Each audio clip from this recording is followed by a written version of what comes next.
Hi everybody, generic Irish PlayStation man here, and if you can believe it, it's a long video once again. Last time we took a look at the incredible lineup of games Squaresoft brought to the original PlayStation. Undoubtedly one of the strongest and most influential runs in video game history, and one that helped seal Sony's place as the market leader, not just in Japan, but across the globe. I mean, Final Fantasy VII, Fat Chocobo, all those Power Stakes games, the hits just kept coming. This time, however, instead of looking at a company that was closely aligned with Sony during the 5th generation, I thought it would be fun to check out a group you might consider a friend to all of gaming, which is to say if a platform is worth its salt, they'll be happy to put a game out on it, and even if a platform isn't worth its salt, they might just put a game out on it too. They really do love money. That's right, it's Capcom, one of the most influential and beloved companies in all of gaming. It doesn't matter if it was in the arcades, on your microcomputers, your 8-bits, your 16-bits, or handheld consoles, Capcom was putting out banger after banger at an almost unprecedented rate. And this was before they went and made Street Fighter 2, which, you know, you might have heard of. However, by the time the 5th generation rolled around, Capcom was faced with some tricky decisions. 3 very different consoles were looking to claim market dominance, and not only that, Capcom's bread and butter, 2D sprite-based games, were beginning to be overshadowed by the new and exciting 3D arcade titles that were taking the world by storm. And with the upcoming wave of consoles flaunting their video and polygon capabilities, would Capcom continue refining their already excellent 2D work, or would they transition over to the exciting new world of FMV and polygons like many others were doing? Well, the short answer is they did both. The long answer, well, we might find out throughout this video, where we're going to take a look at the entire library of games Capcom brought to the original PlayStation. The games that kicked off their legacy on the console, the games that dared to be a little bit different, the games that pushed the console to its very limits, and of course the birth of one of the most iconic series in gaming, one that would not only heavily affect the popularity of the PlayStation,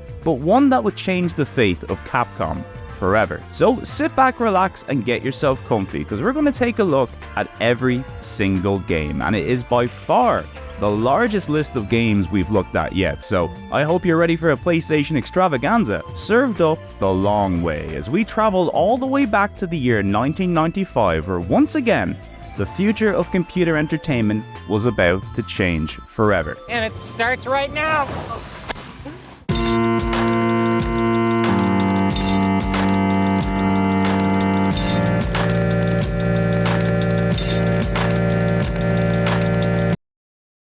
Now, as always, before we dive right in, I'd just like to preface this video by stating the goal here is to simply take a brief look at every game Capcom was involved with on the original PlayStation in order of release. Now, by my calculations, there are a grand total of 80 unique games that Capcom brought to the original PlayStation. Plenty you're probably familiar with, some you might not be familiar with, and some you'll probably be very surprised to see in this video. But hey, if it says Capcom on the box, it's going on the list. Now, of these 80 games, all but 2 were released in Japan, 49 were released in North America, and in a minor win for the 50Hz crew, we managed to get 56 of these Capcom bangers over in PAL regions. If you're wondering why there's such a discrepancy between the 2 Western regions, well, the short answer is American arms of video game companies were really stupid, but we'll find out a little more about that during the video. Either way, a frankly ridiculous number of games, no matter the region. You love to see it. Now, just for clarity, this list doesn't take into consideration the various collections and reissues that Capcom has released on the console over the years, which, similarly to Squaresoft, there is a lot of, and also 99% of which only ever came out in Japan. But we'll of course take some time to talk about a few of these during the video, and in the case of more notable reissues, such as the many versions of the first Resident Evil, they'll all be highlighted in the one segment, so you can rest easy, the sad basement music is on the horizon. And finally, version-wise, we'll be opting for the North American versions of these games whenever possible, followed by PAL versions in the case where the games were PAL exclusives in the West, and finally Japanese versions if we gotta play any cool Japanese exclusives, which, spoiler, there will be many. So let's not waste any more time, we've got 80 Capcom games to get through, which sounds like an absolute fantasy land. And it is, so come on and join me in the fantasy as we kick things off with the beloved Capcom classic, Spooky FMV Ghost Girl. That's right, it's Scary School Rumors, Here Comes Hanako, the first Capcom game to make it to the PlayStation, released exclusively in Japan in August of '95. Psygnosis had Wipeout, Namco had Ridge Racer, Square had a cool 60 frames per second Toriyama fighter, and Capcom has this, an FMV adventure game based on the anime Hanako-san Gakkou, which is all about a magical ghost girl who scares off other more evil ghosts. It's pretty amazing actually. Now it may come as a surprise to you that in the early days of the console, Capcom was pretty high on FMV games. Granted, many of these were exclusive to Japan and some not so exclusive to Japan, but yeah, expect to see a few more of these throughout the video. As for Hanako-san, well, unfortunately, seeing as this is a Japanese exclusive that features a heavy amount of text and dialogue, this is a game that will be hard to get into without a basic understanding of the language, but for an early release, there is quite a lot to like here. The anime cutscenes and music are really nice. I assume they're taken straight from the show, but even in cut-down video game window form, they do look really good. As for the core adventure game portions of the title, these play in the style of a first-person point-and-click, where you navigate around environments screen by screen looking for items and puzzles to solve. And I gotta say, the game really does have a pretty spooky atmosphere throughout. I get the vibe from the video clips that this is a light-hearted kids anime, but the eeriness of the music and environments does put some horror games to shame, so it's at least nice to see that Capcom were flexing those horror chops well ahead of time.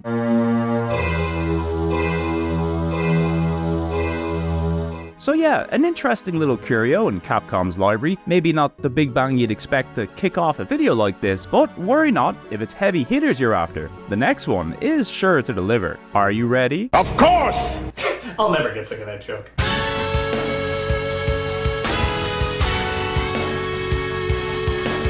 Coming to the PlayStation the same day as Hanako-san, but second in our list because of alphabetical order, it's the first of many Street Fighter games to make it to the console. It's Street Fighter the movie, the game, which luckily this time around did see a worldwide release, so everybody could experience the joy of playing as Kylie Minogue, or at least a Kylie Minogue stand-in, but hey, fake Kylie is better than no Kylie. Now, I'll be honest with you, I've always enjoyed the Street Fighter movie. I mean, it's not good, but it's that lovely blend of low-stakes campy 90s action movie that I never get sick of. That, and it's legitimately really funny.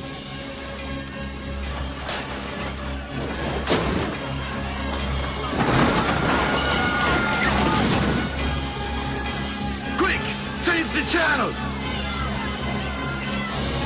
Street Fighter the movie, the game, I kind of feel the same way about 2. It's essentially a glimpse into a world where Street Fighter went for the pre-rendered look of Mortal Kombat, and while I'm certainly glad Capcom didn't stick to it, as a once-off I've always enjoyed it for what it is, mostly because at its core, it's just Super Street Fighter 2, and a pretty good playing game of Street Fighter at that. It's just now it looks kind of funny, but you know, that's the charm, really. Sometimes you just want to play as Skinny Zangief or Sawada. Remember Sawada? That's right, nobody does. Content-wise, it's about what you'd expect from an early fighter on the console, which is to say there's not much here, but it does include a fun little story mode alongside arcade and versus mode. It's got a decent roster of pre-rendered characters and a really nice soundtrack. That's probably my #1 reason to play this game, if I'm being honest. There are some legit bangers in here.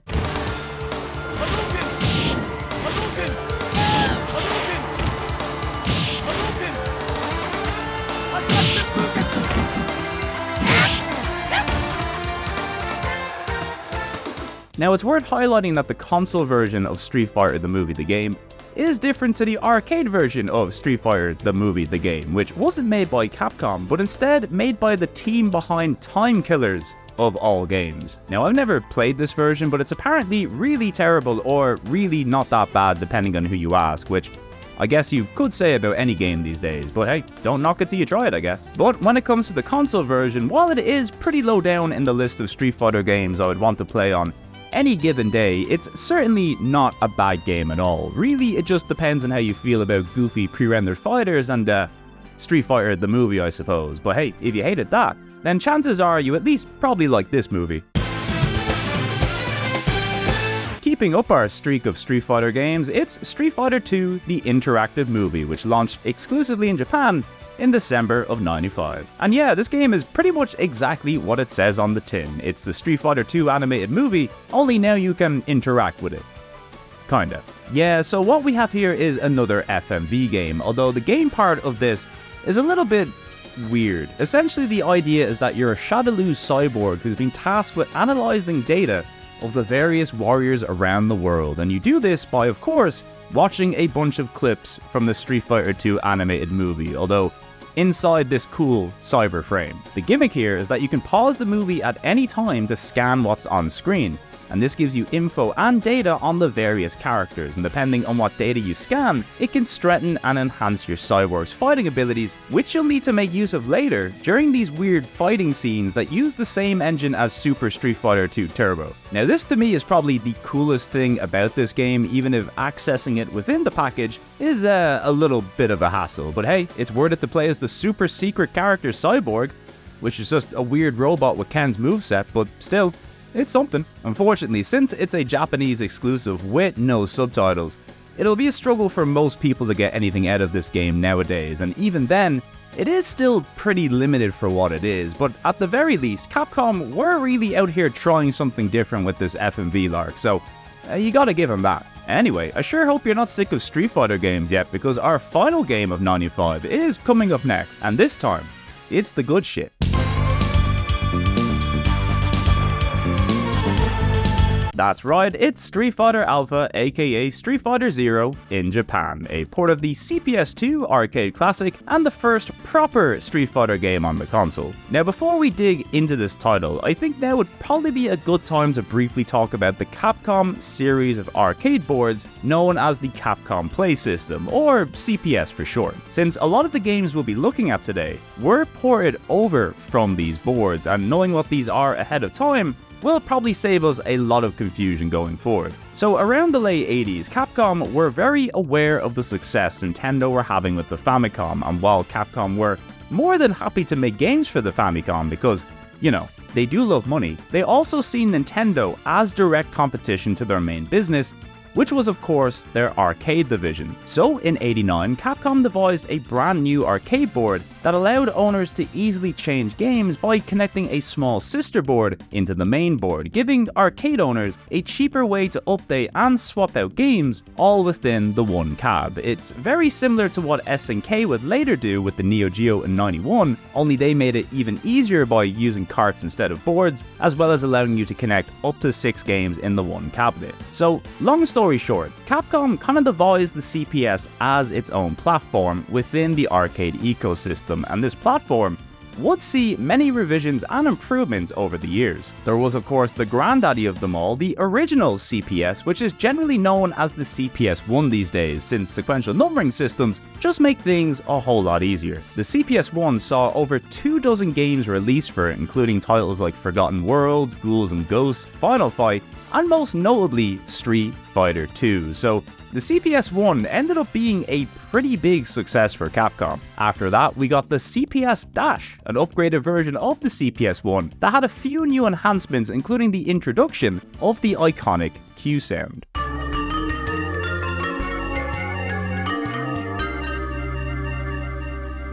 You'll love to hear it. Now this board only saw 6 games released for it during its lifetime, but with titles like The Punisher, Cadillacs and Dinosaurs and Saturday Night Slam Masters, it's a case of quality over quantity on the CPS-Dash, let me tell you. After that, we have my favourite of the bunch, the iconic CPS-2, which released in 1993, and is also where most of today's arcade to PS1 ports originated from. It had over 40 games released, including Super Street Fighter II, Street Fighter Alpha, Darkstalkers, Alien vs Predator, Mega Man The Power Battles, and Marvel vs Capcom, to name but a few. It really was the golden age of Capcom arcade titles, let me tell you. And then not long after, in '96, we would see the final iteration of the Capcom Play System, the CPS-3, which used a hybrid of CD-ROM and cartridge to deliver its games. Sadly, this system never really got a chance to take off, seeing only 6 titles released, but with games like Street Fighter 3 and Red Earth, once again it was a case of quality over quantity. Now, ironically, the CPS-2 would outlast the CPS-3 by nearly 5 years, as the final game for the CPS-3, JoJo's Bizarre Adventure, made it out in 1999, and the final CPS-2 game, Hyper Street Fighter 2, made it out all the way in the far-off year of 2003. Crazy times. Now, the only other CPS curio worth mentioning is this thing called the Capcom Power System Changer, Capcom's attempt at making an arcade system for your home, which once again is very similar to what SNK would later do with the Neo Geo AES. Now, the Changer used the older CPS1 hardware and was very, very costly and also not very successful, but it is most definitely an interesting curio for sure. I mean, it came with Super Famicom controller ports as standard, and even saw down ports of CPS2 games to work on its CPS1 hardware, which is kinda crazy. Anyway, now you know a little bit about the Capcom Play System line, so if I ever mention the letters CPS throughout the video, hopefully you won't be confused. I know some of you still will be confused, but at the very least, I've done my part. Anyway, here's the PS1 port of Street Fighter Alpha, which was the first new iteration of the series to appear after Street Fighter 2, which by this stage had already gone through multiple different iterations in its short lifespan. But with Alpha, it felt like we had a genuine fresh take on the series, with lots of new characters, new moves and systems, as well as more detailed sprites sporting a lovely anime style, which really helped the fighters pop over their Street Fighter 2 counterparts. And this home port was a real leap forward in terms of bringing arcade quality gaming into your home. I mean, sure, everybody was focused on 3D around this time, but for those of us that cared about 2D games, this right here was pretty incredible. So what's the deal with Street Fighter Alpha? Well, this series was both an attempt to bridge the gap between Street Fighter 1 and 2, and I suppose just expand on the lore of Street Fighter as a whole, and also Final Fight, I guess, bringing us both a selection of characters from that series, as well as a bunch of returning faces from Street Fighter 1 and some brand new characters to boot. I mean, this was the game that gave us Dan Hibiki after all, so it's pretty legendary. Now, while this game plays buttery smooth and feels like a huge step beyond Street Fighter 2 gameplay-wise, you might notice it's not the most flashy of Street Fighter games visually, especially when it comes to the backgrounds, and the reason for this is that the game was primarily created to accomplish two things. One was to move a giant stockload of CPS1 and CPS2 boards that Capcom had built up in their warehouses, and since the game was to be developed to accommodate both newer and older boards, it really limited what the team could do thanks to the older CPS1 hardware. But a big benefit of this is that it made the game perfect for porting to these new consoles, as it was a relatively low-powered game and would serve as valuable experience for Capcom in the future when it came to porting these games. And believe me, when it came to the PlayStation, they would need it. Now, one person I should bring up who also worked on this title was a relative newcomer to Capcom, Hideaki Itsuno, who got assigned as a planner on this game after his boss seen him coming into the office early every day to play King of Fighters 94, a competing fighting game from rival SNK, and they were like, hey, if you like that game so much, why don't you make our new Street Fighter game even better? And he was like, yeah, sure, might as well. And that's kind of how he got started working on fighting games. And I'm bringing Itsuno up now because his work on Alpha would lead him to directing a number of important games over the years, a few of which we'll see on today's list. So keep the name Itsuno in the back of your head for now. Now, while the port itself is pretty damn good, unfortunately we're still in the prime early days of fighting games, so modes-wise, things are quite limited, but you do get a fun team battle mode that lets you take on opponents 2v1, something that would pretty much become a staple of the Alpha series. You also get a bonus arranged soundtrack alongside the arcade original, and look, with either of these soundtracks, you are getting peak Street Fighter music right here. It is so good.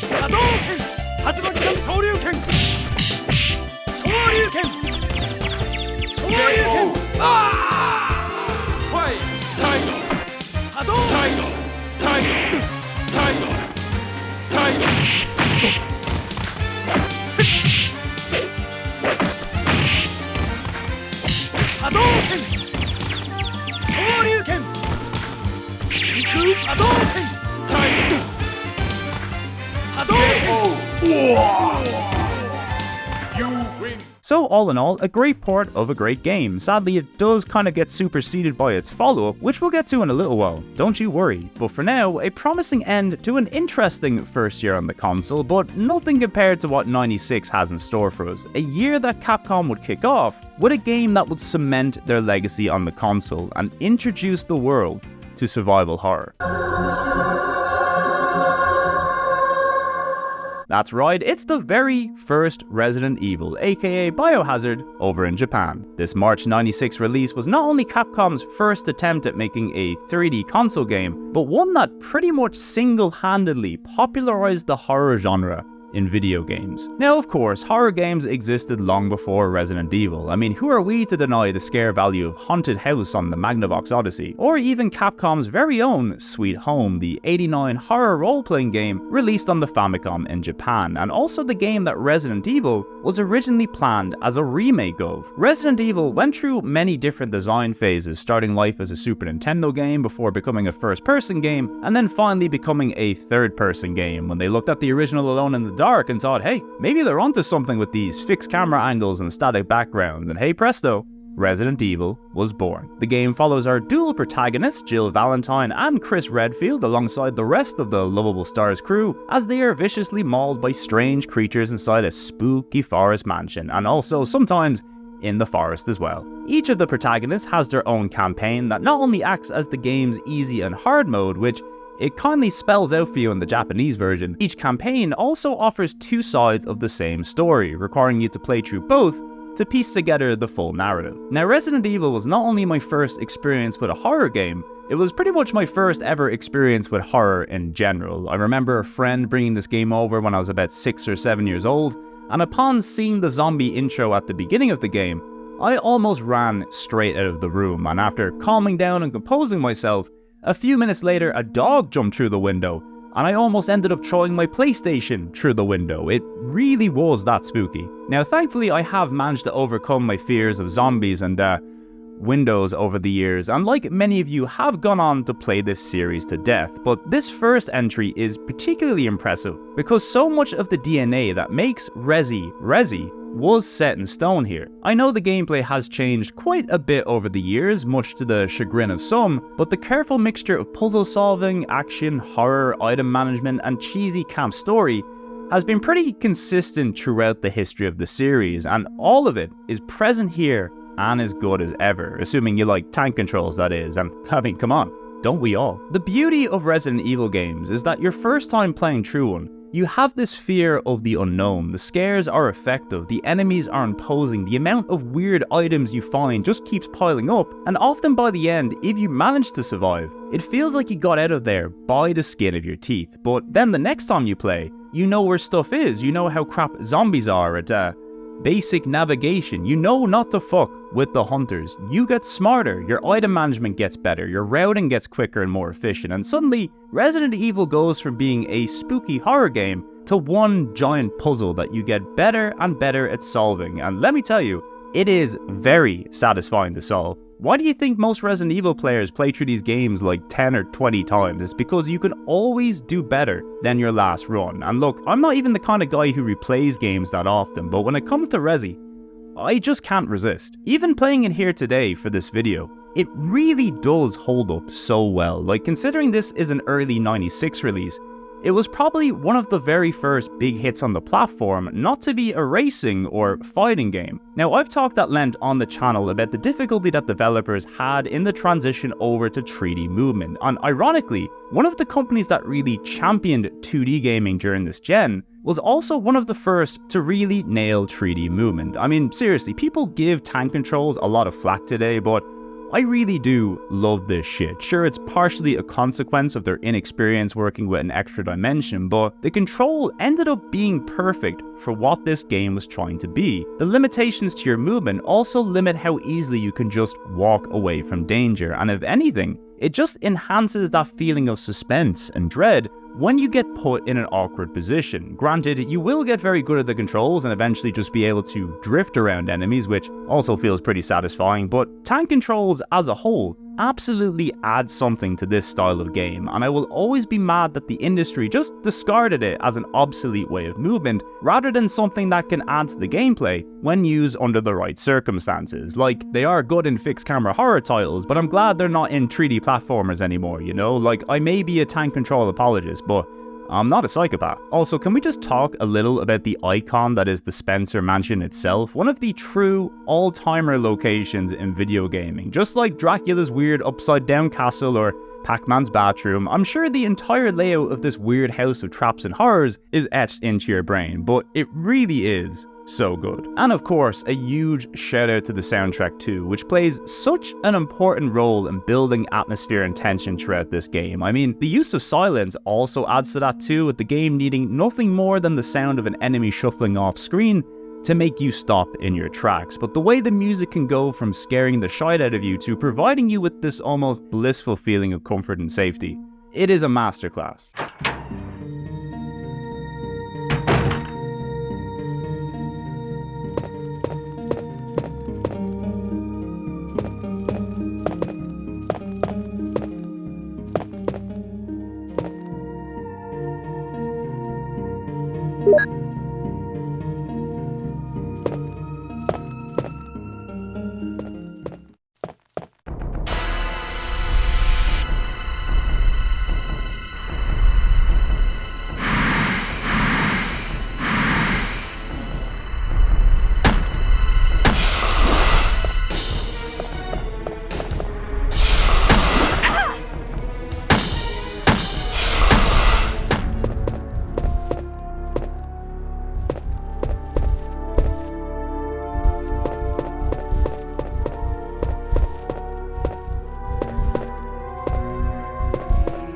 Although, maybe my favourite thing about this game, the wonderful FMVs and voice acting. Now, look, over the years, I've heard people call this bad, some of the worst voice acting and delivery in gaming, and something that will certainly plague a lot of Capcom games from this era, but come on, how could you not love this?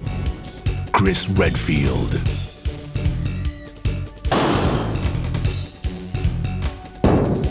Jill Valentine. Barry Burton.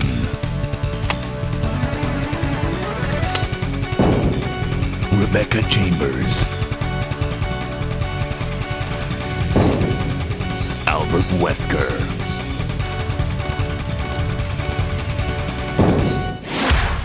Resident Evil. What is this? Wow, what a mansion!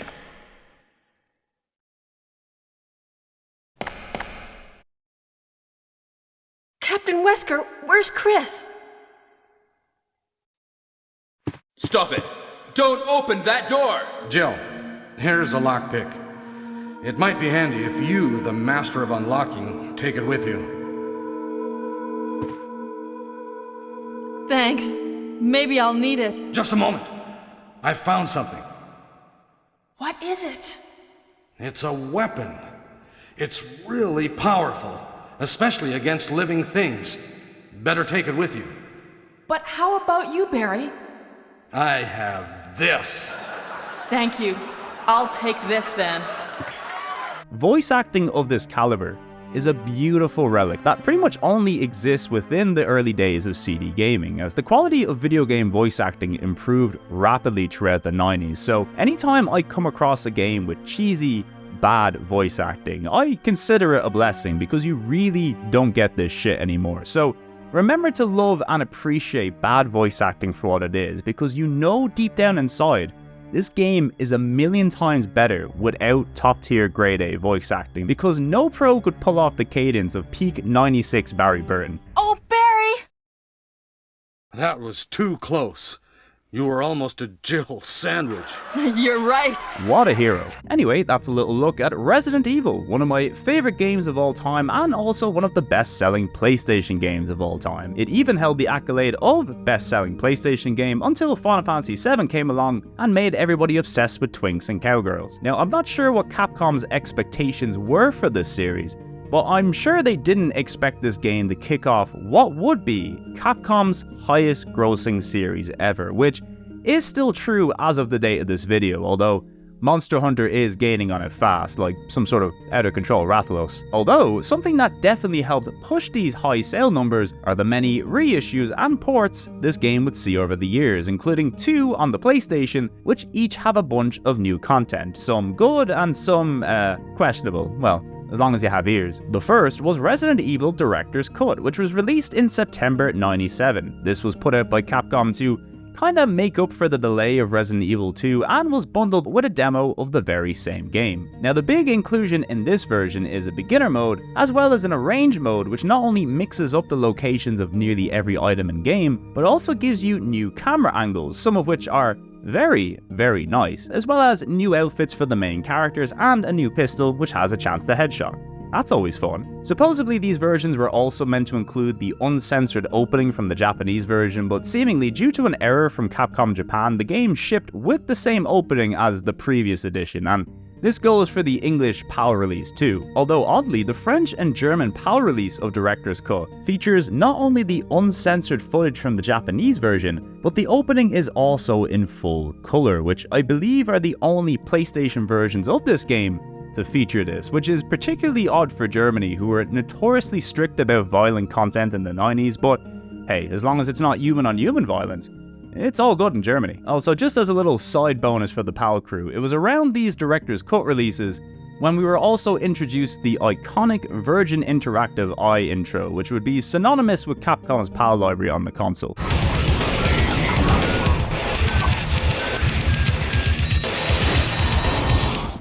So good. As for the next version, well, it's the infamous Director's Cut DualShock Edition, which released only in Japan and North America in 1998. Now, this version obviously adds DualShock support, which means analog control and vibration is now included, although it's still tank controls, which I personally feel are better suited to a D-pad, so yeah, that's kind of a waste. But worry not, because the game now features an all-new symphonic soundtrack from composer Mamoru Samuragochi, who was apparently deaf, but then found out to be not deaf, and in fact was having his music just ghostwritten for him. Although, fair play to him, they really did go the extra effort in making music that sounds like it was composed by a deaf guy. Watch out! It's a monster! Let me take care of this. Barry, help me please. The door won't open. Quick! Stay away from the door, Jill. I'm gonna kick this door down. Hurry! This way!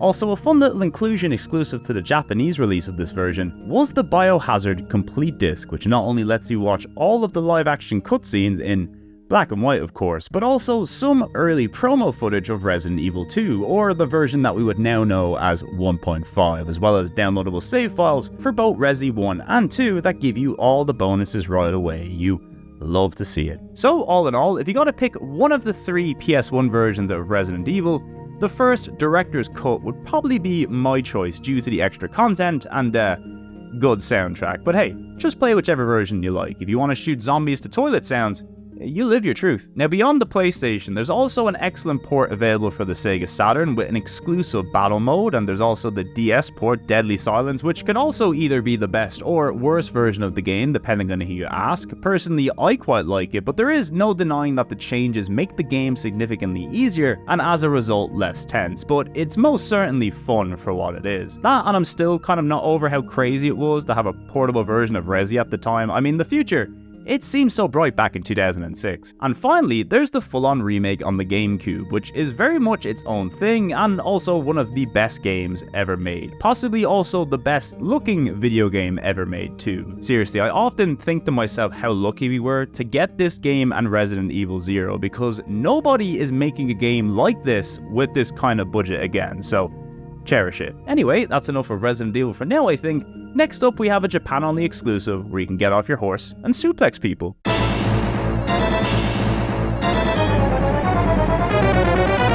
Say hello to Warriors of Fate, the game where you can get off your horse and suplex people. You can do a bunch of other stuff as well, but you can't beat a good suplex now, can you? This 96 Japan-only port of the 92 CPS-Arcade original is one of the many side-scrolling beat-em-ups Capcom brought out during the 90s and is the follow-up to the 89 release Dynasty Wars, not to be confused with Dynasty Warriors, although both feature characters from the Three Kingdoms period. So actually, if you want to think of this as a side-scrolling beat-em-up version of Dynasty Warriors, that would be pretty accurate really. You select from one of 5 big burly men and ride around China on your cool horse beating up other big burly men. It's a beat-em-up alright, and you know what?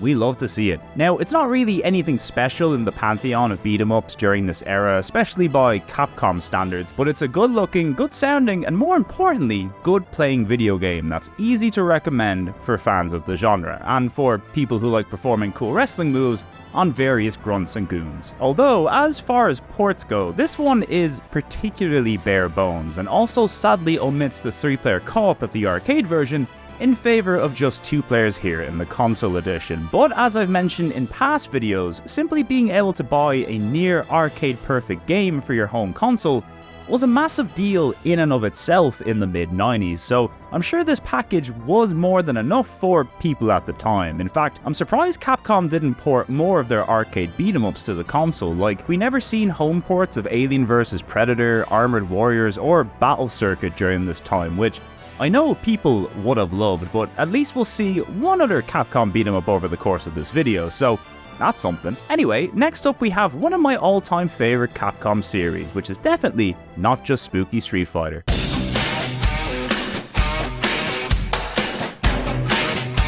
Rounding out a banger march, we have Darkstalkers the Night Warriors, aka just Vampire over in Japan, a port of the 94 CPS2 arcade original, and a game I talked about before in a very similar video covering every Psygnosis game on the PlayStation, because Psygnosis, of all people, handled this port, which might also explain why this is one of the only 2D games of this era to skip the Sega Saturn. Of course, Sega would get their own back as they managed to bag exclusivity to the follow-up Night Warriors, which ironically arrived on the Saturn before Darkstalkers even made it to the PlayStation. Yeah, turns out making 2D games on a 3D focused console wasn't as straightforward as you'd hope, but we'll probably talk a little bit more about that and the Sega Saturn a little later in this video. For now though, here's Darkstalkers, a 1v1 horror-themed fighter featuring a lineup of characters heavily inspired by all the classic monster favorites. We've got vampires, succubus, werewolf, Bigfoot, Frankenstein's monster, a mummy, and everybody's favorite,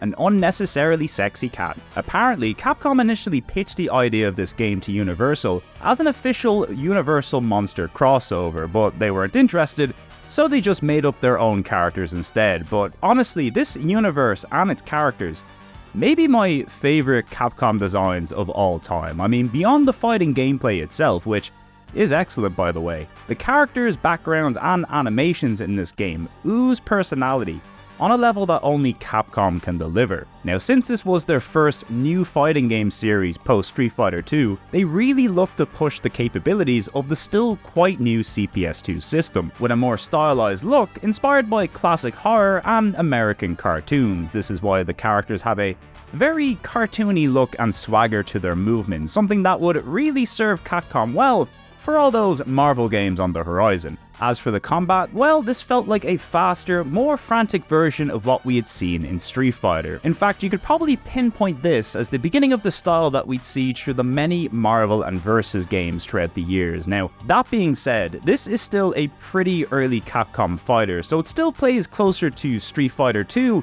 than anything else, but similar to Alpha, the gameplay here is fluid and speedy, something that is definitely helped by Psygnosis' excellent porting work, even if the overall package is once again about as bare bones as it gets, content-wise. Still though, a great version of the original Darkstalkers, and still the only standalone console version of this game out there, so that's kind of fun. Plus it features one of the best dogs in video game history.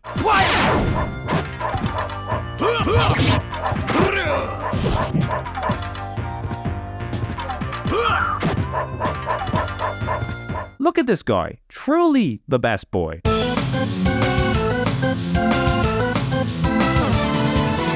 Next up, we have Mega Man X3, aka Rockman X3 in Japan. The first of many Mega Man games that we'll be looking at today, and also one of the more interesting ones, since this is one of the very few that didn't release in North America. That, and it's also a port of a Super Nintendo game, something that, as we see in the Squaresoft video, really isn't all that uncommon on the console. X3 is of course the third game in the X series, the cooler, more edgy version of Mega Man that had a bigger focus on story, speed, wall jumping, and also collecting cool armor, and Zero is here too. Everybody loves him. Now, I've always liked Mega Man, but as a European, his games just really weren't that big over here, so I've only ever played games in the series sporadically over the years, up until I decided to burn through the entirety of the Mega Man and X Legacy collections a few years back, and really enjoyed my time with them. Well, until I got to X7. I mean, what the fuck was going on there? Now, during that experience, X3, while a good game, did feel like one of the more forgettable entries in the series, which is a strange thing to say because almost every Mega Man game is good, right? But they're often compared against other Mega Man games, so you get a game like X3, which for all intents and purposes is a great little 2D action platformer, better than most of what's out there in the genre, I'd say. But in terms of Mega Man games, you're like, yeah, it's pretty good, I guess. It's the usual formula of choose from 8 bosses, beat one boss to get its weapon, and then use that weapon against the boss it's weak to. It's Mega Man. Everybody knows the shtick. If you like jumping and shooting, it's a pretty good time. Plus, you get to play as Zero for the first time in this game, although only as a side character, not a fully realized character like we'd see in the next game, but more on that later. As for the PS1 port, well, it's more or less the Super Nintendo game, but with an adjusted aspect ratio, some lovely animated cutscenes throughout, and most notably, a new CD soundtrack, which I personally enjoyed a bit more than the Super Nintendo original, but both soundtracks are well worth listening to. You really can't go wrong with Mega Man music.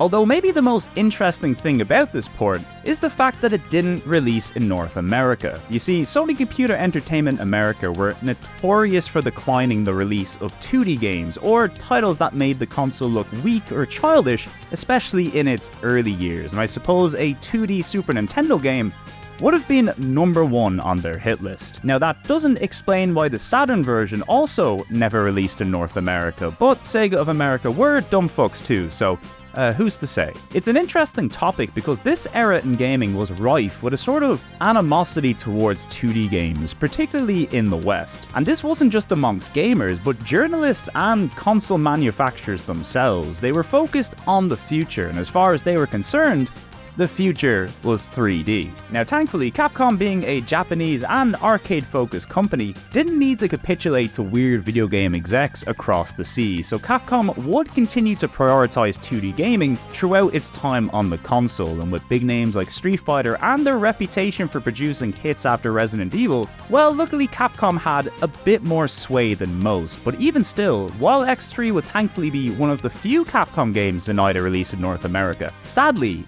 it won't be the last. So for now, if you want that juicy CD soundtrack or weird borders in the Saturn version, you'll just have to opt for the Japanese release or the Mega Man X collection on PS2 or the incredibly expensive PAL versions of this game. Or, you know, you can just emulate it and use the 60Hz patch. Trust me, it's significantly cheaper.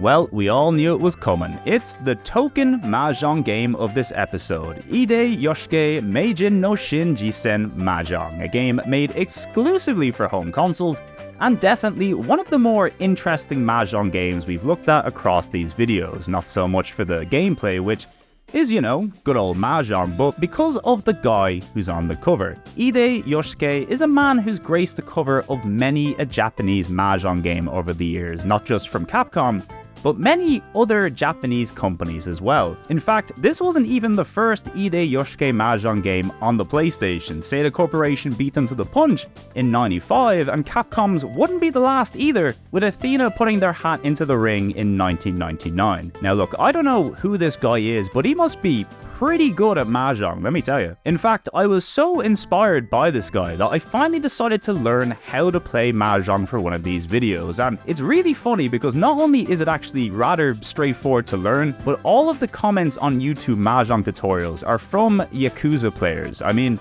the struggle is real. So anyway, now that I've upgraded my Mahjong level from clueless to just really bad, I can finally get stuck into some Mahjong action, which sadly isn't saying much since the Mahjong action in this game ain't all that exciting. It's functional of course, but they really went for function over form regarding the presentation and layout in this game. Even the cool Capcom portraits and characters aren't highlighted enough to make it stand out, I'm sad to say. Not to mention, there's a hefty amount of Japanese text too, as you'd expect, so navigation ain't the easiest either, although thankfully the game does have one big standout, and that's the music, which is easily the #1 reason to play this game. I mean, the production on some of these tracks is legit crazy.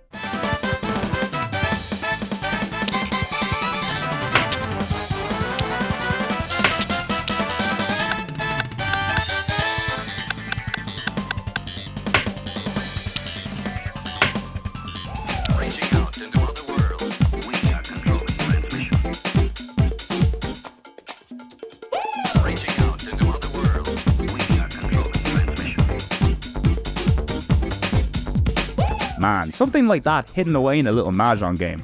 Who'd have thunk it?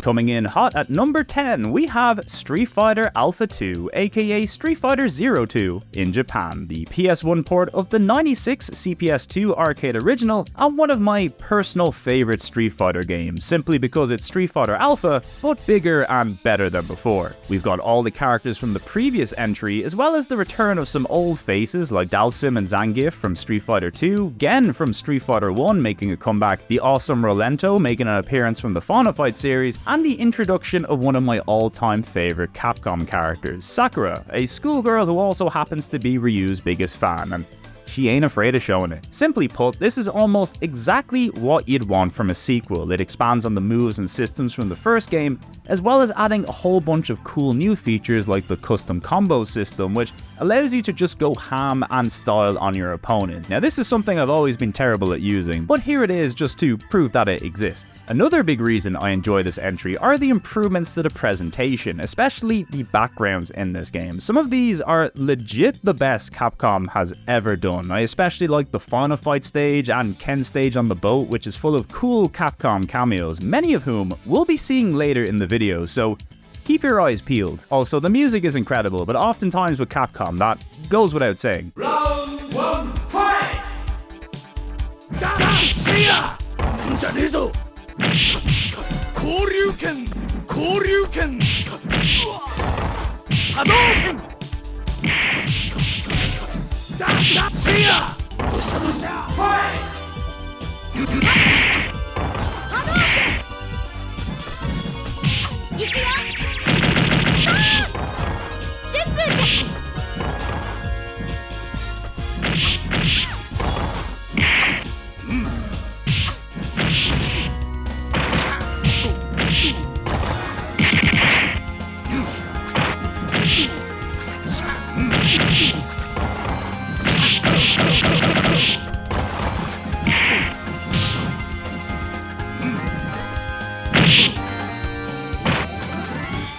Now, something we'll probably need to talk about sooner rather than later is the quality of Capcom arcade ports on the PlayStation, or in particular, the differences between the PlayStation and Sega Saturn versions of these games. Now, as I'm sure a lot of you know, one of the Saturn's biggest strengths was its 2D capabilities that were not only impressive at a base level, but you throw some expandable RAM into the mix, and well, this was the CD console of choice if you wanted high fidelity 2D gaming. Now, when you consider the PlayStation did not have expandable RAM and was really more of a 3D focused machine that could also do 2D pretty good, well, often the biggest place to highlight the Saturn's strengths over the PlayStation is 2D Capcom games, of which there are many. Now look, I know I have a PlayStation-centric channel, but if you don't know by now, I'm a really big Sega fan and have been pretty much since I was a kid. In fact, I'm a big fan of pretty much everything from this generation. I mean, look at the gang of consoles that sits behind me in my office. It's like Good Times Central over here, and I won't hear you say a bad word about any of these lads, especially the orange one. Now, the reason I bring this up now is because generally the Saturn and PS1 ports of the games we've looked at so far have been pretty comparable, with only some minor differences in the grand scheme of things. But starting from Alpha 2, you'll begin to notice the differences a bit more clearly, such as the PS1 version's music not looping correctly, the Alpha 2 opening being a video as opposed to being in-engine on the Saturn, as well as Evil Ryu being absent from the PS1 release of this game. Now, generally, the common differences that you can expect between Saturn and PS1 games range from aspect ratio. You might have noticed the letterboxing on some of these games, which gave the PS1 versions a big boost in performance. Also, there's less frames of animations in the characters and backgrounds, longer load times, some audio differences, and also some content differences, sometimes in favor of the Saturn and sometimes in favor of the PlayStation. Now, I'll be honest, while I've always found the differences between these ports to be quite interesting, and I've watched many videos comparing them over the years, I've never really been one to chase perfection when it comes to video games. And while I own a lot of these games on the Saturn because they're great versions to play, I still think a lot of these inferior PlayStation ports are really solid versions of the games and easily worth recommending for fans of the console. Like, realistically, when it comes to most of these games, neither the Saturn or PlayStation versions are preferable if you care about accuracy, and if that's what you're after, you'd just be better suited playing a modern port emulating the arcade version, getting a real arcade board, or better yet, just get a Mister, which is pretty much the gold standard for the fighting game community at this point. But look, if you're only in this hobby to play the best version of something, you're really missing out on a lot of the interesting quirks that make these consoles and games unique. I mean, some people enjoy playing Street Fighter 2 on the Mega Drive, some like Tekken on the Game Boy Advance, some like Virtua Fighter on the 32X, and some play Alpha 2 on the Super Nintendo. A game doesn't have to be the best version of something to be worthwhile. The fun is what you make of it. Seriously, I had somebody trying to start a fight with me because I willingly choose to play inferior PAL games, and it's like, my brother in Christ,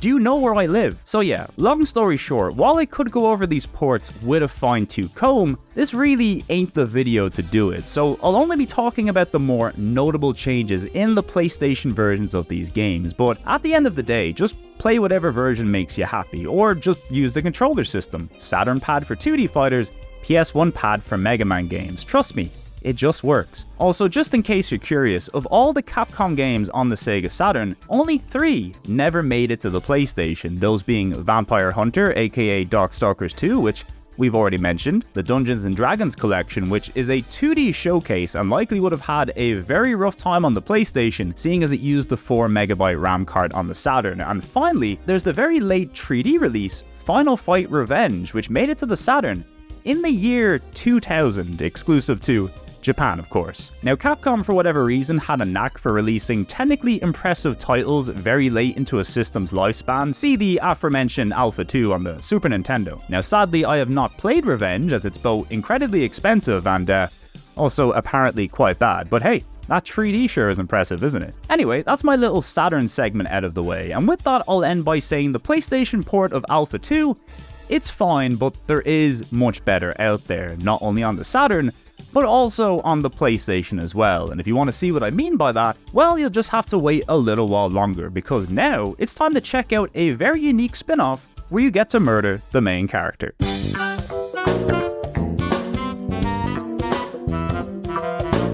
Next up, we have Arthur to Astaroth Incredible Toons. This Japan-only exclusive is a really cool Ghosts and Goblins reskin of the much-loved Incredible Machine series, specifically the entry Sid and Al's Incredible Toons, which uses the exact same engine as the game we're looking at today, hence the Incredible Toons in the title. The aim of this game is to solve puzzles by placing a whole bunch of different gizmos and gadgets around the screen to interact with other things on the screen. It's basically a Rube Goldberg machine simulator, only you're killing demons and listening to Ghosts and Goblins remixes. Unsurprisingly, it's very fun. Since the engine was originally built with PC gaming in mind, it makes sense Capcom stuck with a point-and-click interface for the game, which makes navigation around the screen an absolute breeze, and doubly so if you've got the PlayStation mouse, which is a perfect match for this game. I actually reviewed this one back in the early days of my Japan-only PS1 game series, and it's one that I've returned to a few times since it's so easy to pop in and just play through a few puzzles for a few minutes at a time. A nice pick up and play game if you're feeling lazy on a Sunday, you know? I'll leave a link to my full review in the description if you want to know more, but this one is an easy recommendation for puzzle and Ghosts and Goblins fans alike.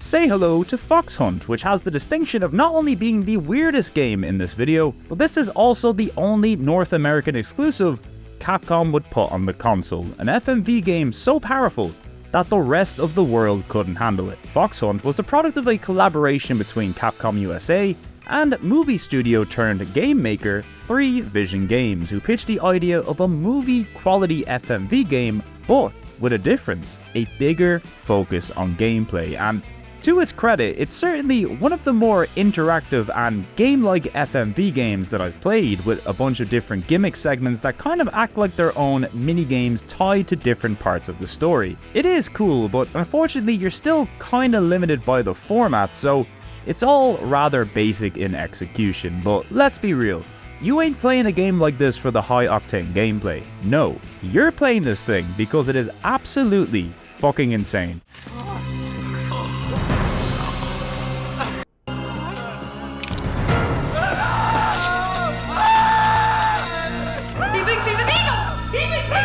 Fox Hunt has gotta be one of the most unhinged and bizarre FMV games I've played in some time. It's about a guy called Jack Fremont, who is played by the actor Andrew Bowen, who is also the current voice of Johnny Cage, by the way. Jack is a guy who's down on his luck, but thanks to his one power, that being an incredible knowledge of TV shows, he gets drafted by the CIA to take down a maniacal Soviet TV producer who's out to destroy LA over unpaid royalties. It also kind of takes place in the future, and it's a spy thriller, and it has George Lazenby in it. It is absolutely insane. As a game, yeah, it's a decent enough FMV experience to be fair, but as a spectacle, Fox Hunt is on another level. I've always found that the tail end of the FMV era produced some of its most bizarre and interesting games, and Fox Hunt is definitely one of them. It probably won't win you over on this style of game, and the only real Capcom influence in here is some arcade cabinet cameos, but if you like your FMV games and have yet to try this, it is a must-play in my book. Although maybe emulate it or try the PC version, because it is also crazy expensive, but hey, that's the power of Fox Hunt for you. Also, as a side note, the game unsurprisingly bombed commercially, but the footage from this game was eventually reworked into a feature film, which has a bunch of new scenes, as well as the inclusion of Gary Coleman. They'd really put him in anything back then. Now, of course, my first instinct was to go and watch this movie ASAP, and thankfully, you can find it on YouTube without too much trouble, although as far as I can tell, no high-quality version of this movie is preserved on the net. Fans have done their best to source the best quality video and audio from the various versions available online to create the footage that you see here, but since there seems to be no English DVD or VHS release of this movie, the footage you see here is taken from the Italian dub of the movie, which, if you search for online, is pretty much the only version of the movie available to buy. So yeah, if anybody out there happens to have a better quality English version of the Fox Hunt movie to hand, make sure to do your part and preserve it. The world could always use more Gary Coleman.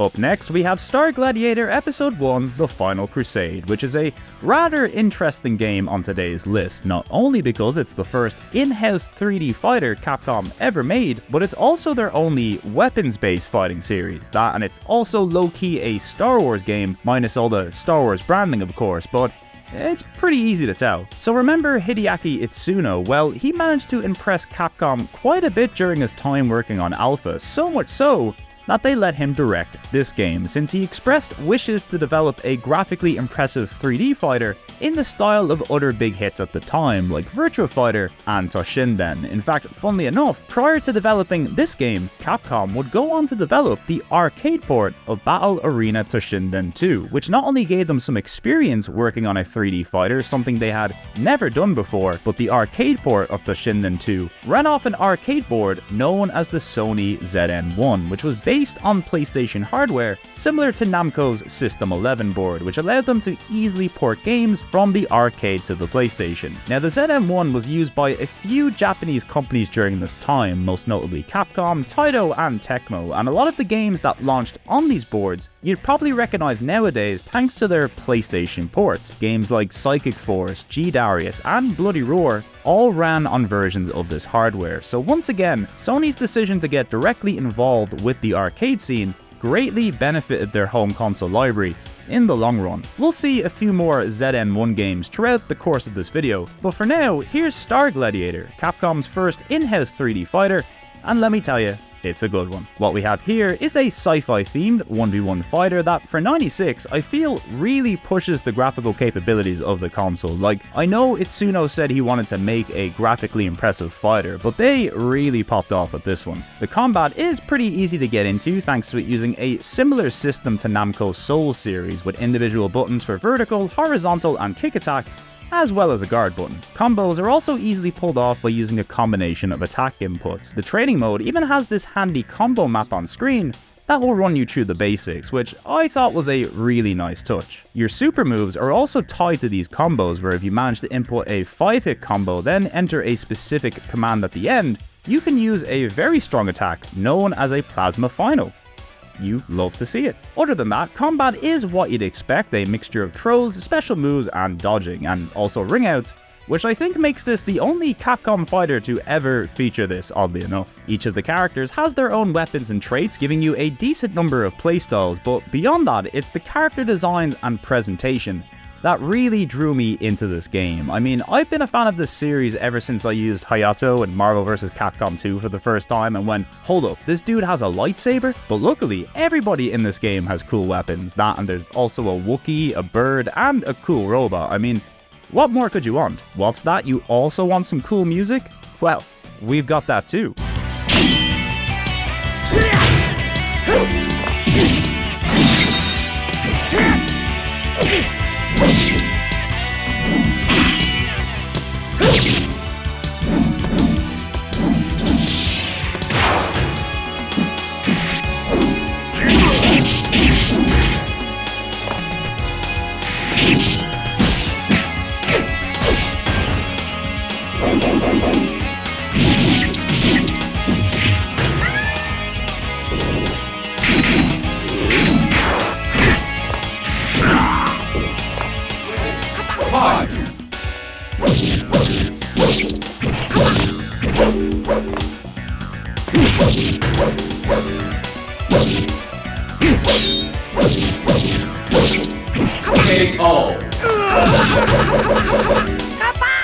Now, clearly there's some Star Wars influence in this game, and that's because it was also originally pitched as an official Star Wars fighter, something Lucasfilm rejected after they realized, nah, we can just make our own fighter ourselves, and well, we all know how that turned out, didn't we? So, in other words, if you want a good 3D PS1 era Star Wars fighter, well, it turns out Capcom already made one, so here you go. Now, the main issue with this game, at least by Capcom standards, is that it's locked to 30 frames per second, a consequence of including all these fancy 3D background elements apparently, and something director Itsuno would go on to regret, stating he could never consider this a true competitive fighter since it didn't run at 60 frames per second, which really lets you know he's a gamer at heart, right? Now, this is something that Itsuno would promise to rectify in his next 3D fighter, which we'll get to in time, but as far as Star Gladiator is concerned, the series would see one more entry both in the arcades and on the Dreamcast with the game Plasma Sword, which is basically more Star Gladiator, but now in 60 frames per second with better graphics and more characters. So clearly great stuff all around, although they did remove ringouts this time, so maybe it sucks. I don't know. Now what's interesting about this entry is that this too is also running off the ZN arcade hardware, albeit the newer ZN2 board, which technically makes Plasma Sword a PlayStation game that's souped up for the Dreamcast, something that's surprisingly common in the Dreamcast library, which probably explains why I like it so much. But whether it's on the PS1 or the Dreamcast, you really can't go wrong with this series, and considering it's a 3D sci-fi themed weapons-based Capcom fighter, it really doesn't get as much love as it should, so be sure to check it out.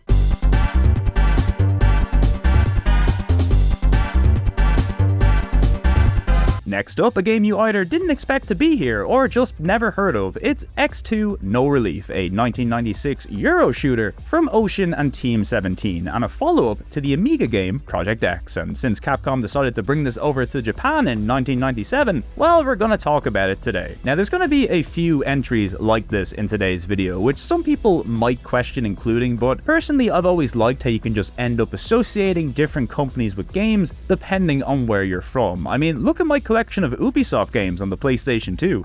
All the classics are here. Anyway, X2 might be the most Amiga game to make it onto the PlayStation, which is to say, it's peak Euro shooter, pumping music, colorful chunky sprites, an overabundance of flashy visual effects, and a difficulty that swings between the hardest game ever made and the easiest. It's really got it all. X2, for the most part, is a pretty standard shoot 'em up. It plays mostly in the horizontal style, but swaps on occasion to a vertical shooter to keep things spicy. Now, since it's incredibly difficult to not take damage in this game, luckily you have a life bar which can take quite a number of hits, but annoyingly, the enemies in this game also take quite a large number of hits, to the point where if you've got no weapon power-ups or die enough times that you have to restart a stage, well, you might as well just quit, cause you're killing nothing. On the other hand, if you manage to get loads of power-ups, you'll reach a point where you're so powerful that it's almost impossible to die, so that's pretty funny. It's certainly not the best shooter in the world, but if you've a fondness for the Amiga era of this genre and also enjoy techno music, you'll probably get a kick out of this thing. Also, it's got an insane CGI opening, which is always a plus. As for the Japanese release, well, it's pretty much the European version, only with a Capcom logo, and it also runs at 30 frames per second over the PAL Original's 25 frames per second, and having compared the two myself, it feels like they did a good job adjusting the game speed over to NTSC, so honestly, the Capcom release, probably the best version of the game out there, so there you go. We all learned something new. Anyway, it'll be a while yet until we see another one of these bizarro entries, and believe me, they get pretty bizarre, but for now, it's time to drop blocks on a Chibi Akuma.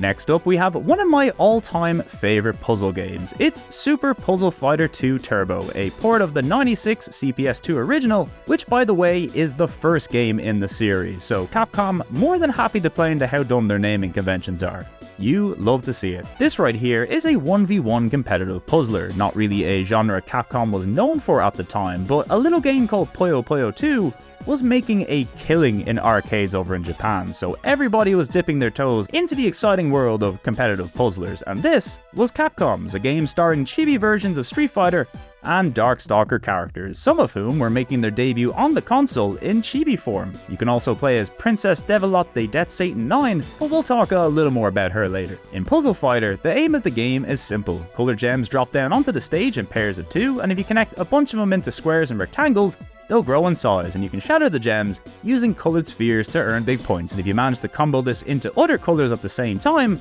you get even more points, and points means dropping lots of nasty blocks on your opponent, or if you're Dan, actually helping your opponent out greatly, which is kind of on brand from. The gameplay is fast, addictive, and intense thanks to the competitive nature, and the cute chibi characters and presentation are just the icing on the cake. It really does shine best in 2-player mode, but the console ports even include a bunch of bonus content and challenge missions, so it should keep solo players plenty busy too. Look, I'm not even a big puzzle guy, but I've always got time for this game, no matter the version or platform, and it's on pretty much everything these days, so make sure to check it out if it looks like your thing. You won't regret it.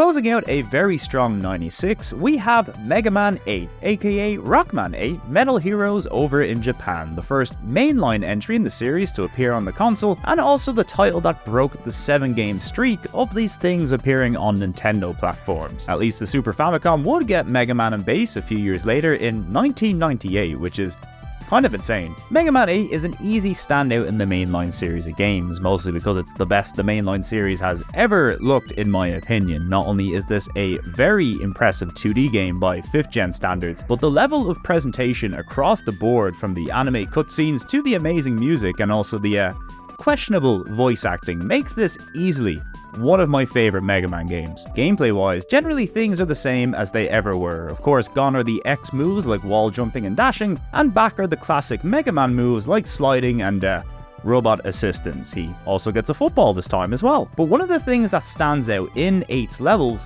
is how gimmicky a game this is. Not that Mega Man games weren't shy of the old level-specific gimmick, but this one is like Gimmick City, and for some Mega Man fans, this has always been a point of contention with this entry, which is fair enough I suppose. While I do like the variety across the game's levels, some of the gimmicks are certainly more frustrating than others. I know a lot of you still hear the words jump jump slide slide in your nightmares on the regular. But personally, while the gameplay does have its issues here and there, the core experience is still a blast and easily one that any fan of action platformers will enjoy. But above all else, the thing that really sold me on this entry is the presentation. This is easily my favorite Mega Man game looks and audio wise, mostly down to how different it is. I mean, it's hard to exist in the retro game space on YouTube without being exposed to 8-bit Mega Man and 8-bit Mega Man music on the regular. I mean, if you're watching a North American talk about an NES game, there is a 50% chance you're hearing some Mega Man 2 music in that video, let me tell you. And while the 8-bit and 16-bit Mega Man games have some undoubtedly iconic music, the soundtrack in Mega Man 8 is so incredibly different from anything else in the series, and luckily, it's also incredibly good. Like, for example, we have Frostman stage. Frostman. Yes, Frostman, thank you, we know. Which I've once heard somebody describe as the level from hell, but with music from heaven. See the aforementioned jump jump slide slide, but the combination of these colorful 2D visuals and bass-driven music, which is kind of the hallmark of this game's OST, is so good. It's enough to make you just stand there and want to take it all in. Ready.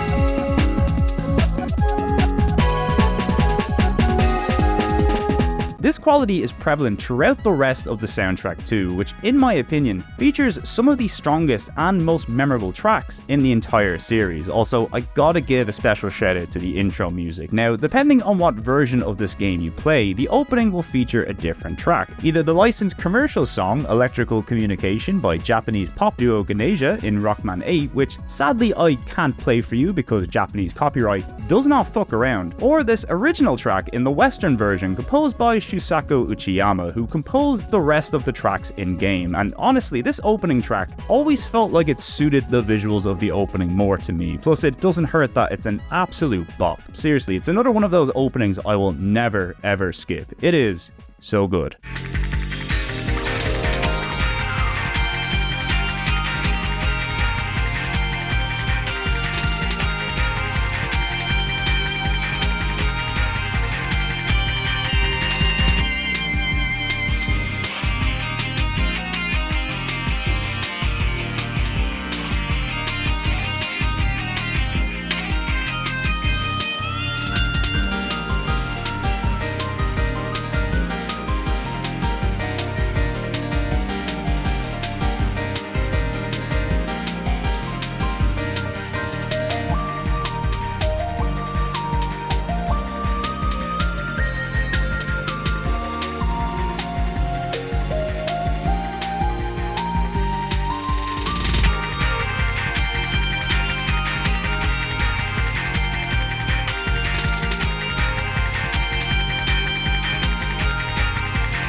And of course, we can't move on without briefly talking about the voice acting in this thing, which is undoubtedly atrocious throughout, but 100% in the realms of so bad it's good. Like, you could take any scene from this game and it is guaranteed to be comedy gold, specifically any scene with Dr. Light, who is putting in the performance of a lifetime. A strange meteor has fallen to Earth just a while ago.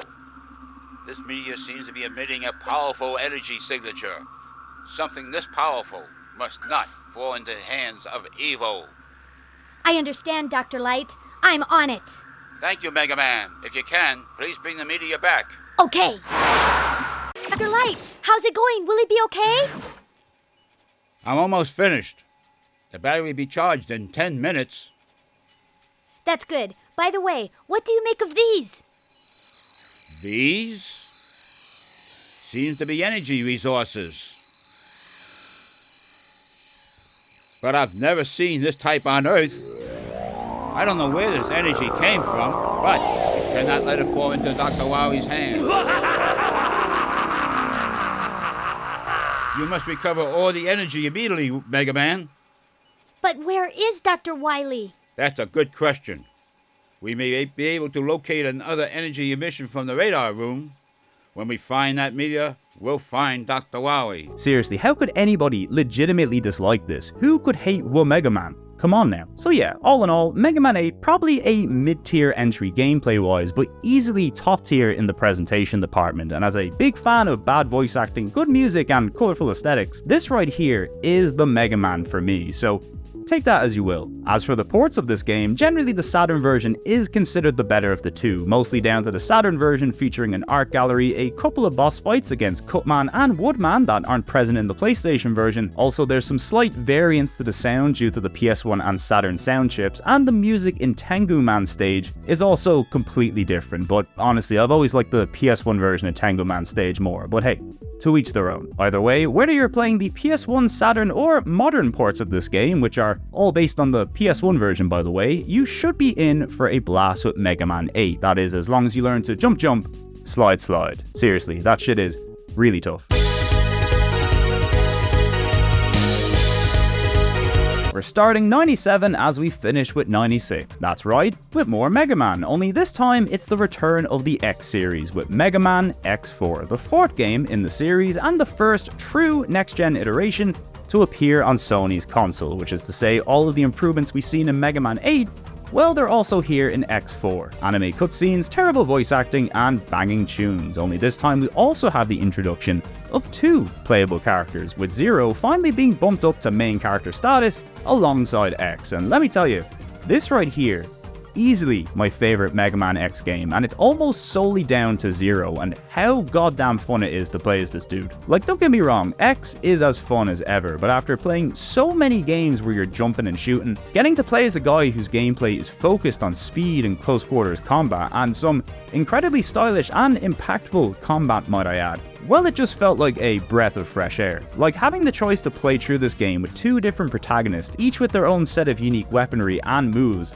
adds so much to the experience. How you tackle levels and bosses does change quite a bit when your moveset is focused on close range or ranged attacks, and from this point on, I've always found Zero's close range moveset just suits my aggressive brain dead playstyle better. It's all or nothing, and when it pays off, my god is it satisfying. Beyond that, as I mentioned before, the presentation is also excellent and a clear step above what we've seen in X3. Now, despite a lot of the similarities and enhancements that we've seen in 8, it's clear X4 goes for a more gritty look and feel over the quite playful and childish look of Mega Man 8, which honestly kind of sums up the aesthetic differences between the two quite well, although personally I think 8 is a much more striking game because of its colourful look, but X4 certainly ain't no slouch either. In fact, I'd say this is probably the best the X series would ever look, at least in its 2D form. Also, the music, fantastic as per usual, and also some of the strongest in the series. We've got a more aggressive rock-driven soundtrack to suit the edgier tone, and while it's not as catchy as the 8 soundtrack in my opinion, there is no denying it's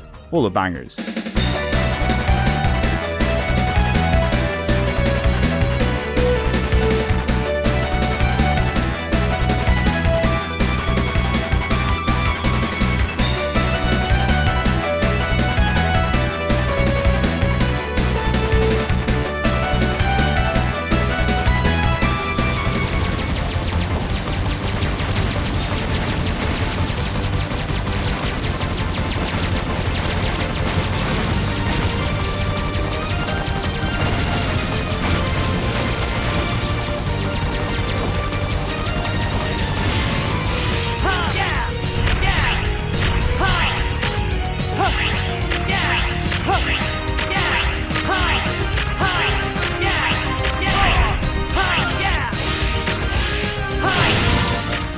And of course, just like number 8, this game features some top tier bad voice acting. Not quite on the level of Dr. Wowie, but still in the upper echelons. Scenes that are so funny and dramatic that it is impossible to take your eyes off the screen. Colonel! What? I'm disappointed in you, Colonel! Ah!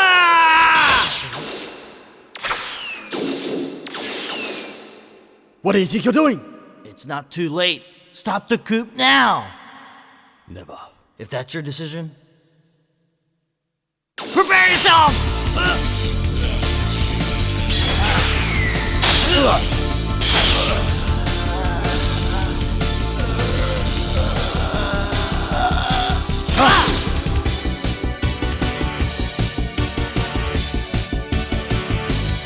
Stop, please! Brother, please! Don't you remember? Zero saved my life. Oh. Very well then. I'll spare your life for now. But next time, there'll be no mercy. Zero, please, don't fight with my brother. If you do, I'm afraid that one of you may end up... Someone must stop Repliforce. Zero! Talented, brilliant, incredible, amazing. Anyway, that's a quick look at Mega Man X4, my personal favorite in the series and a great partner to Mega Man 8 in a way, since both of these games had a lot of time, effort, and more importantly, budget put into them. To me, this is the height of 2D Mega Man games on a presentation level, because while we would see more 2D Mega Man games, many of which we will see in this video, the period of killer opening tracks, fully animated cutscenes, and next level 2D sprite work would kind of peak here sadly, because unfortunately, while Mega Man has always been a consistent seller for Capcom, that distaste for 2D games was as rife as ever over in the West, and that resulted in both poor reviews and middling sales for these games, and as such, it was becoming clear that big budget 2D Mega Man games just weren't financially viable in a 3D focused world. It's quite sad really, but worry not, there's still plenty of Mega Man left to come in this video, including the long-awaited introduction of Mega Man in 3D. But for now, let's move back into the arcades and the exciting world of popping bubbles.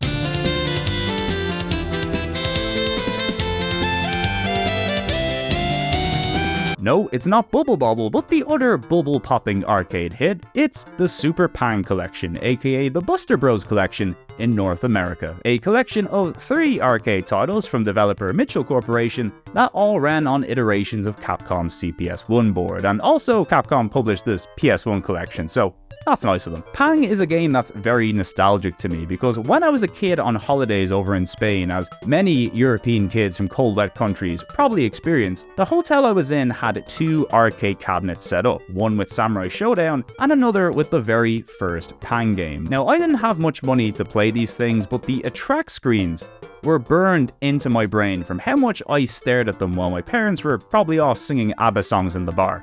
As you do. The aim of the game is simple. There's bubbles bouncing around the screen, and you do not want to let them touch you. In fact, if you ever see a giant bubble, you should just run the fuck away. Thankfully, you can pop these bubbles using your little hookshot gun, which splits the big bubbles into smaller bubbles until they eventually get so small that they cease to exist. You can pick up items that make your life easier or harder, and as you travel to each location around the globe, the game continues to add new gimmicks to up the challenge. It's really quite simple, but as with most arcade games of this era, simplicity is all you need if your game is fun and addictive, and boy is Pang fun and addictive, and also really hard. Of the 3 games available, we have the original Pang, aka Buster Bros in North America, the first game in the series, and also the one I'm most familiar with, thanks to all the staring I did. Next up we have Super Pang, aka Super Buster Bros in North America, which is more or less your textbook follow-up with better graphics, new weapons and gimmicks, and a fun endless mode, which I am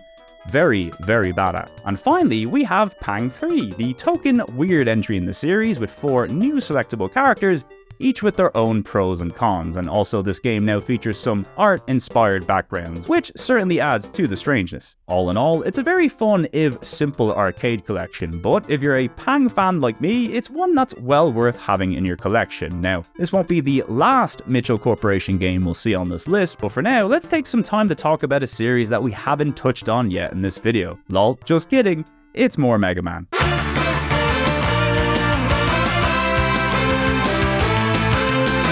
ready for a spin-off? I know I am, because it's Mega Man Battle and Chase, a Mega Man themed mascot kart racer, and also one that never released in North America because Sony thought the market already had enough childish kart racers. Yes, that is actually the reason they gave. Now, ironically, considering Sony of America's reason for not approving this game, the reason I picked up this game as a kid was because it was a kart racer. In fact, this was my very first Mega Man game, which is certainly a weird one to start with, right? But in terms of combining the easy to pick up and play gameplay of a kart racer with the world and gimmicks of the Mega Man series, honestly, Capcom did a pretty good job here at melding the two. The racing is pretty much what you'd come to expect from a kart racer, but where things differ in Battle and Chase is how you get items and power-ups. Instead of driving into an item box, all racers have access to some basic themed abilities that allow them to both damage other racers and, more importantly, defeat enemy robots that litter the track. And if you kill a set number of these robots, it will activate a random item for you to use. It's a really unique gimmick that makes this racer a lot more action-heavy, as you've always got something to shoot at, and it rewards you greatly for doing so. Seriously, some of these power-ups are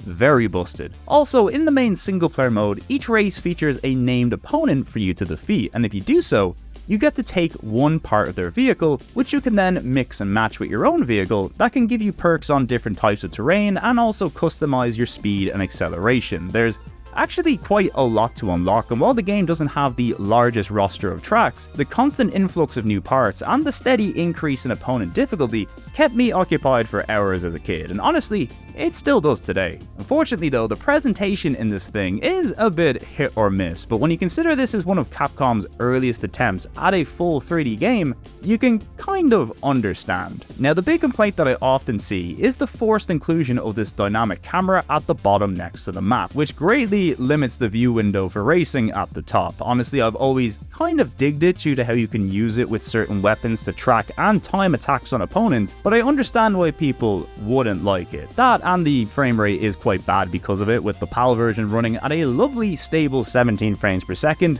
which we hate to see. If you're wondering how the Japanese version holds up, it's still not great as it's sub 30, but it is a little better at least. But honestly, if you can overlook the somewhat rough presentation, this is a really fun kart racer and one I can easily recommend to Mega Man fans. Also, the soundtrack for this game is really good, and it was composed by Yoshinori Ono of Street Fighter fame, which is pretty cool.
Sadly, Battle & Chase is quite pricey to buy physically these days because of the Mega Man tax, but it is also included as an unlockable in the Mega Man X collection on PS2 and GameCube, and that did come out in North America. So if you're simply looking to play the game in English and at a decent non-PAL frame rate, that's probably your best bet. Anyway, that's enough Mega Man for a little while, I think. Next up, we have a game about winning girls' hearts by being a quizmaster. And no, not the quizmaster from Sabrina the Teenage Witch, although, let's be fair, that dude's dress sense was off the charts.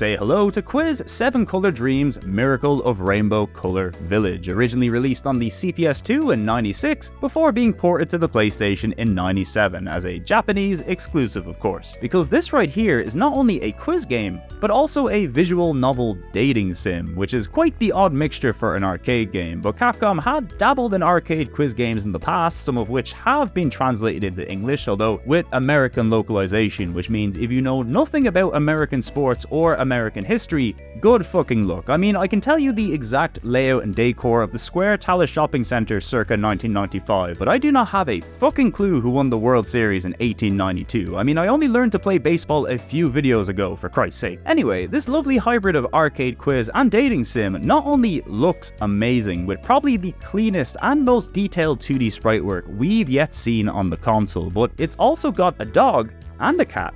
So clearly, it's the best. Unfortunately, given the Japan exclusive nature of this game and lack of translation, it'll be quite difficult to get into for obvious reasons, but the game ended up being quite the surprise hit for Capcom in Japan, topping the arcade charts around the time of release and earning the characters in this game a pretty dedicated following, even though they're relatively unknown here in the West. Although in saying that, you might recognize one character in particular, a soldier named Saki, who more or less went on to be the face of this game, not only because she was the most popular character with fans, but also because she appeared as an assist character in Marvel vs. Capcom and as a fully playable fighter in Tatsunoko vs. Capcom. So if you've always wondered where Saki came from, now you know, and knowing is half the battle. So yeah, if you like quiz games, cute girls, and can read Japanese, this one is well worth tracking down, and it's even got some bonus content exclusive to the console release, which we love to see. Also, this isn't Capcom related, but I had to bring this up somewhere in the video. When I was researching games released for the ZN1 board, I noticed a Taito game called Magical Date, which is very similar to Quiz Dreams in that it's an arcade dating game with a board game portion, but instead of a quiz,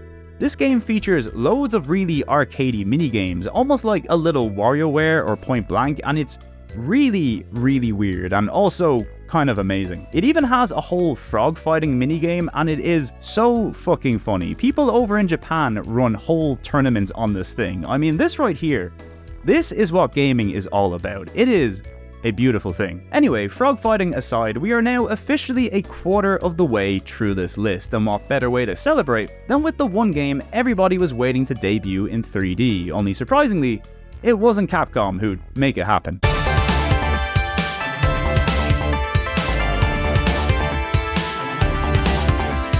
Well, here it is, the long-awaited 3D debut of the Street Fighter series, Street Fighter EX Plus Alpha, an enhanced console port of the '96 ZN1 arcade original. Well, not the original, the updated arcade version. You see, we got Street Fighter EX, and then we got Street Fighter EX Plus, and then on consoles there was Street Fighter EX Plus Alpha. It's not confusing in the slightest. Now, for whatever reason, Capcom notoriously were always a little apprehensive about making a 3D Street Fighter, so much so that the first time they'd actually attempted themselves was 2008's Street Fighter 4, but clearly demand was there for a 3D entry in the series, and luckily a company called Arika were happy to make it happen. Now, funnily enough, Arika was started by one of the designers of Street Fighter 2, Akira Nishitani, who, like many prominent Capcom staff members over the years, would leave Capcom to start his own company and then proceed to make Capcom games anyway. See Inti Creates, for example. Anyway, Arika, which is just the name Akira backwards, debuted with Street Fighter EX, a game that's also built on the same ZM1 hardware that Star Gladiator used, only this time we had a 3D game running at a full 60 frames per second. Turns out the secret to this was just not to have cool shit going on in the background, so there you go. Street Fighter EX is a really cool version of Street Fighter, not just because of the polygons, but more so due to the inclusion of a bunch of new characters, courtesy of Arika. I mean, they all play like Street Fighter characters, and many of them straight up have the moves of Street Fighter characters, but I've always liked how out there some of these designs are. I mean, who could hate Skullomania? That's right, nobody can. As for the gameplay, it's still pretty much Street Fighter at its core, although it does kind of feel like a 2.5D version of one of Capcom's crossover fighting games, as it's very fast paced and has a lot of features you'd see in those games like launchers and air combos, and it's also kind of insane visually, which Well, we love to see. It's also got by far the most characters and modes of any fighter we've looked at so far, and even some cool, albeit quite short ending scenes for the characters, although the Zangief one in particular is one of the all-time greats.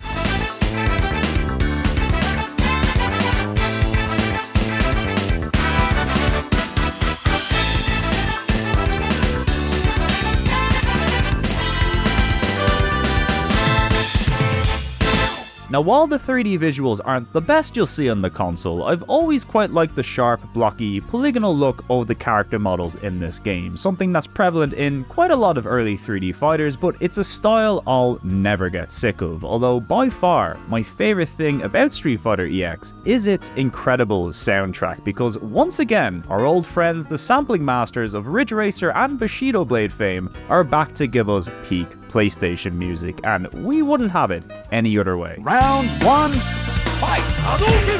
Hadouken! Yeah! Yeah! Hadouken! Hadouken!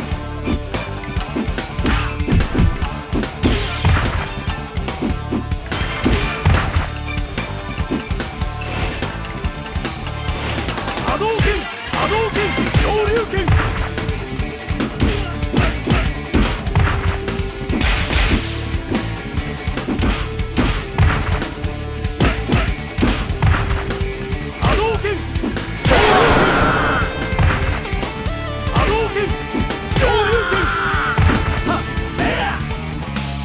Round 2, fight! Hadouken!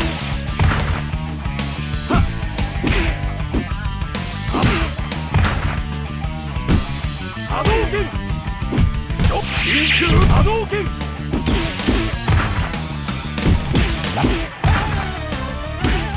Shikishu Hadouken! Shikishu Hadouken! Round 2, fight!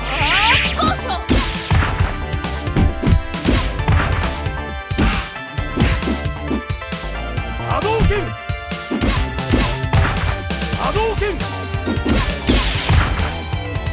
Hadouken! Ha ha! Shikishu Hadouken! Hadouken! KO! Hadouken!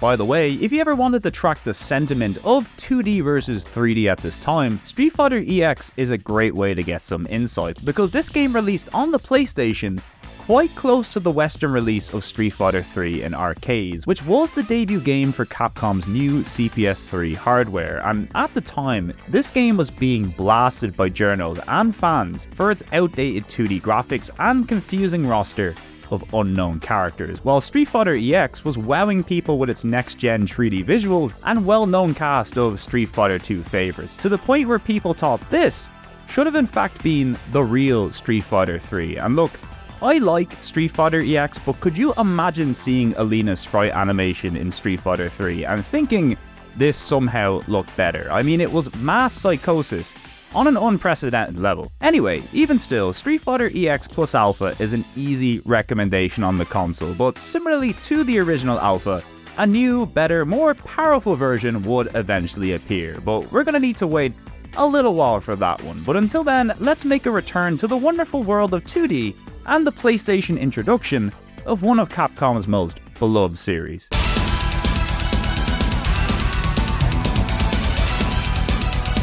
Kicking off a pretty long run of Marvel games on the console, we have Marvel Super Heroes, the 97 port of the 95 CPS2 arcade original. Now, some of you might ask, Sean, wasn't there another Capcom Marvel fighter released before this on the console? You know, a certain X-Men game. And the answer is no, but it is coming. Don't you worry. Now, even before that X-Men game, Capcom had a pretty good working relationship with Marvel, having developed arcade and console games based on their franchises in the past. And if there's one thing we should know about Capcom, is that they really like making fighting games and pitching fighting games to big American companies. And sadly, despite their good relationship with Disney, they never managed to make a Disney fighting game. But hey, at least Marvel listened. So this right here is the second Marvel fighting game Capcom would would put out, one that now includes a bunch of familiar favourites with a plot based around the Infinity Gem storyline, which means if you've seen the modern movies, you'll not only know what's going on in this game, but you'll also understand why Thanos is beating the shite out of you. We've got familiar faces like Spider-Man, Captain America, Hulk and Iron Man, as well as some deeper cuts like Blackheart and Sue McGorath, and some returning characters from the X-Men games too, but more importantly, this game introduced Doctor Doom as a fighter, and a Marvel fighter without Doctor Doom,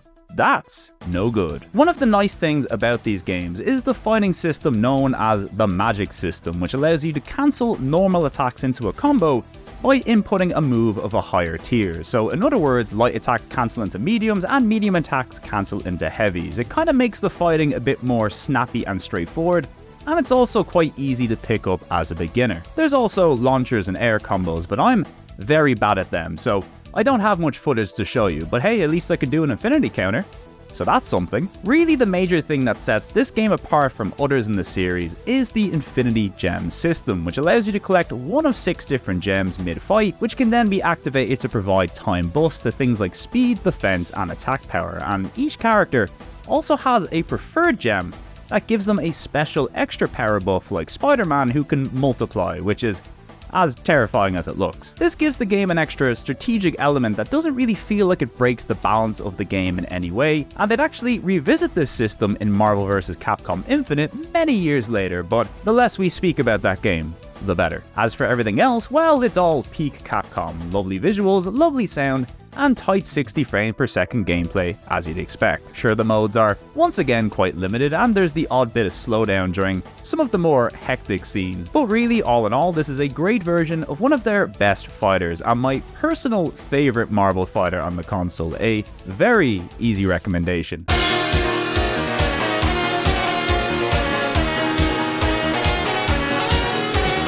Speaking of easy recommendations, here's the Street Fighter Collection, a 2-disc set containing PlayStation ports of both Super Street Fighter 2 and Turbo, as well as an updated version of Street Fighter Alpha 2, known as either Dash, Gold, or Prime, depending on what region you live in. Super Street Fighter 2, as we briefly mentioned before, was the first game made for the CPS2 hardware in 1993. Not only did it give Street Fighter 2 a much needed visual and audio facelift, but it also marks the debut of fan favorite characters like Cammy, T-Hawk, Fei Long, and DJ. Characters so integral to the series these days, it's really hard to imagine Street Fighter without them. Following that, we then got Super Street Fighter 2 Turbo in '94, which further updated the combat and moves for all characters, and also introduced flashy new super moves, which are tied to this little bar at the bottom of your screen.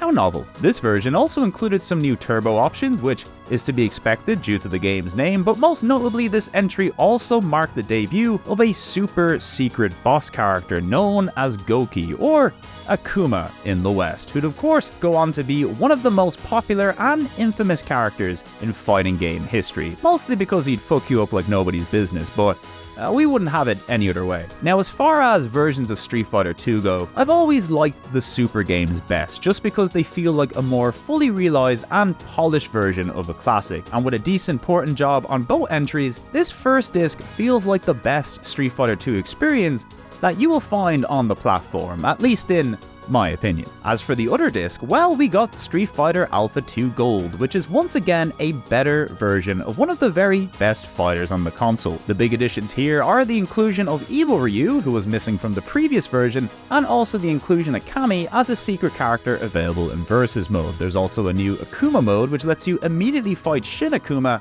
without fulfilling any difficult conditions. A great feature to have if you like throwing your controller against the wall. Also, most of the technical issues that plagued the original PlayStation port of Alpha 2 are gone. Look, the opening is now in-engine. What kind of magic is this? So yeah, if you have the choice, there's no doubting this is the more complete and technically sound version of Alpha 2 on the console, and a great addition to have packaged here in the Street Fighter collection. Now, if you want this package just for Alpha 2 Gold, sadly in the West it is only available as part of this collection, but in Japan, it did see a later standalone release as part of Capcom's budget reissue series, so if you want to seek it out that way, well, the choice is yours. Anyway, all in all, 3 great versions of 3 excellent Capcom fighters, all contained in one neat package. You love to see it. And speaking of the number 3, or tree if you're Irish,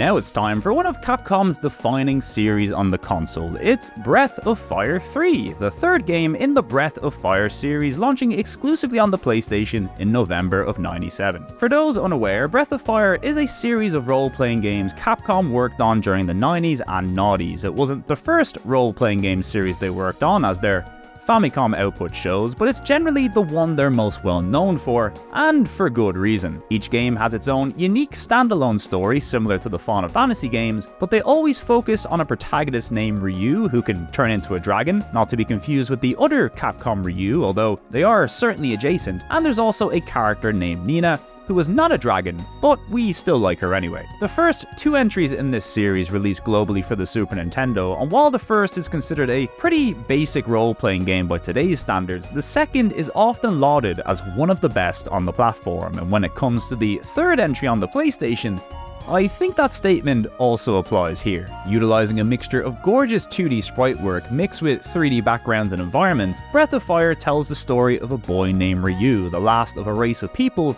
with the ability to transform into dragons, only Ryu has no idea who he is or why this keeps happening to him, and he also keeps doing it by accident, leading to plenty of wacky situations. This leads to a story that takes place over two different time periods. The beginning, which sees you playing as a young Ryu with incredibly cute sprite animations to match, and later an adult Ryu with incredibly cool sprite animations to match. One of the strengths of this series is its ability to tell well thought out and complex stories. I often find these games to be a bit of a slow burn at first, but it's often because it spends a lot of time letting you get to know these characters naturally before they're plunged into world-ending situations, leading to some of the most well-developed and memorable characters you'll find in any role-playing game. Now, structurally and gameplay-wise, it's a very traditional experience. It almost feels like the next evolution of a Super Nintendo RPG in a way, forgoing the big budget cinematics and environments in favor of refining a tried and true formula, while still making use of all that extra disc space a CD provides with fancy music and visual effects. Combat is turn-based as you'd expect, but it's super deep and involving with tons of flexibility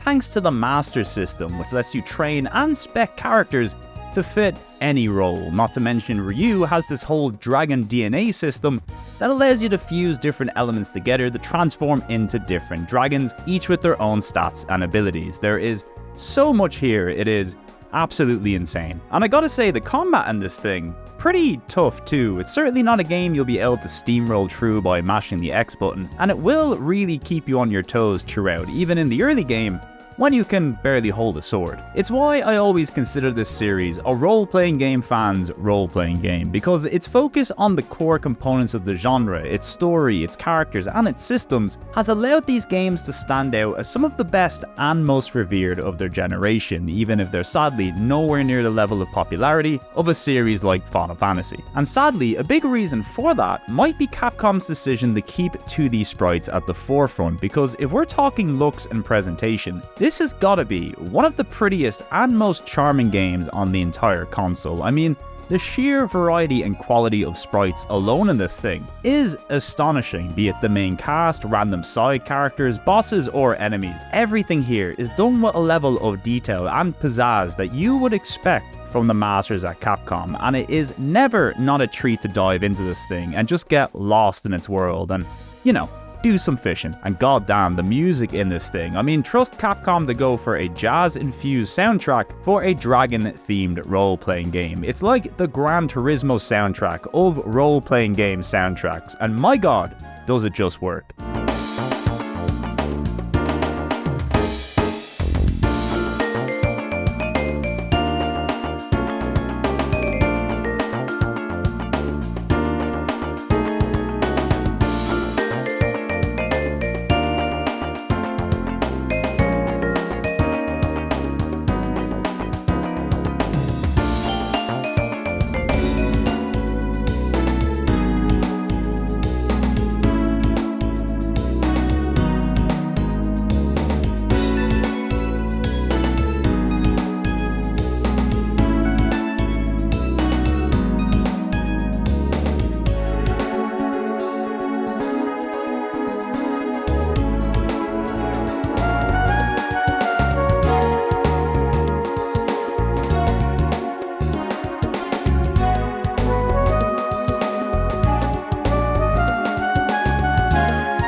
This game has so many good pieces of music, like one of the very best soundtracks Capcom has ever done in my opinion, and just one of the many reasons this game is such a joy to play. So yeah, without spoiling much else, Breath of Fire 3, a big recommendation from me. The way I first discovered this game was via the PSP port of this thing that's mostly the same as the PS1 version, only now in widescreen, and another great way to play it if you prefer your games on the go. But either way, an amazing start to what would be an iconic duo of role-playing games on the console. Now sadly we're gonna have to wait a little while to get to the next one, but it will be worth the wait, I promise. Anyway, that's enough of that. Next up, we have the number 1. So here's one on the PS1, a rather unfortunate name for a pretty fun game. This run and gun from noted 2K Sports developer Visual Concepts originally launched in the West in December 97, but since Capcom picked it up for a Japanese release in 99 alongside giving it this cool Capcom cover art rebrand, we're going to talk about it today. One is the story about a man who wakes up with no memory, a barcode on the back of his neck, and a gun grafted to his arm, which sounds like a bad night out in Galway if you ask me, but naturally, this is very confusing for our protag, but little does he have time to think before a helicopter shows up trying to kill him, and well, the rest of the game is you killing people who are just trying desperately to kill you. In fact, it's quite literally about a man so angry he cannot die. Seriously, your health system is tied to killing people and is called the rage system. The more you kill, the angrier you get, and the angrier you get, the more you kill. Sometimes you will fall off a building and die mid-rage spree due to some lousy platforming controls, but hey, you win some, you lose some.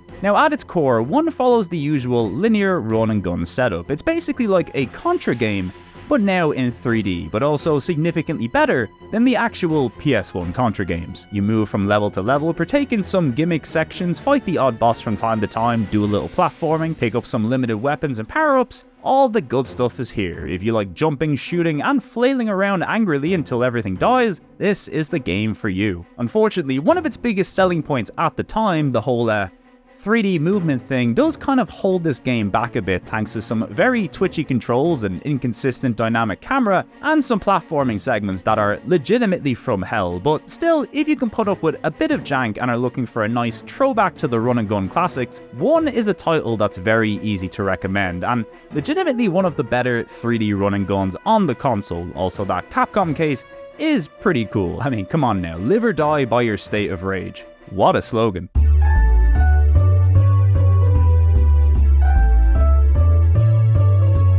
Only a few games left to go in 97, but we're certainly not letting up, because it's time for Mega Man Legends, aka Rockman Dash, over in Japan, another spin-off of the Mega Man series and the first to dip its toes into the exciting world of 3D. Well, as long as you don't count Battle and Chase. And it's not just the dimensions that's changed, the gameplay and story here feel like nothing else in the series past or since, because the goal here was to create a completely new style of Mega Man game with a broader appeal for everyone. So they turned it into an action-adventure role-playing game dungeon crawler, and it's also got a dancing robot monkey. That part's really important. Legend's story takes place in an alternate version of Earth that's been ravaged by floods and is now filled with tiny little islands where the main mode of transportation are big flying machines in the sky. Our protag Mega Man Volnut, along with Roll, Data, and Professor Casket, are a team of treasure hunters known as Diggers, out in search of a mystical treasure called the Mother Lode, which can supposedly act as an infinite energy source, something desperately needed in this flooded world where energy is a scarce and highly demanded resource. But that search comes to a halt when the cruise ship, the Fludder, crash lands on Cattlecock's Island, and well, what follows is one of the most charming games the PlayStation has to offer. I mean, first off, we have the visuals, which, considering this is still one of Capcom's earliest 3D games, let alone one of the earlier open world style 3D games on the platform, this thing looks incredible for its age. I mean, you can definitely tell it came out in 97 in some parts, but in terms of character, enemy, and environmental design, this series is in a league of its own. Now, a big part of this comes from the decision to focus on this bright, cartoony, cel-shaded style. Now, I say style because for the longest time, this game looked so good, I just assumed it was cel shading, but the first game to actually use real cel shading was Jet Set Radio on the Dreamcast. Games like Legends, Fear Effect, and all those other cool-looking cartoony games from the 90s, they instead use painted textures with the lighting and shadows painted on to create a cel-shaded effect. The shadows, of course, don't react to light in real time like they do in Jet Set Radio, but the effect here is still really convincing all the same. And look, when you consider the quality and detail of the 2D sprites Capcom were putting out at the time, it only makes sense that that skill would transfer over to textures in 3D, right? Like, this is effectively a 2D Capcom sprite in 3D when you think about it, so no wonder it looks so good. But maybe the biggest benefit of this style is how expressive it allows its characters to be. Like the antagonist in this game, the Bond family of air pirates. Every moment Teasel Tron or her little yellow surfbot companions are on screen, I can't take my eyes off them. Miss Tron, we're so sorry. We lost the key. Oh, what happened this time? I can't take my eyes off you for a second, can I? Just you wait till we get back. You're in a lot of trouble. Oh, no. Who was that? Wait, wasn't that the same boy as before? He disabled the Bloom Bears by himself.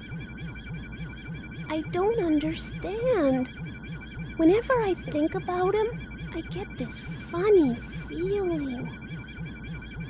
Oh, forget it! Who cares what this feeling is? It's all his fault!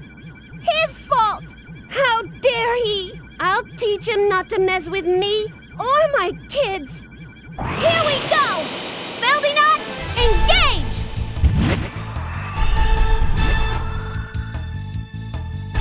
Oh!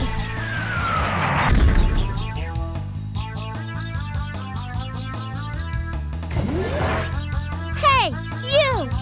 Thanks to you, everything's a mess now, isn't it? Huh? Aren't you the girl who's being chased by that dog? Shut up! I don't want to hear about that! Do you know what you've done? Huh?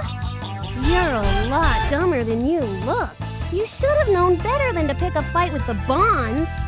Of course, if you agree to become one of my servants, I suppose I could forgive you. What do you say? That way my brother will never have to know about what you did to us. Join up with pirates? I don't think so. All right then, forget you. Fine, see if I care. I gave you a chance and you turned it down. Don't come back crying to me later. Your history! You're toast! Just you wait! Like, Trondon exploding out of her mech when you defeat her is legit one of the funniest visual gags I have ever seen in a game.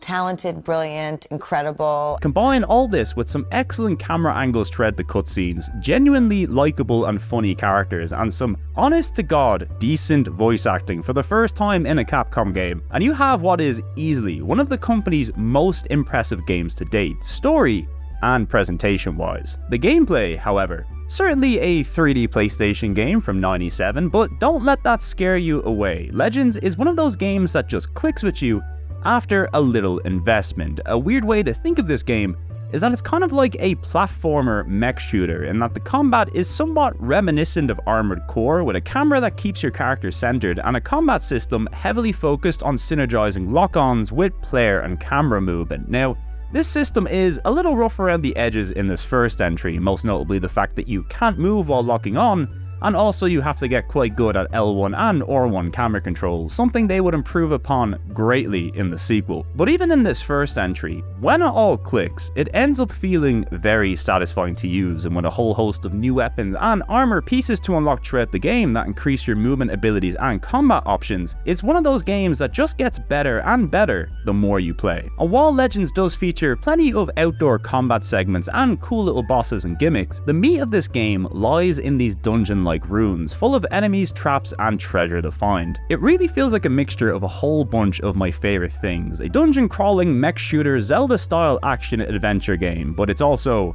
Mega Man. Sure, it is a little rough around the edges, but many of the best games we're playing are. Unfortunately, these rough edges, the odd mixture of gameplay styles, and a general feeling of Mega Man fatigue at the time led to this game underperforming both critically and commercially, and it's a real shame because in many ways, it's a game well ahead of its time. Like, could you imagine how many people would kill for a dungeon crawling Mega Man Zelda-like? Well, it's here, and it's really good. Don't let a few early era 3D control quirks scare you off. It is worth the effort. Plus, it's one of the few Capcom games that also ended up on the N64, so that's pretty nice. Anyway, we spent a little longer on this game than most because I truly believe it's one of the standout series in today's list, and luckily, despite its poor performance, Capcom in the 90s, they weren't one to give up on a series so quickly, so we'll be seeing more of rock, roll, and quite a bit of Tron and the Cyberbots later. Don't you worry. Next up though, we're gonna see what happens when you turn Akuma into a mech.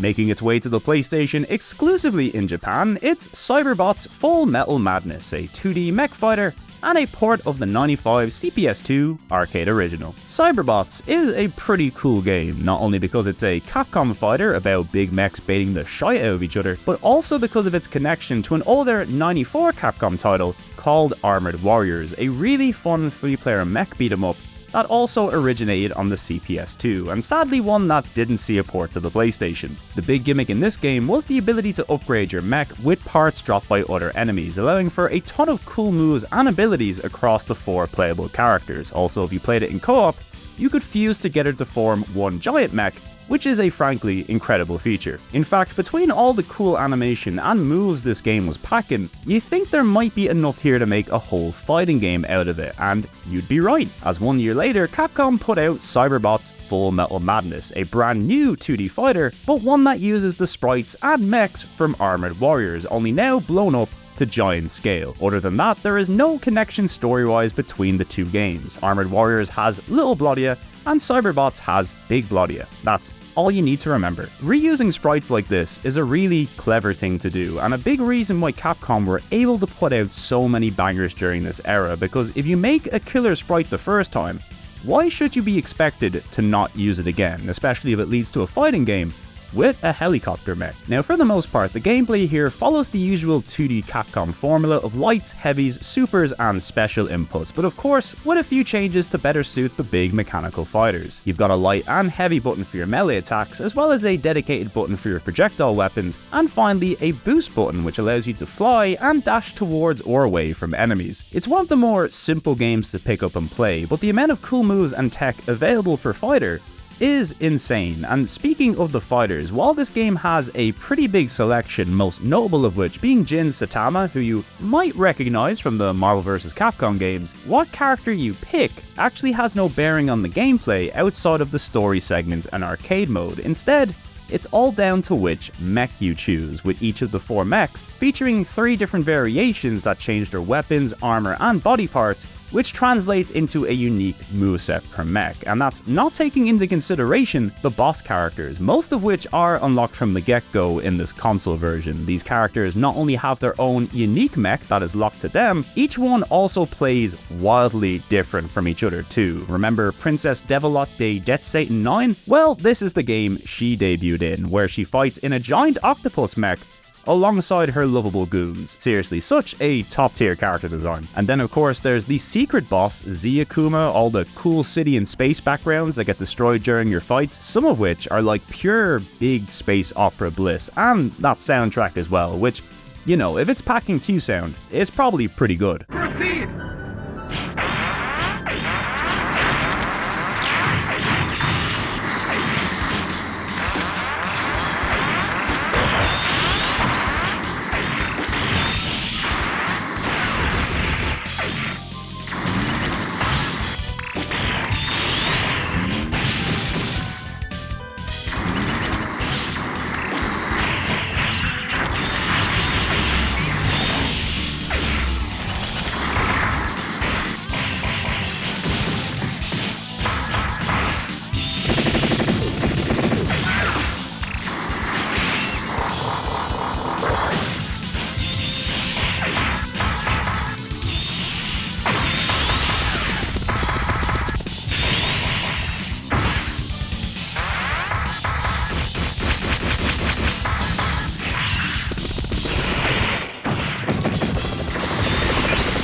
So, Cyberbots, a wonderful fighter, and sadly one that never made it out in the West back in the day, although considering it's a non-Street Fighter or Marvel 2D fighter and a pretty content-lacking arcade port at that, it's probably not a surprise, although I did manage to pick up a sweet Saturn Special Edition of this thing from Japan a little while back, and it's legit one of the coolest things I own. I mean, it's got a pop-up diorama, a gorgeous art book full of cool mech designs, and even the cardboard box it comes in is full of cute little Capcom details. It is so nice. Anyway, whether it's the PS1 or Saturn version, it's another good port of a great game, and better still, you can play it nowadays with rollback netcode thanks to the Capcom Fighting Game Collection, which also features a whole bunch of other games we'll be looking at today, but we'll get to them in time. There's also a game called Techromancer worth mentioning, which many consider a spiritual follow-up to Cyberbots, which is to say that it's also a Capcom mech fighter, and it also has Jin and Gladiator as a secret unlockable. But really, Techromancer is more like Capcom decided to make an all-star mech fighting game, but instead of committing to the licensing nightmare that would most certainly be, they decided to make their own,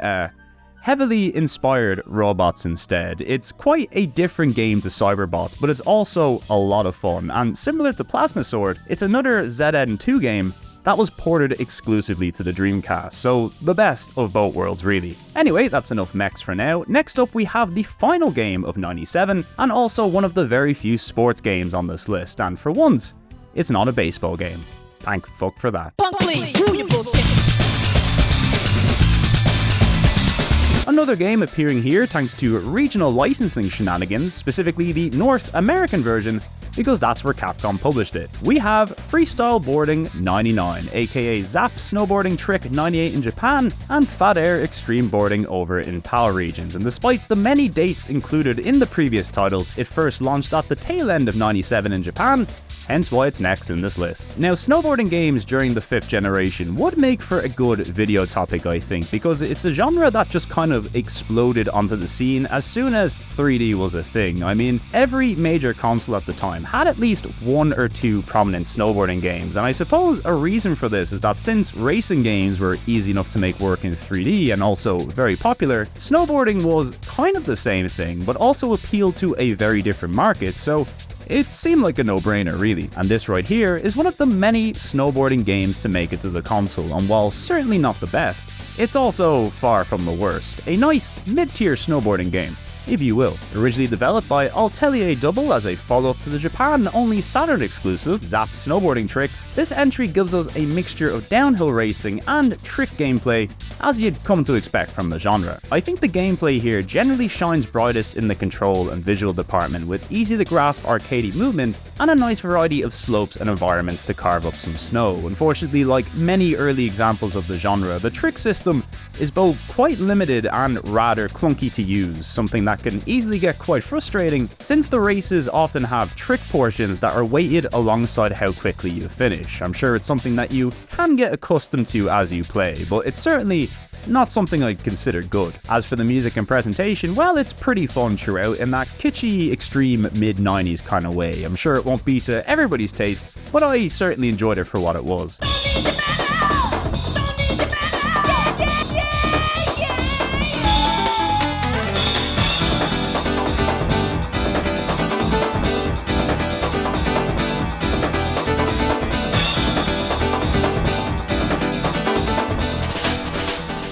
Anyway, that's Freestyle Boarding 99, aka the snowboarding game with many names. It wouldn't be something I'd recommend seeking out, but if you ever come across it in your travels, you could certainly do a lot worse. But luckily for the snowboarding fans out there, this isn't the only snowboarding game Capcom would publish on the console, and next time, things get real good, and also a little spooky. Speaking of which... That's right, we're kicking off 1998 with a big one. It's Resident Evil 2, aka Biohazard 2, over in Japan, the long-awaited follow-up to the mega-hit original, and one of the most beloved games in the series, and it's got a whole subplot in the TV show Space based around it, which is pretty incredible. Oh, hiya. Don't sneak up on me like that! Ooh.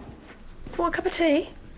Yes. After the breakout success that was the first Resident Evil and the many other versions of Resident Evil that appeared in the meantime, Capcom really had a lot to prove with this follow-up. Not only was the first game by far their biggest commercial success on the console, but they also had to prove that their first attempt wasn't just a fluke. And with series co-creator Shinji Mikami now working with a new director, Hideki Kamiya, who you might have heard of, assuming he hasn't blocked you on Twitter, well, all eyes were on Capcom to see how they would do, and would you believe it? They absolutely knocked it out of the park. Where Resident Evil was a game about being isolated inside a big spooky mansion in the middle of the forest, Resi 2 instead thrusts us right into the heart of Raccoon City in the middle of a zombie outbreak. Places you thought were havens of safety like a gun shop or police station were now the complete and total opposite, and worse still, the number of zombies and creepy enemies has also increased dramatically. I kind of liken this entry to something like Terminator 2 or Aliens, in that it takes what worked in the first entry and then just blows it up to Hollywood levels of action flair, which is to say the game is still incredible, spooky, tense and atmospheric, but you can now also blow up a giant zombie alligator, and we love to see it. Resi 2 sticks to the gameplay of the first entry, so tank controls and static backgrounds are the name of the game, but everything just feels more polished and refined than before, with some of the backgrounds in this game being the gold standard for years to come, and with a much bigger range of locations to visit, including the iconic Raccoon Police Department, which is kind of like a mini Spencer Mansion, full of more ridiculous gizmos and insane puzzles. It fast became another one of the most iconic and memorable places in all of gaming. We've also got the dual protagonist system making a return, only this time around the characters aren't separated into difficulty, rather they're separated by a giant tanker crash at the beginning of the game, and also they get their own individual discs now, which is pretty fun. We of course have Leon S. Kennedy, a rookie cop who's about to have a terrible first day on the job, and there's also Claire Redfield, the sister of Chris from the first game, who was out in search of her missing brother and has also picked a terrible time to show up to Raccoon City. Now, in terms of story and production values, there's also been a huge increase too. I mean, the opening cutscene for Resi 2, while certainly not as campy and fun as the first game, is some of the best CGI work you will see on the console, not to mention the voice acting is leagues better than the first game, which, you know, kind of makes me sad on a personal level, but hey, we can't all love trash now, can we? It also continues to straddle the line between being really silly and campy, but also genuinely terrifying in places, with Police Chief Irons in particular being one of the most fucked up characters in all of gaming. Throw in more weapons, bigger bosses, and some of the scariest enemies in any game. I mean, who could forget the introduction of the licker, right? I mean, there's a camera angle that only appears once in the entire game, which is meant to represent the licker looking at you entering a room from the outside. And I mean, just look at this shit. That right there, that's cinema, baby. Plus, we've got the addition of a new B scenario that not only increases the difficulty and changes the routes that you'll take within the game, but it also adds extra bosses and a debuting Mr. X, whose intro is still one of the funniest things I have ever seen in a game, until he quickly reminds you that laughing at a very tall man wearing a big jacket and hat is not recommended. There's also a suite of further unlockables you can get for beating the game with a high rank, most notable of which are the Fourth Survivor and Tofu modes, which are not only really challenging and fun, but so goddamn stupid. Also, shout out to the soundtrack, which is easily my favorite in the series. The ambience here is on another level.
Resi 2 also received a reissue on the console, although only one this time, another DualShock edition that was exclusive to North America and Japan. This once again includes analog controls and vibration as you'd expect, as well as a new rookie mode and also extreme battle mode, which is kind of like a proto version of the Mercs mode we'd see in Resident Evil 3, but more on that later. And well, since this DualShock edition doesn't have a butchered soundtrack, it's easily the version I'd recommend on the console if you have the choice. Other than that, there's of course the many ports available on the likes of the Dreamcast, GameCube and PC, but most notably, there's also an N64 port of this game, which, considering it includes almost all the content of the 2-disc PS1 game inside a single N64 cartridge, makes it one of the most impressive ports of all time. Now this, alongside Mega Man Legends, are two of the 3 games Capcom released on the N64. What's the other one, you ask? Well, we're gonna have to wait a little further into the video to find out. Also, there's the modern remake of Resident Evil 2, which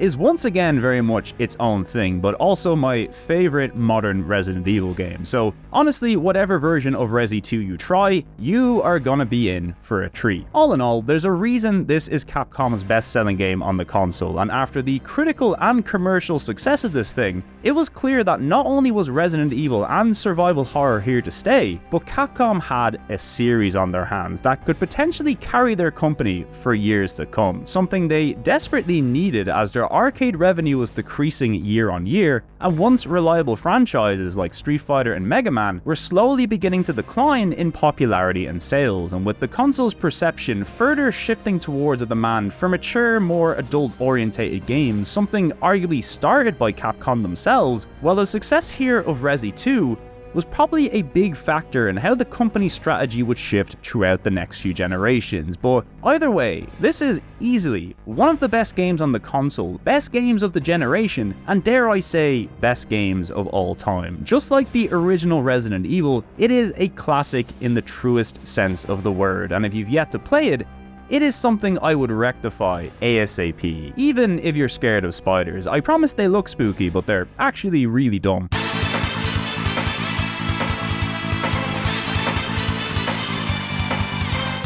Next up, we have X-Men Children of the Atom, a port of the '94 CPS2 original, and one of only 2 Capcom releases to never make it over to Japan. And considering this is a port of one of the most beloved Capcom fighting games of its era, the fact Japan didn't want the PS1 port, well, that should tell you things are not looking good. So, for context, X-Men Children of the Atom alongside Darkstalkers was one of the first games to appear on the CPS2 hardware, and just like Darkstalkers, it was a showcase of what the hardware could do. Not to mention, this was the very first of Capcom's Marvel crossover fighters, so historically, this game is pretty damn important. Anyway, up until now, all the 2D Capcom fighter ports that we've looked at have been better on the Saturn, but not enough to not make me recommend the PS1 versions as well, which have all been pretty good ports for the time. X-Men Children of the Atom, however, is when the Capcom ports on the console started to take quite a downturn, and the gulf in quality between the Saturn and PlayStation versions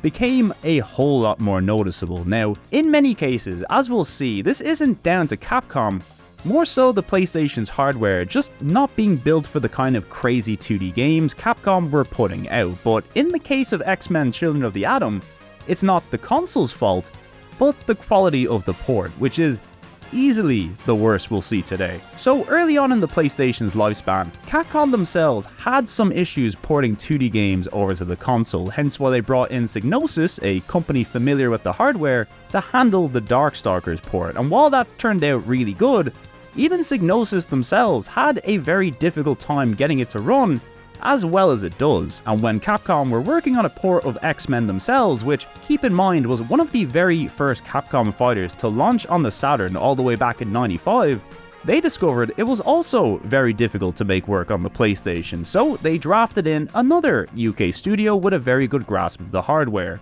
Probe Entertainment Software, who, to their credit, would put out some very impressive games from a tech perspective, some of which also happened to be very good games, and others, very much not. But similarly to Psygnosis and Capcom, Probe found making a high-fidelity 2D game run at 60 frames per second without too many compromises on the console it was not easy at all, and after a long and troubled development period and a delayed release of nearly 3 years, well, the game just kind of appeared out on the PlayStation in '98 thanks to Acclaim, who were more than happy to publish it in the West, and oh boy, is it rough. This PlayStation port of a fighting game runs at an uncapped and very unstable frame rate, which is frankly insane by today's standards. The game probably averages somewhere in the 40 FPS region, but as soon as the action heats up or a big character like Sentinel or Juggernaut gets on screen, those numbers begin to dip dramatically. Now, I figured since this was a British-made port, maybe the PAL version might be better optimized, but nope, it runs even worse over here. Frankly, this kind of performance in a fighting game makes this almost unplayable, which is a real shame because Children of the Atom is one of my favorite Capcom fighters. It's got a great roster of X-Men favorites, lovely visuals and music, and also destructible stages, which is one of the big gimmicks of this entry, but sadly, this is a port I just can't recommend due to the performance issues which are simply too glaring to overlook. It's a sign of how tough 2D development, especially at high frame rates, could be on this console, and it makes it all the more impressive that Capcom and others managed to nail this stuff down as they became more familiar with the hardware. It's something you could probably say the same for when it came to 3D on the Saturn. And while the many 2D ports we've looked at today does show that a 60 frames per second version of this game was possible on the PlayStation, sadly for Children of the Atom, it seems this thing was just doomed from the start. But oh well, this wouldn't be the last X-Men fighter we'd see on the console. In fact, the next one would turn up a little bit sooner than you'd expect, and by sooner, I mean right now.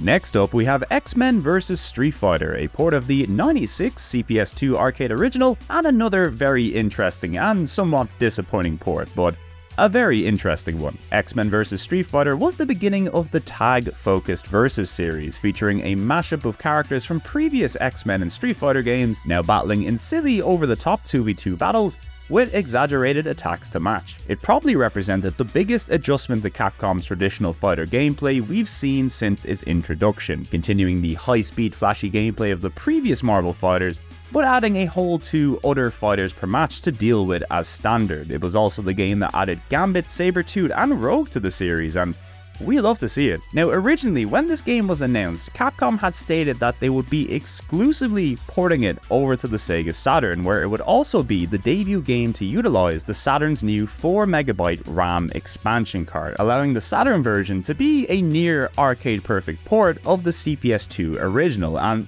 that it was, launching in late '97 as probably the most impressive 2D game Capcom had put out on the hardware thus far. Unfortunately though, by this point the Saturn's days were beginning to be numbered in the West, and with the planned '98 Western release of this version hitting a roadblock after Sega of America decided against producing the 4MB RAM card in the region, something Sega of Europe would also go on to do, well, this officially marks the endpoint of Capcom's run on the Saturn in the West.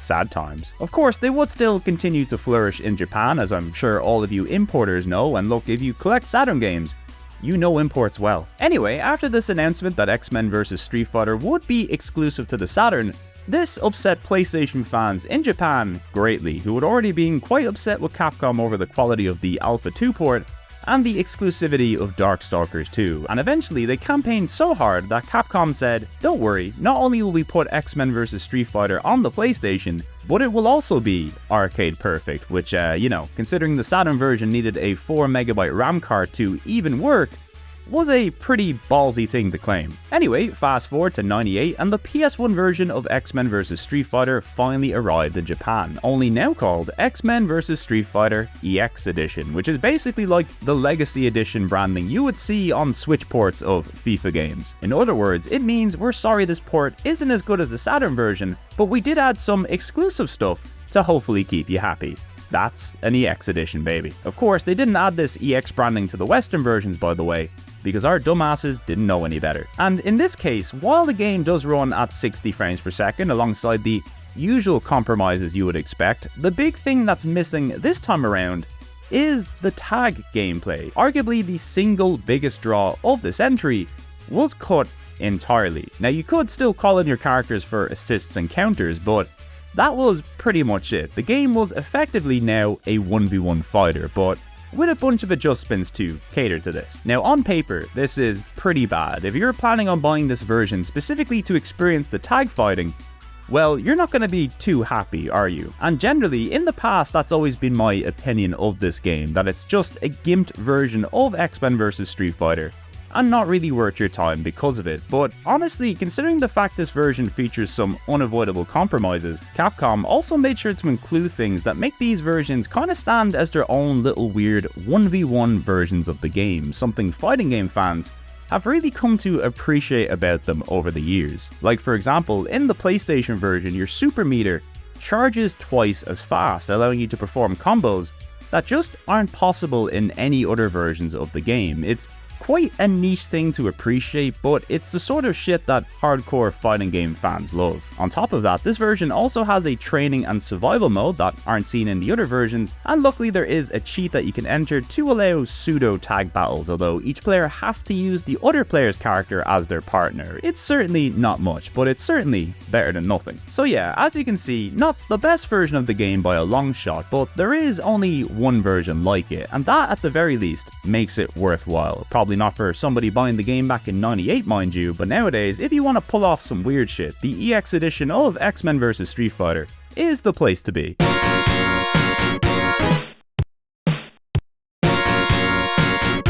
Up next, we have another Japanese exclusive, and it's the Arcade Gears version of Wonder 3, aka 3 Wonders in the West. Sorry to all the people who hate my accent, by the way, just be glad this game wasn't number 33 on our list, because I would have had a field day. Anyway, this is a port of the CPS1 arcade original from Capcom, although unusually, this port was both developed and published by Zing as part of their Arcade Gears label of arcade ports. And sadly, since the Arcade Gears version of Pulirula isn't a Capcom game, we don't get to talk about that today.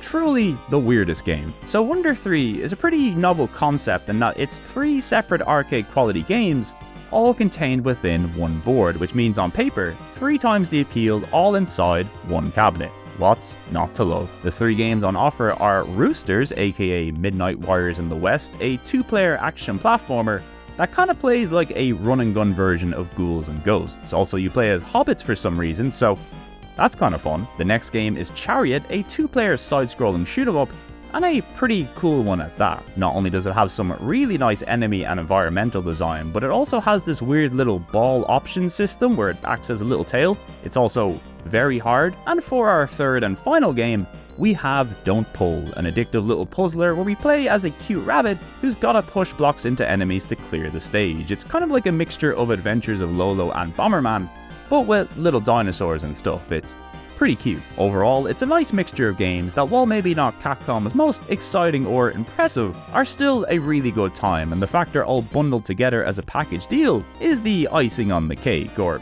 at least it would have been at the time. Seriously, it's very easy to play these games nowadays, and you should be playing them. Now, this wouldn't be the last time Capcom would try the whole 3-in-1 games thing, as they'd put out a cool little sports title a few years later on the CPS2 that combines tennis, soccer, and basketball all in the one board, although more importantly, the mascot of this series has a very cute dog.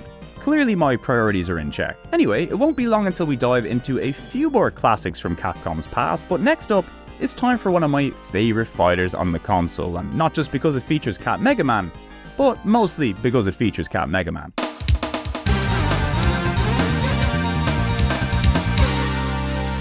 That's right, it's Pocket Fighter, aka Super Gem Fighter Minimix in the West, before they realized that was a terrible name, and then changed it back to Pocket Fighter for the PS1 release. This port of the '97 CPS2 arcade original sees a return of the chibi characters from Puzzle Fighter, now back with their very own fighting game, and my god, is it good. Pocket Fighter is in the style of games like Virtua Fighter Kids and Battle Arena Nitto Shinden, where all your favorite characters are battling it out in cute chibi fashion, and while I'm not really too fond of the 3D takes on this idea, Pocket Fighter is an example of how to do this concept justice, not only because it gives us a very fun entry-level fighter, but one that's chocked to the brim with personality and Capcom fan service. It's also the first game to make it to the PlayStation during the CPS3 era, which means we see the PlayStation debut of Ibuki from Street Fighter 3 and Tessa from Red Earth. And I know I've already mentioned Red Earth a few times during this video, but it's like a fighting game, role-playing game where you only fight bosses. It is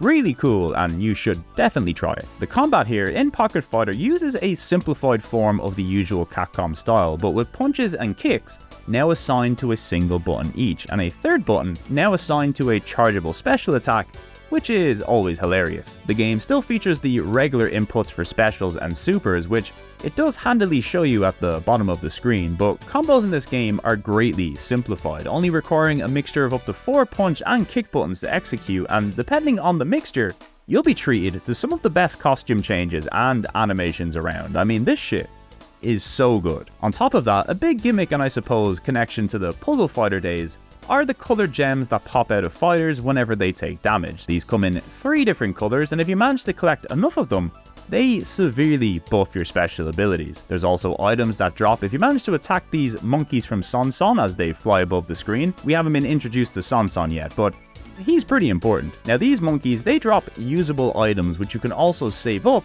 and throw at enemies for a variety of different attacks. I know the whole game probably looks incredibly manic, but trust me, it's controlled chaos and it just feels so good to play. Like, it's a beginner-friendly fighting game that not only breaks things down for newcomers, but also helps ease them into the more complicated aspects of its gameplay. And for more hardcore players, well, the gems, parry, and item systems give you a ton to play around with. But if the gameplay doesn't win you over, the rest of the game is just bursting with Capcom fan service from top to bottom. I mean, not only are these some of the best backgrounds in any Capcom game, the amount of fan service contained within them is absolutely insane. I mean, they even chibied up Hype Dog from Darkstalkers. How could you not love this game? Even the survival mode is just a big long run through 12 opponents where every character you beat reveals more fan service. I mean, what better motivation to win a fight than to see Mega Man Walnut, you know? Also, the music is incredibly good. Some of it is so upbeat that it just can't help but put me in a good mood.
Now naturally, since the Saturn port does feature optional support for the 4MB RAM card, it's got more animation frames and better load times, but in general, the PS1 port of Pocket Fighter is considered one of the best that Capcom would put on the console, with a rock solid frame rate and an exclusive edit mode which allows you to unlock customization cards and items through things like quizzes and a full-on quest mode and stuff. It's pretty cool actually. So yeah, all in all, an excellent port of one of my favourite fighters on the console, and one that any Capcom fan is bound to get a kick out of.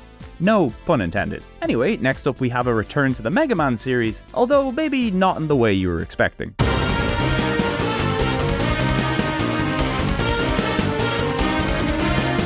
Well, I sure hope you didn't think we were done with FMV games, because it's time for Super Adventure Rockman, a Japan-only animated Rockman adventure that's split into 3 episodes across 3 discs, and it's also a railgun shooter. I know, that does sound pretty cool, doesn't it? And while it is kinda cool, it's also very janky, very basic, and I have no idea what's going on, but people do die in this game, so it's got that going for it. The story of Super Adventure Rockman centers on Ra Moon, a big supercomputer discovered by Dr. Wily in the Amazon that he uses to revive some of his old robot pals. Now, the story here is notably darker than what you'd expect from a mainline Mega Man game, something Keiji Inafune was reportedly not very happy about. I mean, that man did not want to see helicopters being blown up in a kid's game, let me tell you. Unfortunately, the story here is all in Japanese without subtitles, so it'll be a hard game to get into for non-speakers, but the animated scenes certainly are impressive. It's basically just a Mega Man OVA that's being converted into an FMV game, and on the presentation front at least, it's pretty good for what it is. As for the gameplay, well, it's mostly just a case of watching the episode, occasionally making a decision that can benefit you or harm you, reacting quickly to a situation to avoid damage, or entering into a little shooter mode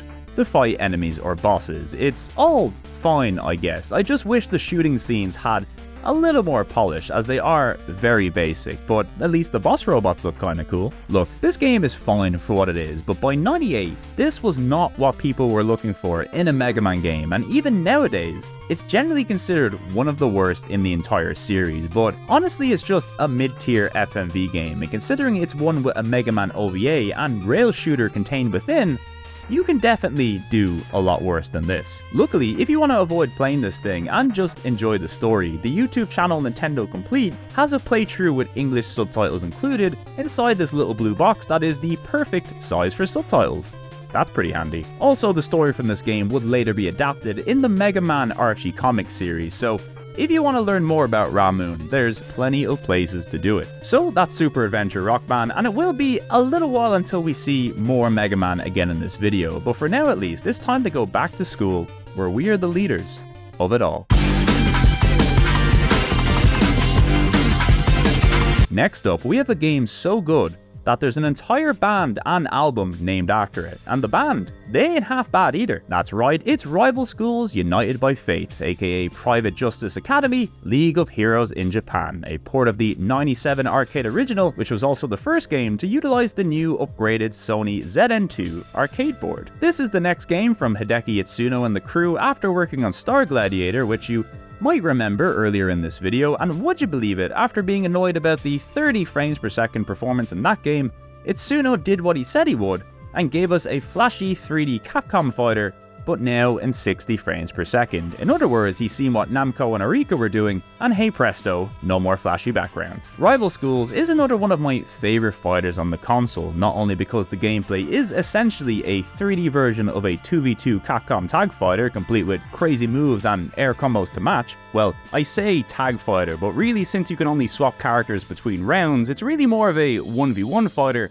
with some cool tag moves added for fun. But thematically, Rival Schools is such a fun concept. It focuses on a number of different schools located in a Japanese city who, in traditional Japanese style, all have major rivalries with one another. Each school has their own collection of characters that generally follow a theme of the school. We've got the sports school and their selection of sporty fighters, the delinquent school where the students look mean but are actually really nice, the school that just features Americans for some reason, and of course the Pro Tag school, who have no real theme other than just being really cool. Also, Sakura from Street Fighter is here, and you can also fight as a bunch of teachers who are low-key the best characters in the game. Plot-wise, all the schools are fighting thanks to an evil elite school who's out there causing havoc, but secretly deep down inside, I think these kids just really love fighting. I mean, if you show up to the yard wearing USA-themed boxing gloves, there's no way you're not itching for a fight. The gameplay here uses a cut-down 4-button fighting system similar to SNK games, which would kind of become the standard for 3D Capcom fighters of this era. And look, when I said the gameplay here is like a 3D version of a 2v2 versus fighter, that's really what you're getting here. And while the fighting itself is pretty easy to get into and quite satisfying in motion,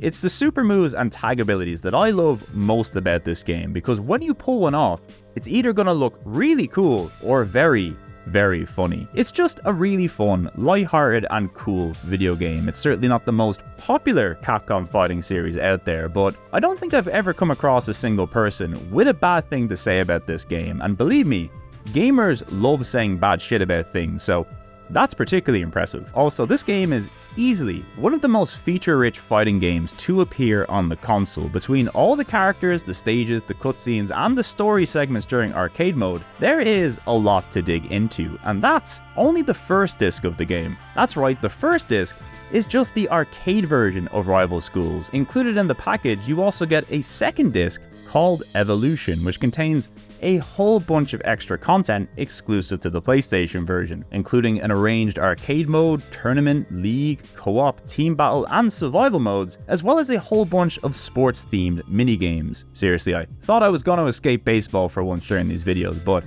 it'll always find its way back to me. And most impressively, we've also got a really robust tutorial and training suite, which is far ahead of its time for a fighter of this era. I mean, so few games really teach you the basics like this in an interactive way, and it's something that's really great to see in a fighter of this era. Also, I gotta give a particular shout out to the loading screens in this game, which might seem like a weird thing to say, but around this time, Capcom started filling their loading screens full of art from their games, and there are so many cool pieces that appear during this game in particular. It's almost kind of crazy. Like, I know people don't like loading times for obvious reasons, but there is something quite nice about experiencing these for a few seconds pre-fight, especially since some of them are really weird. Unfortunately though, as far as Capcom fighting games are concerned, I think this is one of the weaker soundtracks overall, but it does make up for it by having the best opening of any Capcom fighter on the console, so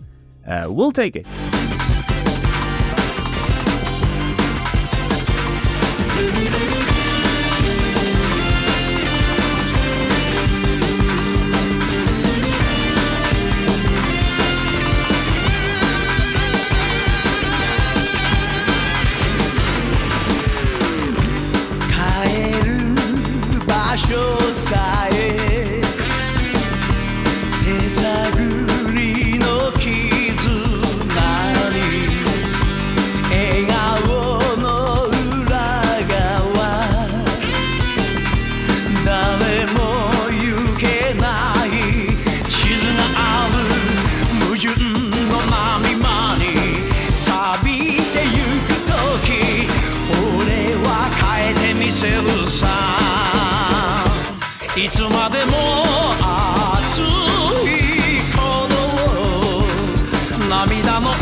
So all in all, easily Capcom's most feature-rich and exciting 3D fighter on the console thus far, and if you can believe it, there's still more to talk about, because despite all the fun extras included in this game, it still pales in comparison to the Japanese version, which not only features a fleshed out custom character creator so you can fight in the schoolyard with your very own student, but in Japan, the highlight of the Evolution disc, and probably the defining feature of this series, was a fully featured visual novel story mode where you get to join one of the 4 schools, hang out and build relationships with the characters, as well as train your custom character to partake in fights. It is absolutely insane, and maybe the biggest selling point of this game, well, at least if you live in Japan anyway. Now of course this wasn't translated or included in the Western release due to a mixture of time, limited space on the disc, and also a lack of interest in visual novels around these parts, but I think it's really rare to see a game where such an important part of it was left out of the Western version, yet the version we did get is still one of the most feature-rich fighters on the platform. I mean,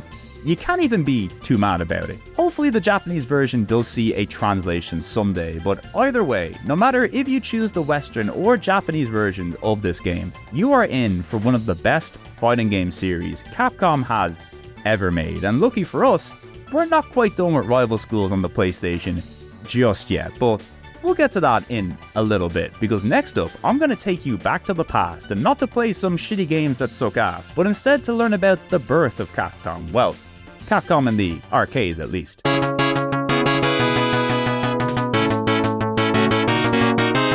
say hello to Capcom Generations Volume 1, the first of 5 collections featuring some of Capcom's most influential arcade classics and sometimes also their console classics, but we'll get to them in time. I guess the easiest way to think of these collections is that they're kind of like Capcom's version of the Namco Museum series, only nowhere near as cool. But to be fair, Namco set an unrealistically high standard with those things, and what Capcom did do was still put out a pretty nice package for fans of their older work. Also, the way these games were released in the West is kind of a mess, so I'll cover them all when we reach Volume 5. Trust me, it'll save us some confusion. Anyway, this first volume, Wings of Destiny, is a collection of 3 games from the 1940 series, one of Capcom's first major hits in the arcade, and also one of the earliest high-profile vertical shoot-'em-ups. What's interesting about this series was that its creation was a result of Capcom implementing a strategy to focus on creating games to appeal to a worldwide audience. Because being big in Japan is one thing, but if you wanted to make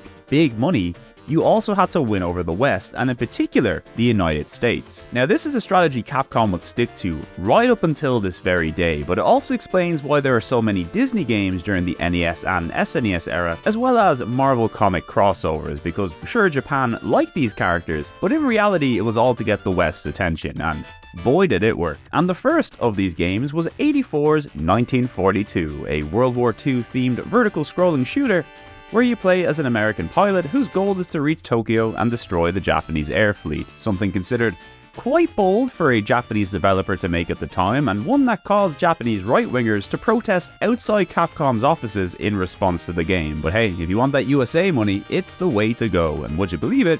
It was a big success. The game itself is quite simple, as are most vertical shooters of this era, but you can feel the slow but sure evolution in the genre, particularly with the shooting, rolling feature, and bosses in this game. It's more than just Xevious over the ocean, but it's still a formula Capcom would improve upon greatly over time. The second game included in this collection is 87's 1943, The Battle for Midway, a follow-up to the original, and a pretty good one at that. It offers not only enhanced graphics and sound, but also new weapons and power-ups, and a new health bar system, so you don't explode in one shot.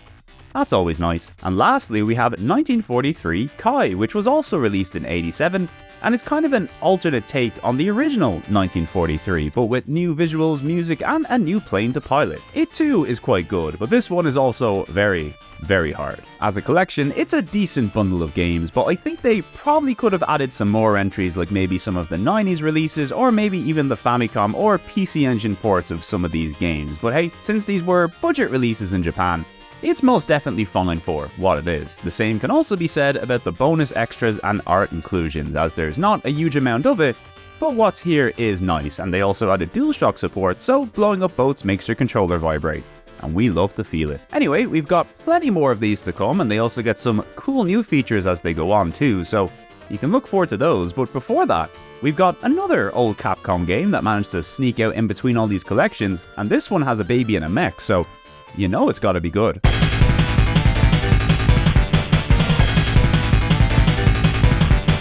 It's Captain Commando, a Japan-exclusive port of the 91 CPS1 arcade original, and this is a really good game to appear just after I mentioned the whole Capcom focus on marketing to the West, because Captain Commando is a game that exists solely because of that. You see, back in the 80s, Capcom devised a mascot that would be used in its Western marketing campaigns, and that was none other than Captain Commando, which I'm sure is mostly to do with the popular game Commando that was floating about at the time, more on that later, but also because if you take the first 3 letters of Captain and Commando, you spell Capcom.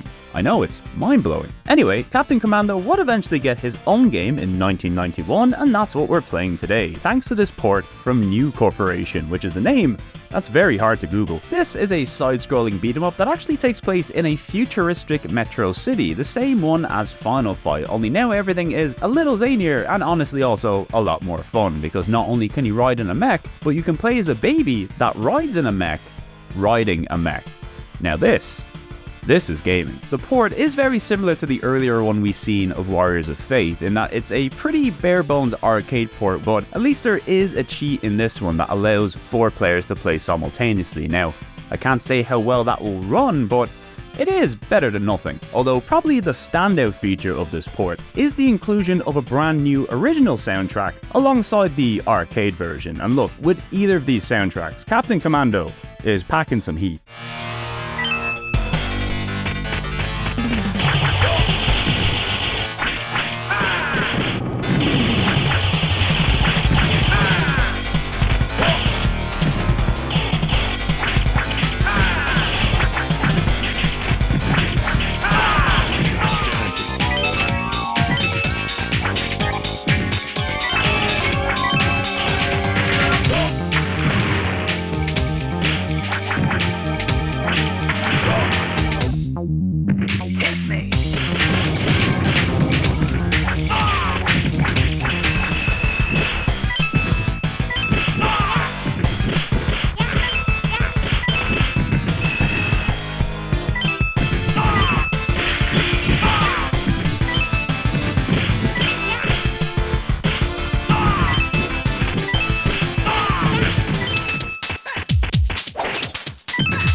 Now, since this is still a pretty early example of the beat-em-up genre, it's not Capcom's most exciting and entertaining, but it is still quite charming and a lot of fun to play through. I mean, I'd play this over Final Fight any day of the week. It's not like you can drop the people's elbow using a baby in that game now, can you? Now, this would be the only Captain Commando game to be made, but it would later see a port to the Super Nintendo, and of course he'd show up in Marvel vs. Capcom, where I'm sure most people know him from. Better still, if you want to try out this game nowadays, it's included in the Capcom Beat-em-up bundle, alongside games like Final Fight, Warriors of Fate, and Armored Warriors, which, as you've seen throughout this video, are really cool games. And it's also got Battle Circuit, and that game rules, so be sure to check it out. And all this stuff fits inside that one box. With room to spare. 7 games for the price of 1. All from your buddies at Capcom. Radical. Yo, Cap, this is great and all, but we should probably get home soon. Oh, sorry. Probably should have mentioned this was a one-way trip, huh? You mean we're never gonna see our mom and dad ever again? That's right. Anyway, that's our last beat 'em up of the video, sadly, but worry not, there's plenty more old arcade games on their way, including a few of them right now.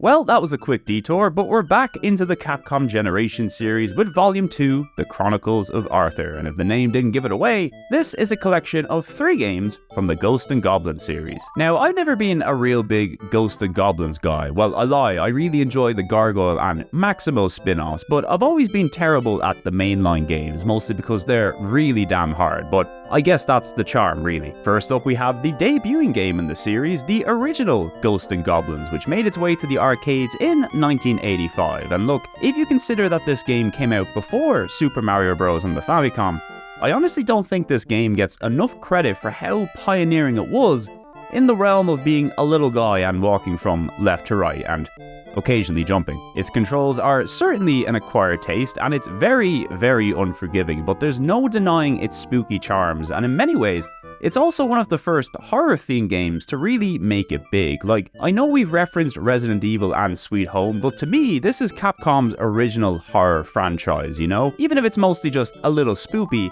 rather than scary, but either way, it would go on to be their biggest arcade hit for the longest of times, which of course means it got a follow-up, and that's the second game on this disc, Ghouls and Ghosts, which is basically more Ghosts and Goblins, but it looks and plays a whole lot better. It's still really goddamn tough though. This iteration was one of the earliest games to appear on the PS1, and for an '88 release, I'd imagine if you'd seen this thing in the arcades, you'd lose your shit over how much better this looks than the first game. Going into the arcades used to mean that you'd see the future of gaming right in front of your eyes, and while it may not look like much today, this was quite the showstopper in its day, and a great showcase for the power of the CPS system. And finally, we have the only non-arcade game to appear in one of these collections, and it's Super Ghouls and Ghosts, the third game in this series, and one that's also quite a showpiece for the new Super Nintendo hardware. Now originally, I always thought that this was a port of the arcade version, but it turns out it's very much its own thing, with unique levels and features exclusive to this version. And if I'm being honest, this was also the one that I liked the most. I mean, it's still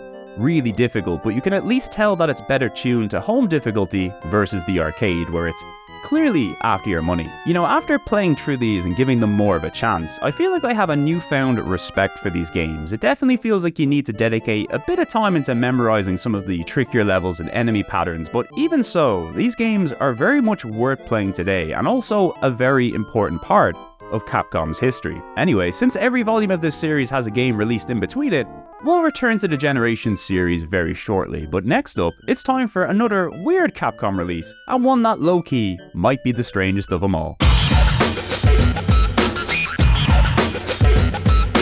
Next up, we've got Test Drive 5. This '98 release is the 5th mainline entry in Accolade's long-running Test Drive series, and since Capcom published it in Japan, well, you get the gist by now. This game was developed by Newcastle studio Pitbull Syndicate, Kowai the lads, and is for the most part a very average racing game for the time. It doesn't really do anything poorly per se, but considering how crowded the racing scene was on the PlayStation around this time, it doesn't do a whole lot to stand out from the likes of Need for Speed, Toka, or Gran Turismo. The graphics are fine, the tracks are fine, and the handling model is a little basic, but even still, there's enough content here to make it worth checking out, specifically its huge roster of cars, and on a more personal note, the incredible amount of bangers this game is packing on its soundtrack. I mean, the opening alone is kind of good enough to warrant picking up this game. Not to mention it's got Fear Factory on the soundtrack, and it lets you drive a Fear Factory wagon around a low-poly recreation of Newcastle Town Centre. And look, I'm no expert, but I think this is the only game that lets you do that. Now, it is a shame that the audio quality takes a noticeable dip in race versus the menus, but I'll take what I can get.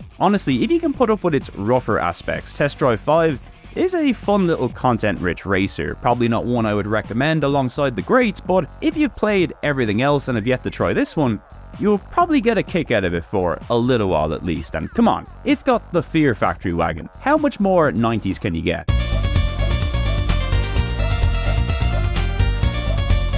Well, here we are, we've just made it to the halfway point of this video, and if you think watching this thing takes a while, just be glad you didn't decide to make it. Anyway, here's Capcom Generations Volume 3, probably the most important entry of the bunch, at least from a historical standpoint, as this entry includes the first 4 arcade games that Capcom ever made, and ones that can be easily forgotten in the long and storied history of Capcom's arcade lineup. But look, it's important to pay respect to the games that paved the way for us, even if they're not necessarily ones that you'd be eager to pick up and play today. Anyway, first up we have Capcom's first ever video game, Vulgus. Certainly not a game you hear about all that often, but Deadpool was doing his best to bring awareness to it in Marvel vs. Capcom 3. Vulgus is a 1984 vertical scrolling shooter where you play as a little spaceship moving across an alien landscape. It's a fun, albeit rather basic entry in the genre, but it did allow you to increase the playfield when moving to the left and right, and that was new for the genre apparently, so good work, Vulgus. Probably the most notable thing about this game, however, is the debut of this pin-like emblem called the Yashichi. Now, this thing is not unlike Namco's special flag from New Rally X, in that it kind of went on to become an official symbol for the company. It would appear in dozens of games going forward in some form or another, usually as some sort of pickup or a background Easter egg. I mean, you might even have noticed it a few times in this video already. Look, it's the symbol for the incredibly overpowered speed boost in Mega Man Battle and Chase. Where will it show up next? Another cool inclusion in this volume of the series is that Capcom added a new remix soundtrack for all 4 of the games. Here, check out some Vulgus.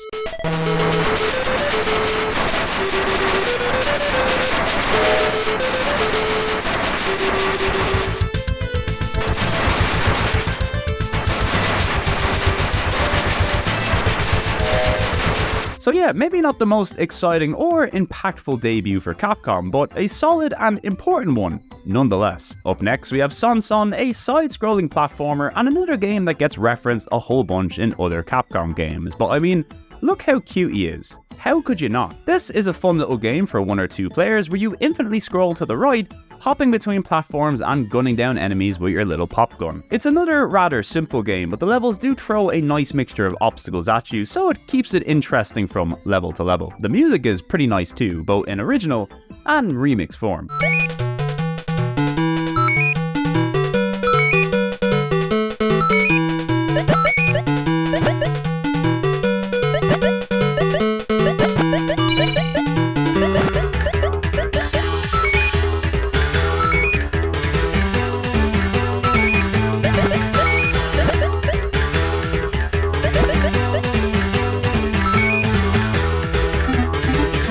Also, as a side note, you might recognize Seanson as a character from Marvel vs. Capcom 2, but the Seanson in that game is the OG Seanson's granddaughter, Seanson 3, and you really don't want to fuck with her. Next up, we have Pirate Ship Higemaru, a game where you gotta pick up barrels and then roll them at really cute little pirates. I mean, look at this captain. What a guy. Apparently these pirates in the Resi 4 remake are meant to be a callback to this game, and look, whether you're shooting them or throwing barrels at them, it's a fun time. The aim is to clear each level by using these barrels to kill all the pirates, and if you kill a bunch of pirates in a row, you get big points. It's not too unlike Don't Pull from earlier, and similar to that game, it's also a nice little time waster, and once again the music and remixes pretty damn good.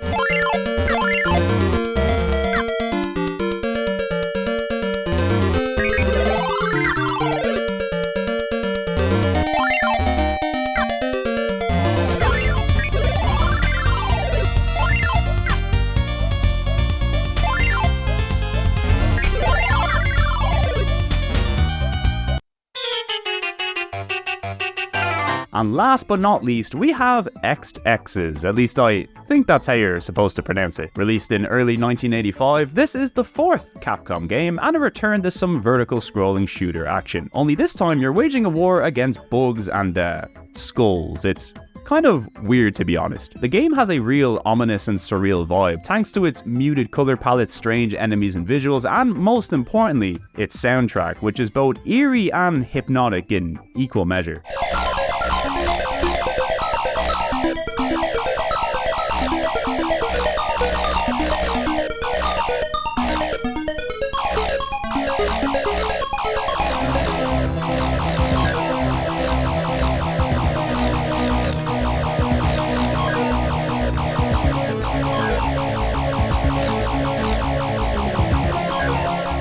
As a shooter, it's not much to write home about, but it's certainly got a vibe going on, and hey, you never know, maybe it inspired some other insect-based shooters down the line, so who's to say? Anyway, that's a brief look at the first 4 video games that Capcom ever made, and while honestly all of these are fun enough games in their own right, none of them ever really had the same impact as some of the golden age titles from the likes of Konami, Taito, or Namco. Really, Capcom's influence wouldn't start to be felt until the release of 1942 and Ghosts and Goblins, so it's probably no surprise that those 2 series appeared in the Capcom's generation lineup first, but it is nice to see Capcom pay some respect to their history here and even give their old games a nice little musical update while they're at it. Will that also happen in the next volume of the series?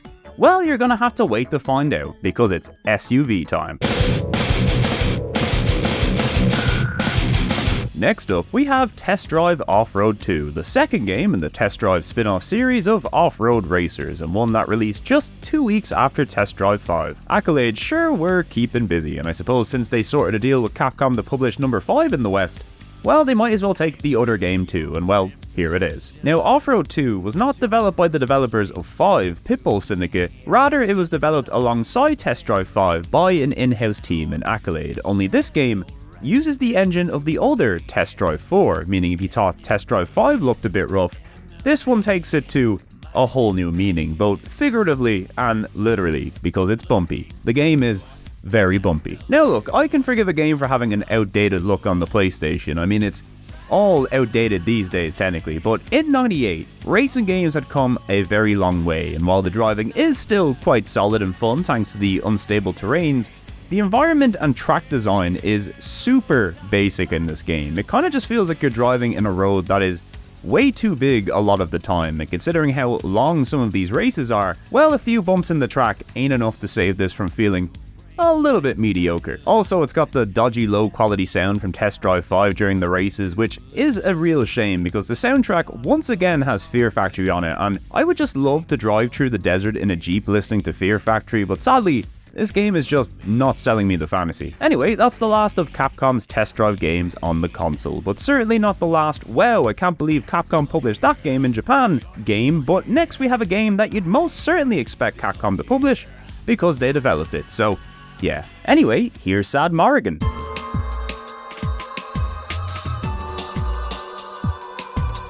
Here's Darkstalkers 3, aka Vampire Savior EX Edition over in Japan. Clearly the Japanese box art is tons better, but I can't get enough of severely depressed Morrigan on the Western releases. It's so funny. This is a port of the '97 CPS2 arcade original, or at least it kind of is. The arcade releases of Darkstalkers 3 are surprisingly complicated. There's like 3 different versions, all of which exclude different characters from other versions, but worry not, these console versions of the game include pretty much everything, and that's a good thing because Vampire Savior is easily my favorite of the Darkstalkers series, and also one of the best 2D fighters Capcom has ever made in my opinion. It takes what I already loved about the series, namely the characters and setting, and just ups it to whole new levels of cool and creepy, all while managing to refine the excellent fighting gameplay, which by now I'm sure you know is an area where Capcom does not miss. This entry introduced 4 new characters to the roster: Lilith, QB, BB Hood, and Jeddah, with the last 3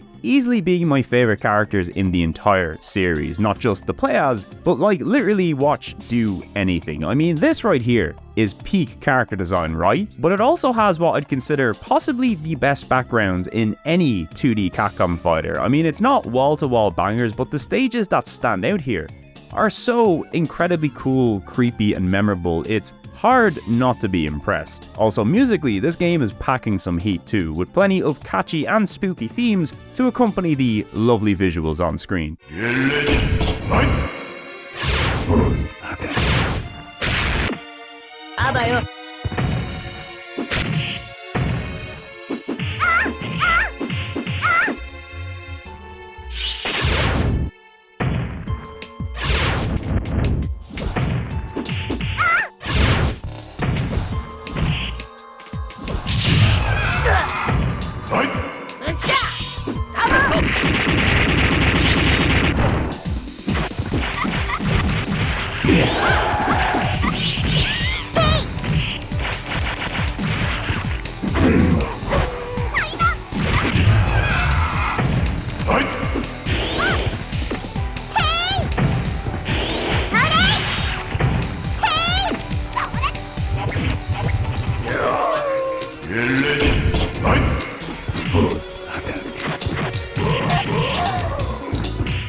I think on the whole, this is exactly what I wanted to see from a Darkstalkers follow-up. It just ups the zany, enhances the horror elements, and further fleshes out the gameplay, on top of featuring some of my favourite character and background design in the history of the company. I just love it to bits. As for the quality of the port, well, this is another impressive effort from Capcom. In fact, I'd say every non-tag fighter from Capcom since around Pocket Fighter gets a really good PS1 port, assuming you don't mind a few missing frames of animations and some longer load times, that is. I mean, we are still in the 4MB RAM card era, after all. Now, the big additions here in this EX version are all the extra characters from the 3 arcade versions of the game, including a few not seen in the Saturn version, like Marionette, and there's also a training mode and gallery option, and most notably a color edit option, which is the only feature that is still exclusive to this PS1 release, and as far as I know, is actually the first ever full color edit mode in a fighting game. You can even change your fighter's name, so here's a very legally distinct Shonovan. If anybody at Capcom wants to workshop this for a new Darkstalkers game, I'm more than happy to lend my time. Anyway, all in all, another very good PS1 port of a game that thankfully has a lot of great ports out there, and despite how good this game is, this would be the last new Darkstalkers game Capcom has put out since the time of writing, although luckily it is a very easy series to get into thanks to some Dreamcast and PSP versions, the Darkstalkers collection on PS2, which for the longest time was the only way to play the many arcade versions of Vampire Savior and Night Warriors at home, but thankfully Capcom were nice enough to release the Capcom Fighting Game Collection back in 2022, which not only includes arcade ports of every Darkstalkers release, including online support with rollback netcode, but this package also includes arcade ports of Pocket Fighter, Super Puzzle Fighter 2 and Cyberbots, as well as Hyper Street Fighter 2 and Red Earth. And look, if you've been halfway paying attention to this video, you should know by now that that's an absolute banger of a lineup, so I 100% recommend picking this up if you're in any way interested in Capcom's fighting game history, or just fun games in general. Look, one of Capcom's biggest motivators to make new games is money, so if you want to see new Capcom fighters that aren't Street Fighter, supporting releases like this are the way to go. As for the Darkstalkers series, well, I mean, Morrigan has kind of become such an icon in her own right that it's likely always going to be in the public consciousness, but other than Capcom teasing a new entry on and off for the past, I don't know, 25 years, it's mostly dead in the water. And look, considering all the cool fighting IPs Capcom has in its repertoire, I think they're really missing a beat by not making a AAA Darkstalkers on the level of Street Fighter 6. Like, you can't convince me a horror-themed Capcom fighter doesn't have a place in 2024, especially considering how big both the horror and fighting game genres have become. I mean, come on Capcom, you're a market leader in both. There is literally nobody better to do it. But look, whether Capcom decides to revisit the series or not, we'll always have the originals, and no matter how you decide to play them, and you should play them, you'll be in for a treat. Unless you're scared of Red Riding Hood, that is. Seriously, she is very fucked up in this game. Well, that was a nice little detour between Generations games, but we're back in full swing with volume number 4, and that's Blazing Guns, a collection of 3 vertical run-and-gun games from Capcom, many of which were also quite big hits for the company. And yes, we've also got more soundtrack remixes, which we love to hear. First up, we've got Commando. This 85 arcade title was another game focused on attracting a Western audience, and is also in no way related to the 1985 film of the same name starring Arnold Schwarzenegger. Truly the dumbest action movie of all time. The concept of Commando is simple. It's effectively a vertical scrolling shooter, but without the automatic scrolling. Instead, you're playing as a little dude on the ground, and you gotta run, gun, and grenade as many enemies in your way as you can. It seems a little simple nowadays, but it was a very popular concept for the time, so much so that any game that played like this was referred to as a Commando clone for the longest of times. I guess the novelty of playing as a little guy instead of a spaceship or airplane was all you needed at the time. That, and you could aim in 8 directions, which was always nice. Funnily enough, SNK would release a very similar game to this a year later called Ikari Warriors, so if you thought that SNK and Capcom rivalry only heated up over fighting games, nope, they were at it well beforehand. Anyway, here's a quick look at the soundtrack differences for those curious.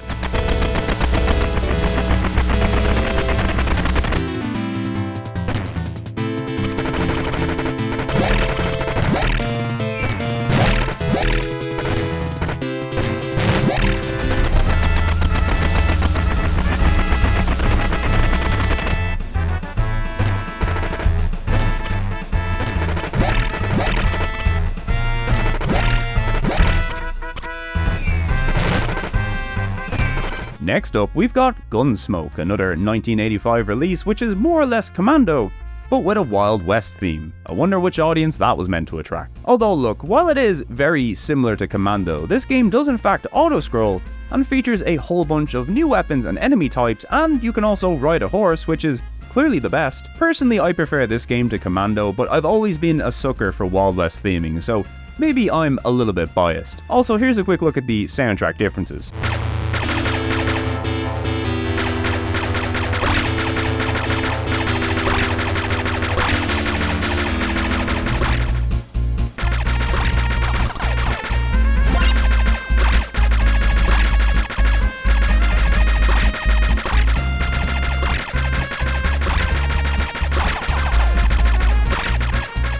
Now before we move on from Gunsmoke, a fun fact about this game is that it's kind of the reason the Red Dead series exists. You see, in the mid-2000s, Capcom had planned on revitalizing the series during the 6th generation in collaboration with an American team called Angel Studios. Unfortunately, things broke down between Capcom and Angel, leading to Capcom abandoning the project, but luckily it was later picked up by Take-Two, where it eventually became Red Dead Revolver. And well, I'm sure you know how the rest of that story goes. So yeah, little old Gunsmoke here. Maybe a bit more influential than you'd expect. And finally, the last game in this series is Mercs, the 1990 arcade follow-up to Commando that's now running on the much beefier CPS1 hardware, and you can certainly tell. Better graphics, more varied environments, improved sound, more weapons, more bosses, vehicles. Also, this game supports up to 3 players in co-op mode, something which is thankfully supported by the PlayStation Multitap. It's also one of the more noticeable soundtrack updates too. Here, have a listen for yourself.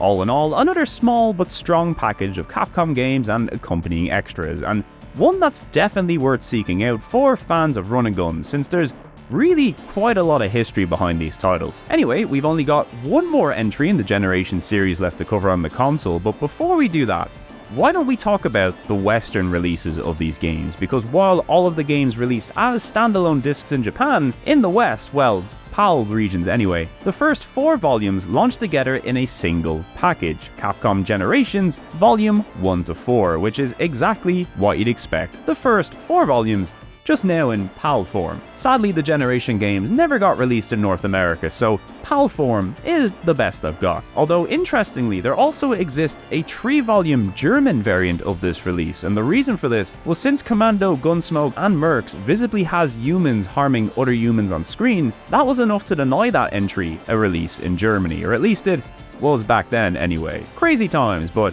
interesting nonetheless. But Sean, what about the 5th volume of the series, I hear you ask? Why isn't that included in this bundle? Well, that volume focuses on a series important enough to see it get a standalone release in all regions, including North America this time. I'm sure you can probably guess what it is, but you're gonna have to wait just a moment to find out, because we've got one final FMV game on our list, and it might just be the coolest of them all, assuming you're a Tokusatsu fan.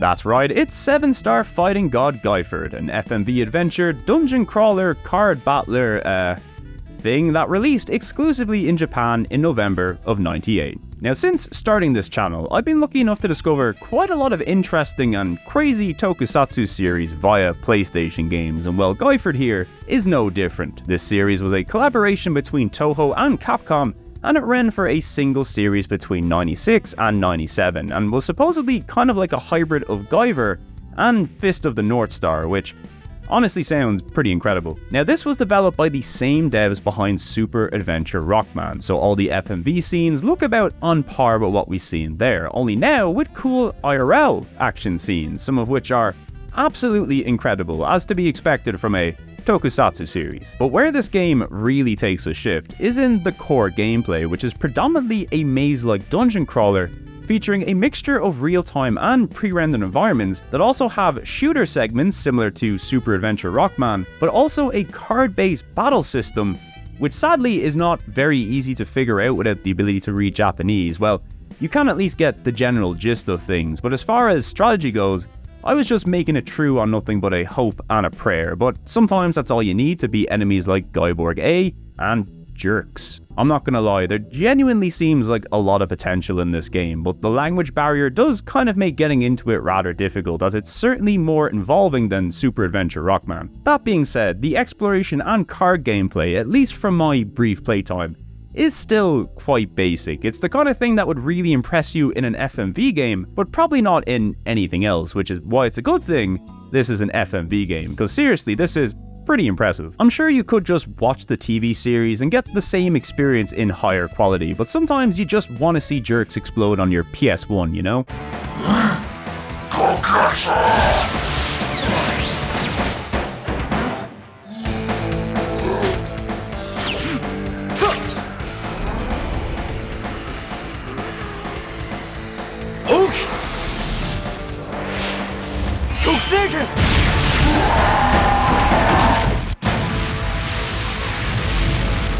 You love to see it. Anyway, that's our final FMV-centric game on the platform, and while Capcom's FMV output is far from its best, I'd say the games we've seen today represent some of the most interesting and traditional game-like attempts at the medium you'll see on the console. If the genre started out with games of this caliber, it might have fared a bit better in the long run, but as it stands, in '98, it was a little too late, I'm sad to say, but hey, at least if you want to make jerks explode on your PS1, well, you know where to go.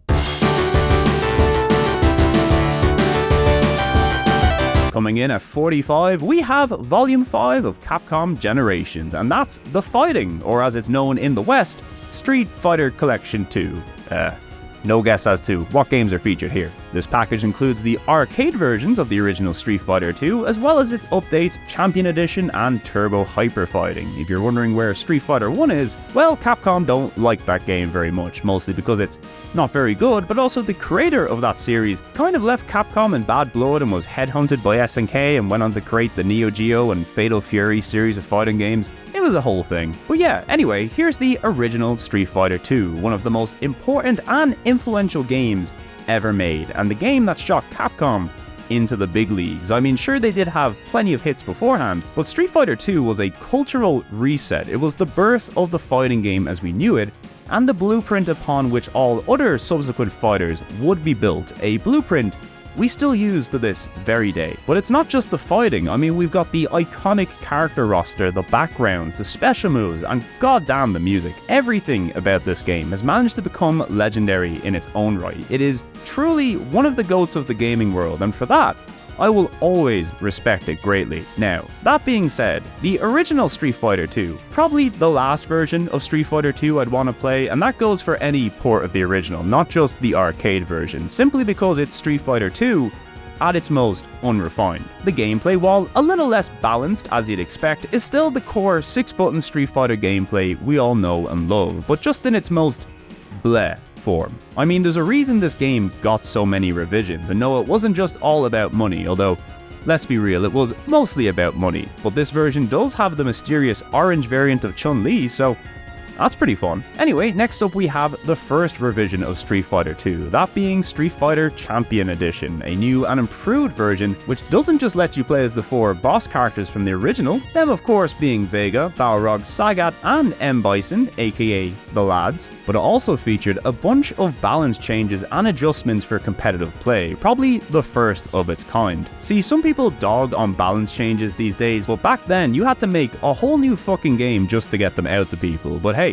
it paid off handsomely for Capcom, so I'm sure they weren't too sad about it. And finally, we have the last game on this disc, and that's Street Fighter 2 Turbo Hyper Fighting, the second revision of Street Fighter 2 and the final entry to appear on the CPS1 hardware before Super Street Fighter 2 came in and wowed us with DJ's dance moves. This version sees further refinements to the game's balance as well as new super moves for some of the characters. Also, this version has the color palette swapped around by default, which always confuses me whenever I'm playing, but the big change, as the name would suggest, is the introduction of Turbo Mode, which sees the game speed increased quite a bit, leading to quicker fights, but also requiring the player to have quicker reaction times. Supposedly, this was added as a response to bootleggers making their own turbo hacks of Street Fighter, which We're becoming more popular than the real thing in some markets, so yeah, if you can't beat them, you might as well join them. Turbo mode would of course go on to be a regular feature, not just in Capcom fighters, but most 2D fighters of the era. I rarely play it myself since I have the reaction times of a sloth that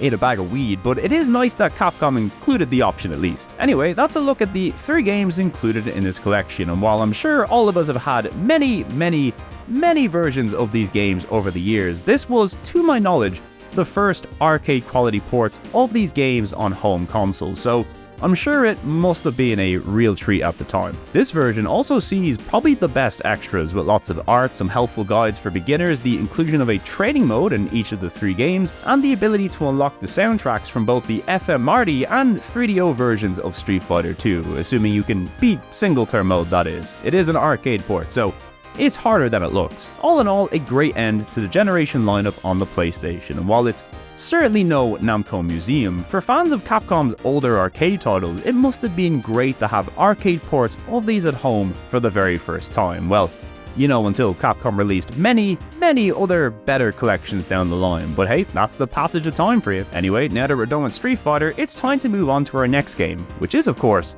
more Street Fighter.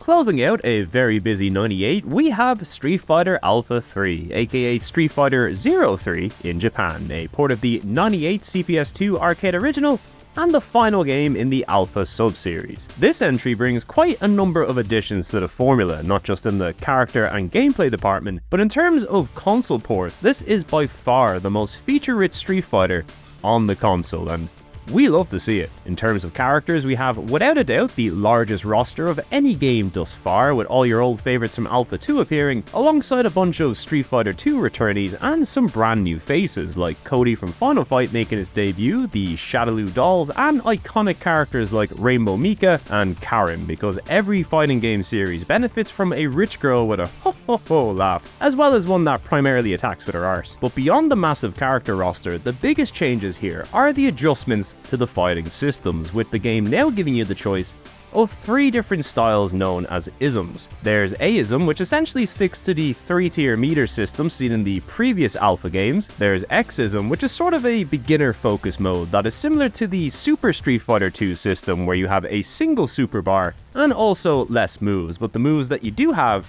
are a little more powerful. And finally, there's V-ism, which is a mode entirely dedicated to the custom combo system from Alpha 2. You do lose access to traditional supers in this style, but if you're good at the old custom combos, I don't think you'll mind too much. As for the console port, well, in this case, the PS1 version actually came out first for once and is also generally considered one of the best on the platform. We get a few new characters not seen in the arcade releases like Evil Ryu, DJ and Guile, but the star of the show is the console exclusive World Tour mode, which sees you traveling around the globe completing missions and leveling up your chosen characters. These missions have tons of modifiers and gimmicks to keep things fresh and challenging, and in terms of length, it'll keep you busy for quite some time. Also, the dramatic battle mode is back and as fun as ever. Unfortunately, you are stuck playing as Ryu and Ken or the dolls in this version, but it's still a really good time. Now, one area I think Capcom really upped their game in this entry is in the presentation department. This released a little before Street Fighter 3 Third Strike, and it's a period where I think Capcom's UI design, and I don't know, the aesthetic of their fighters took a noticeable improvement. Also, the music slaps, but it's a late 90s Capcom fighter, so what do you expect?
Now, interestingly, a port of this game did come out on the Sega Saturn, but this was also one of the first Capcom fighters to see a port to the new Sega Dreamcast, which arrived before the Saturn version and is also generally considered worse than that one too. I guess the power of the 4MB RAM card was just too powerful to overcome. Although oddly, the best and most feature-rich version of Alpha 3 is surprisingly the PSP port, which has a bunch of additional characters from the Game Boy Advance versions of this game, plus it's the only one where you can play as anybody you like in dramatic battle mode. Sure, it's not ideal to play a fighting game on a handheld, but you know, that's what emulators are for. Also, if you're happy to ignore the extra characters and console modes, you can also opt for the Street Fighter Alpha Collection on PS2, which includes all games in the series, or better still, you can go for the more recent and likely more readily available Street Fighter 30th Anniversary Collection, which not only includes arcade ports of all 3 Alpha games, but also a whole bunch of Street Fighter 2 and Street Fighter 3 ports, and for the first time ever,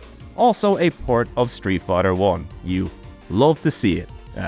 Kinda. So all in all, Alpha 3, a fantastic game, and easily one of the top Street Fighter experiences on the console, and since it's also Capcom's best-selling fighter on the platform, a lot of people tend to agree. Although, with that being said, I think Alpha 2 still does offer enough unique and interesting things to make it worth checking out alongside 3. Between the systems, visuals, music, and overall vibe, there's enough different here that some people might prefer 2 over 3, and vice versa. But as always, I recommend just checking them out yourself and making up your own mind. You can't be getting your opinions from lads on the internet after all. We've no idea what we're talking about. Anyway, that's the last Street Fighter game to make it onto the PlayStation. Well, at least the last Street Fighter Capcom developed anyway. There is one more left to cover, but it's like 18 games away on this list, so we'll forget about it for now and instead focus on the present. And by present, I mean 1999, because it's zombie snowboarding time.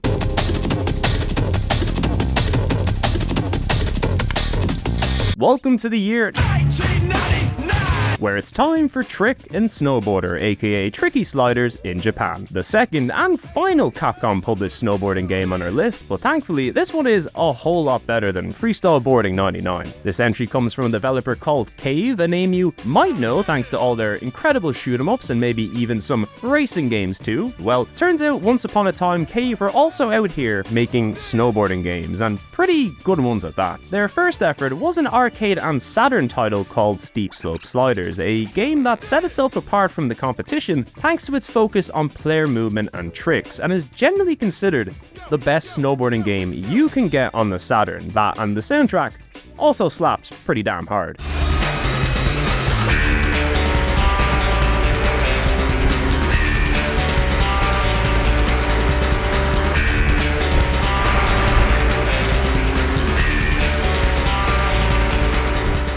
Anyway, fast forward a few years and Cave are back with a follow-up, Trick and Snowboarder, a game that is basically Steep Slope Sliders, but with a whole bunch of refinements and extra content, which we love to see. The real appeal of this game once again lies in its player movement and trick system. It relies a lot on positioning your board, not just in the air, but prior to launching and landing too. It can take a little while to get used to, but once it all clicks, it's hard to pull yourself away, and while the tricks you see here might not be SSX levels of flashy, the fact they're quite tricky to pull off makes them just as satisfying in my opinion. The game has a bunch of interesting race and trick-based tracks to play around with, all of which sporting some lovely visuals to boot, and as you'd expect, there's plenty of riders, stats to buff, and equipment to unlock, so as far as PS1 era snowboarding packages go, this really is about as good as it gets. Also, as you might have seen thanks to somebody spoiling it earlier, we won't say who, but he knows who he is. The Capcom publishing deal also lends itself to some amazing unlockable characters, including Leon Kennedy and Claire Redfield from Resident Evil 2, each packing their own custom boards as standard, and you can also unlock a zombie who has by far the worst stats in the game, but come on, it just makes nailing a flip with this dude all the more satisfying. Also, the music in this game is crazy. I wouldn't say I enjoy it as much as the Steep Slope Sliders soundtrack, but I appreciate any game that lets me snowboard as Leon Kennedy while somebody raps in the background about smoking a quarter ounce of the dank.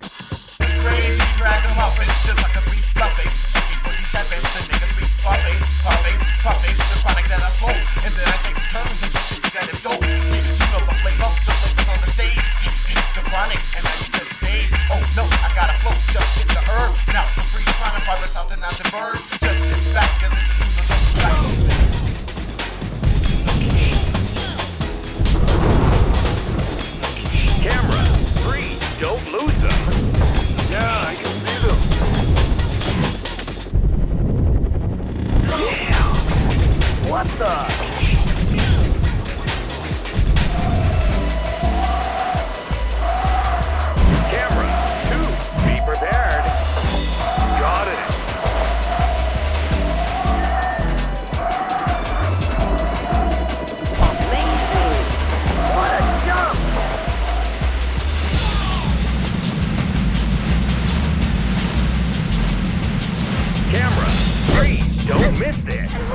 So yeah, an easy recommendation for snowboarding fans, doubly so if you're a Resident Evil and snowboarding fan. Now Cave would go on to make another snowboarding game with Capcom on the PS2 called Snowboard Heaven, although sadly, this entry is exclusive to Japan, but they'd also branch out to skateboarding with the game Yanya Cabalista, which is also on the PS2, and not only does this game look really cool, but it also came packaged with a fingerboard controller. Look, I know this thing is probably a nightmare to play, but sometimes you just gotta follow your heart and make something really cool, even if it's dumb as fuck. Anyway, that's our final sports adjacent game for today, and next up we have another finale, with the last game in this list that's seen a release on both the PlayStation and Saturn, and I'll let you guess which version is better.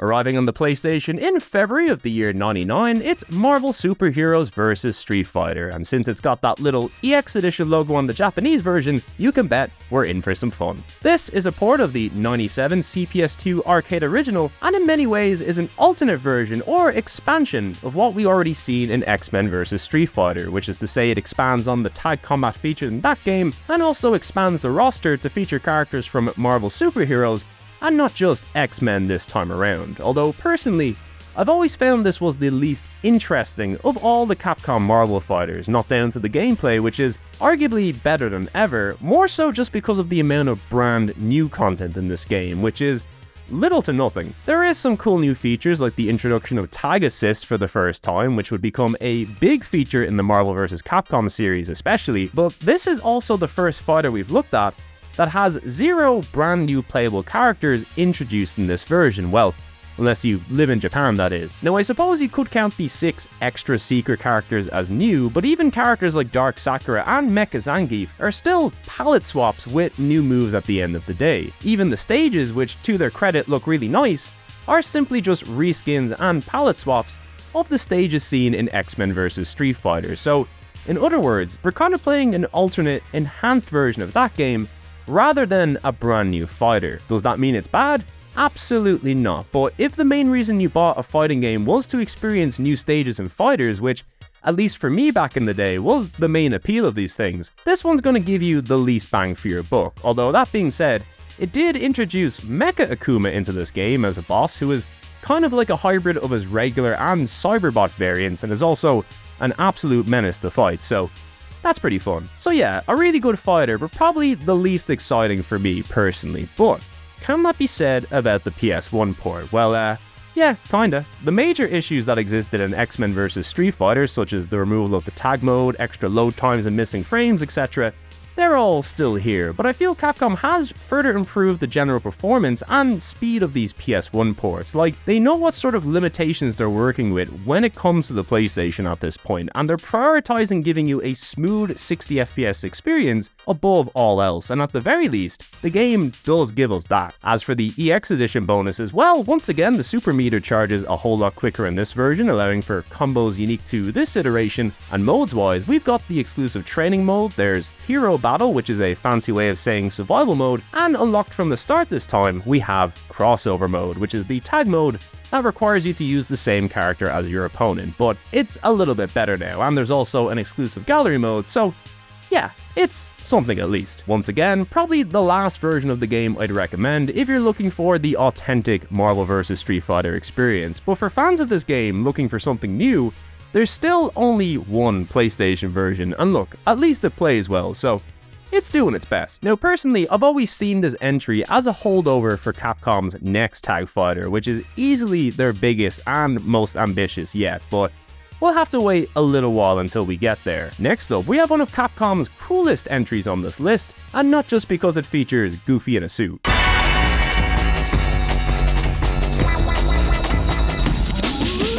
Well, it's the one and only Disney game to appear on our list, and that's Magical Tetris Challenge, a game that sadly did not release in North America, at least on the PlayStation anyway. You see, while this game is notable for being the only Tetris entry Capcom ever developed, it also sees a return to a relationship between Capcom and Disney, who, before the Marvel days at least, were easily the biggest Western partnership Capcom had negotiated, leading to tons of iconic and much-loved games during the 8-bit and 16-bit era. Something that kind of petered out during the 6th gen onwards when Disney formed their own games arm, Disney Interactive, but they still did collab together from time to time, as you can see here, even if it was sadly quite the rarity. Another interesting note about this game is that this was the first N64 focused title Capcom had developed, and while we did eventually see ports of Resident Evil 2 and Mega Man Legends to the console, this here is the only Capcom game built specifically for N64 hardware. In fact, before this game even launched on the N64, it first appeared in arcades using a board known as the Alec 64, which,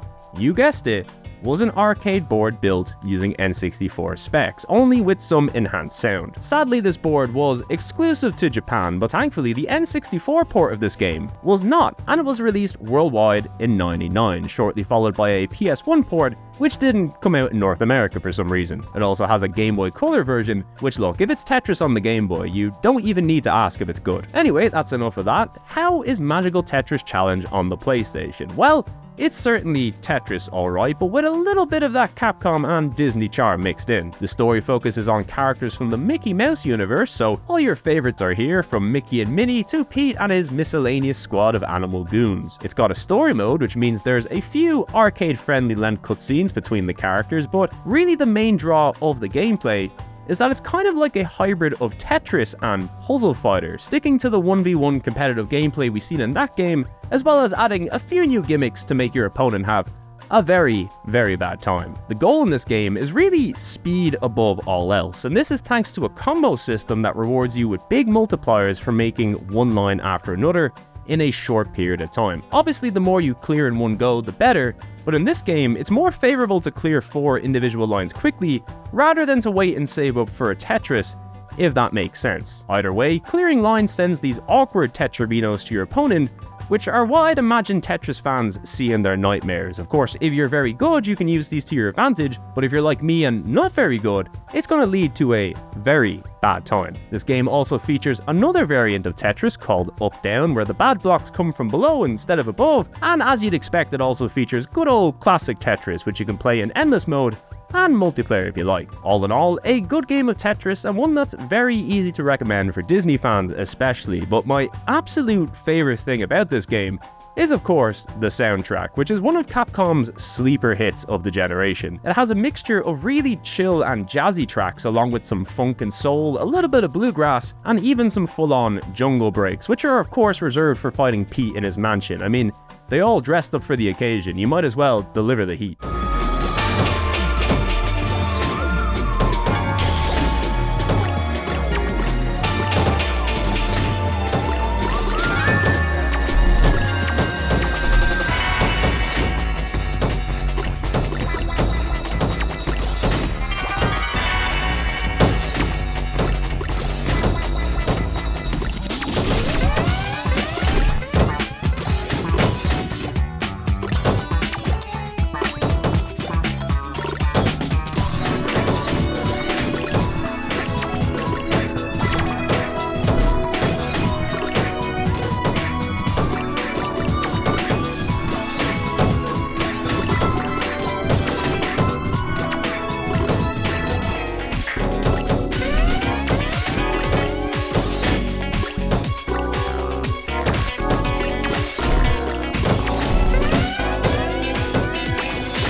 So yeah, whether it's the N64, PS1 or Game Boy Color, you really can't go wrong with Capcom Disney Tetris now, can you? Anyway, that's the last of our N64 adjacent games on this list, and next up we're going to check out the final 3D fighter Capcom developed for the console, and for that, we'll need to go visit our friend Chino again.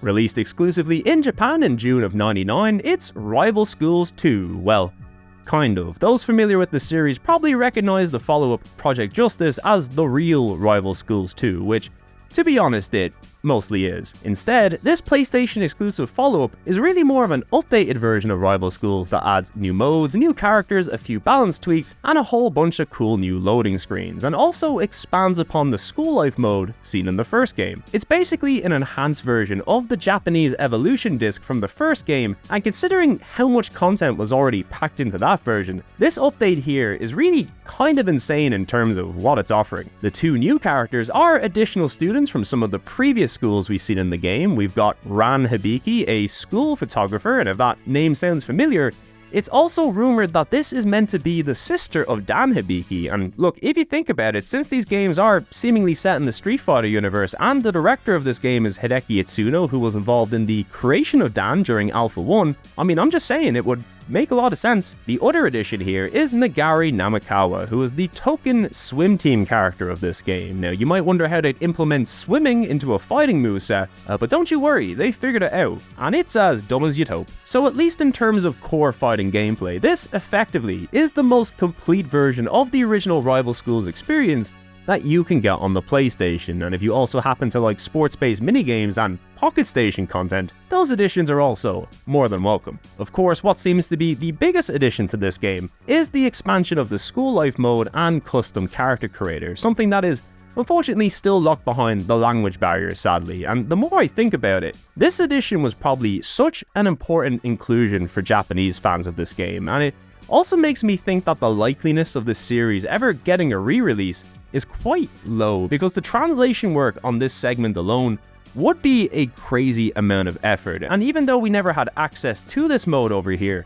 there's no way in hell Capcom would release a version of this game without it. I mean, they could, but the last thing I'd want to do is anger visual novel fans, you know? Never say never after all, and I guess the same could be said about a potential fan translation too. I know Rival Schools ain't the biggest Capcom franchise in the world, but it's generally very well liked by the people who do know it, so demand for a translation of either Japanese PlayStation release is most definitely there. As for the series' future, well, it would later see a true follow-up on the Dreamcast called Project Justice, which adds even more characters, including the two seen from this last entry, and also ups the squad number to 3 characters per team, which, as you'd expect, leads to even crazier super moves. You really do love to see it. Also, the Japanese version of this game includes another exclusive mode, which is now a 4-player role-playing game board game where you make custom characters and go around fighting and leveling up and stuff. What the hell? This sounds amazing. Sadly, Project Justice would be the final game in the series, but the characters still do pop up in other games from time to time, most notably series pro-tag Batsu in Tatsunoko vs. Capcom, and the inclusion of Akira in Street Fighter V, a pretty recent addition too, and one that I really hope makes it over to Street Fighter 6 as well, because she is legit one of my all-time favorite Capcom designs. Anyway, while this is the last Capcom-developed 3D fighter on the console, there are a few more still on our list, one you'd probably expect, and one you probably don't. But next up, we're going to take a look at one of Capcom's most beloved series from this era, and also one of their most commercially successful, because if there's one way to make money, it's by taking your most profitable series and then throwing a big fucking T-Rex into it. Well, it only took 50 games to get here, but next up we have Dino Crisis, the newest series from Mikami and the team behind Resident Evil, and what I consider another of the defining series of Capcom's tenure on the console, mostly because the series would briefly thrive here in PlayStation land before eventually imploding in space sometime later, but for now at least, Resident Evil with dinosaurs, count me in. Okay, so Dino Crisis isn't exactly Resident Evil with dinosaurs. There's enough new things added to the formula to make Dino Crisis stand on its own, alongside some of the more prominent Resident Evil clones out there. The most notable change here, well, aside from the enemies, is the switch from pre-rendered backgrounds to fully rendered 3D environments, a decision that I feel makes it stand out quite a bit for the time. And it's mostly down to the continued use of fixed camera angles, which not only allowed Capcom to continue flexing their cinematic chops, but it also allowed them to create some really impressive 3D environments for the time, with some amazing textures, lighting, and effects that I think really adds to the atmosphere of the game, and it makes its setting a whole lot more memorable. The story of Dino Crisis follows our protagonist Regina and the other members of SORT, which stands for Secret Operation Research Team. Doesn't quite have the same ring of stars now, does it? Well, Sword are out here in the far-off future of 2009, investigating the island research facility of a scientist who's long been thought dead. Well, turns out he's alive, and so are the dinosaurs, I suppose. Now, similar to Resi, Dino Crisis is a bit tongue-in-cheek at times, which is mostly down to Regina, who was not only a very likable protagonist, but also unintentionally funny due to how not bothered she is by everything.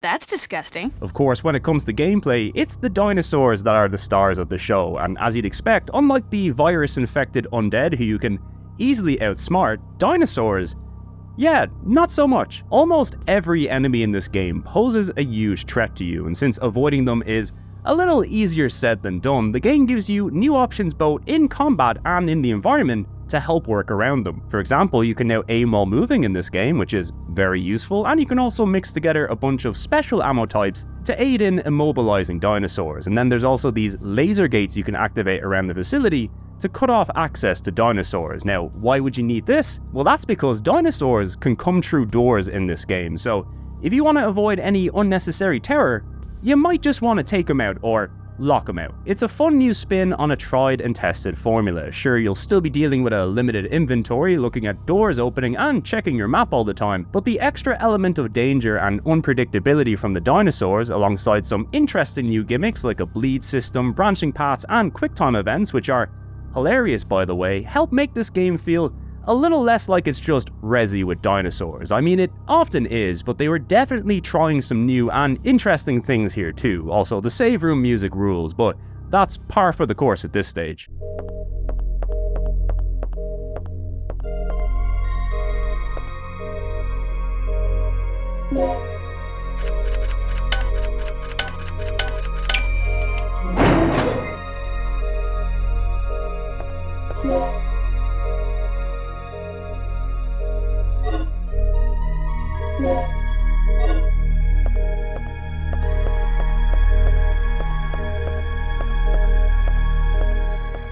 Now, on the whole, while I've always been quite fond of this game, it's definitely got some weaker aspects like a limited weapons lineup and some pretty drawn out puzzles towards the end that I think put it behind the original Resi trilogy overall. But when Dino Crisis is at its best, it's one of the most enjoyable examples of the genre on the console. And look, if you're a fan of old school traditional survival horror, well then indulging in a dinosaur related Crisis, it's a no-brainer really. Naturally, since this was marketed as the next game from the creators of Resident Evil, it sold very well for Capcom and would go on to be their best-selling non-Resident Evil game on the platform, which means we have a series on our hands, and it wouldn't be long until we saw the next Dino Crisis on the console. But at the risk of having two very similar playing game series operating in tandem, Capcom would switch things up greatly in the follow-up. Now, how did that turn out?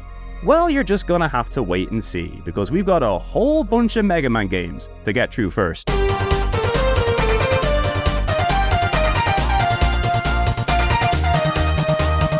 Now it's time for a welcome return to the world of Mega Man Legends with the misadventures of Tron Bonne, a PlayStation exclusive prequel and a spin-off that focuses entirely on the escapades of the Bonne family of pirates, in particular Tron and her small little army of yellow friends. And look, if there was anybody who deserves her own spin-off, it's the funny lady who explodes out of her robots, covered in soot. Now, in the past, I've heard people describe this game as the Sonic Adventure of Mega Man games, which is to say the gameplay revolves around a mixture of different styles. One minute you're stomping around a city in a mech, taking out the police, the next you're partaking in a first-person dungeon crawler, and for those who like moving boxes, there's a whole bunch of levels dedicated to that too.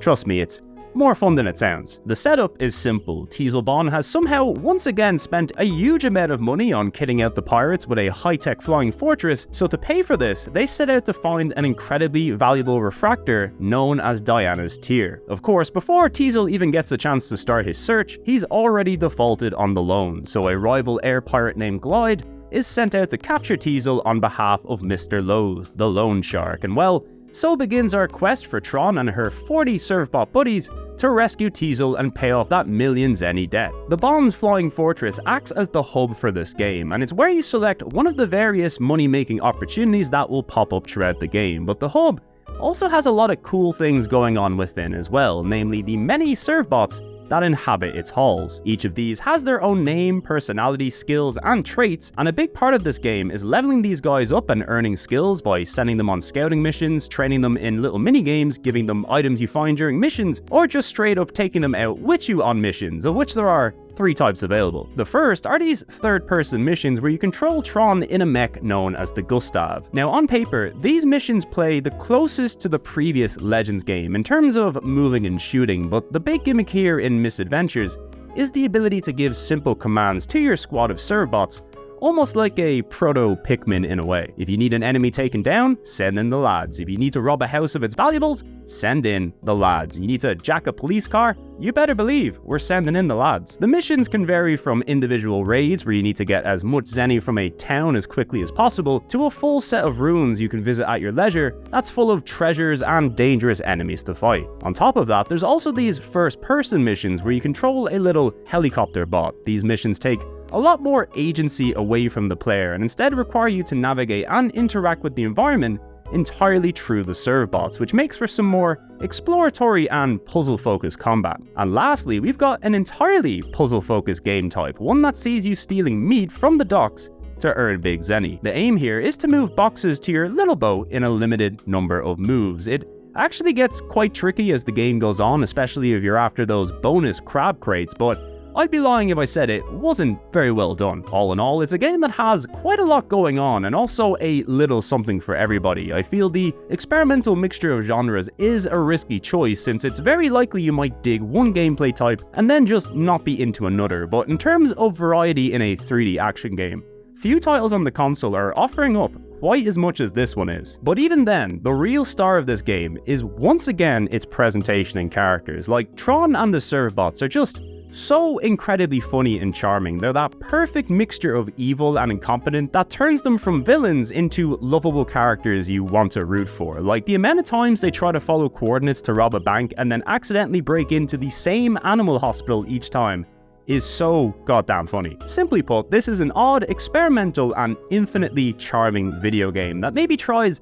a few too many ideas for its own good, but since it's always a pleasure getting to hang out with Tron and the Servbots, I'll take as much of this as I can get. It's another game I'd easily recommend on the console, even if it sadly is also notorious for being one of the most expensive Western releases out there. But look, in the spirit of Tron and her pirate ilk, I'm sure you can find a way to play this game for free if you really wanted to, or at least until Capcom decides to make it easily available for people to buy nowadays, and believe me, they could do that if they wanted to. Also, as a side note, the Japanese release of this game also came with a special prequel disc to the next entry in the Mega Man Legends series, but we'll talk about that a little later when we get there. Now though, it's time to move away from all this fancy 3D stuff and take you back to the origins of Mega Man, and also one of the cooler collections that Capcom put on the PlayStation.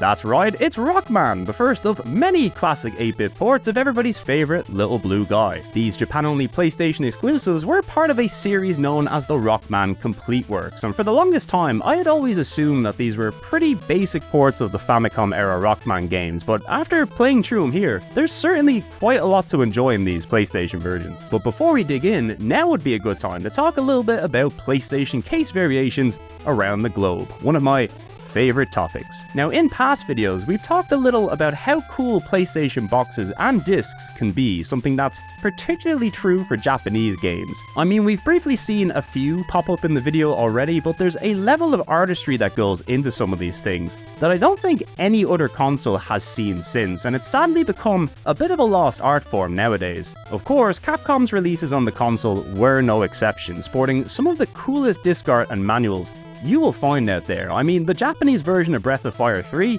it ain't messing around. We'll of course see a few more interesting Japanese Capcom releases later in the video, but the reason I brought this topic up now is in particular to highlight some Rockman variants that also showcase how cool Japanese case variations can be. And while the first Rockman here is sporting the Vanilla Classic, a dual CD case, aka the most common of all Japanese cases, it's still a really nice looking package and shows you the standard you could expect from a game of this era. Sadly, that's not the case with all Japanese releases, but more often than not, if you get a Japanese PlayStation game, it's probably gonna look really cool. Anyway, we'll get back to some more case banter during the next Rockman game, but for now, here's the 1987 classic Rockman, or Mega Man, if you prefer, the game that kickstarted it all. Mega Man has the distinction of being the very first game that Capcom developed specifically for the home market, as they really couldn't ignore the runaway success of the Famicom over in Japan, and they figured instead of competing with them in the arcades, why not join them and make even more money? So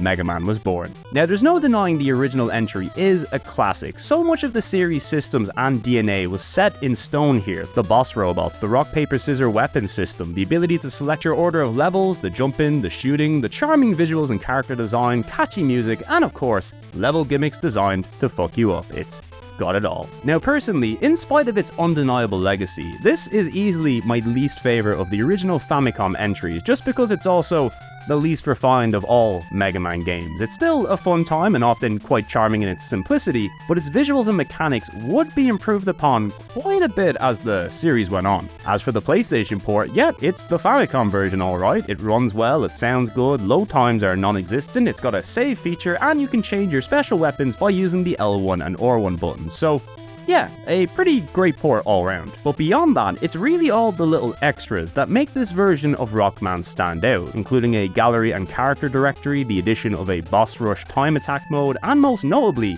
the new Navi mode, which is basically like a beginner-friendly mode that offers you little tips throughout the game and also adds a few guideposts into each level to help direct you towards secrets and optimal paths. It doesn't actually affect the difficulty of the game, but it does update Mega Man's health bar to a more modern look, which I thought was kind of fun. Now, I'll be playing almost all these Rockman games in Navi mode from here on out, just because I've seen a lot of Mega Man footage in my time here on YouTube, but very few of it features this weird little health bar, so you know, why not spice it up? Although easily my favorite addition in Navi mode is the inclusion of some arranged tracks taken from the Mega Man Power Battle games, a duo of CPS arcade Mega Man fighter things. They're really cool and you should definitely try them. Anyway, throughout certain scenes and levels in Navi mode, the chiptune soundtracks will be replaced with these arranged versions. Sadly, they only appear in a select few levels, but they are really good, so it's always a treat whenever they show up.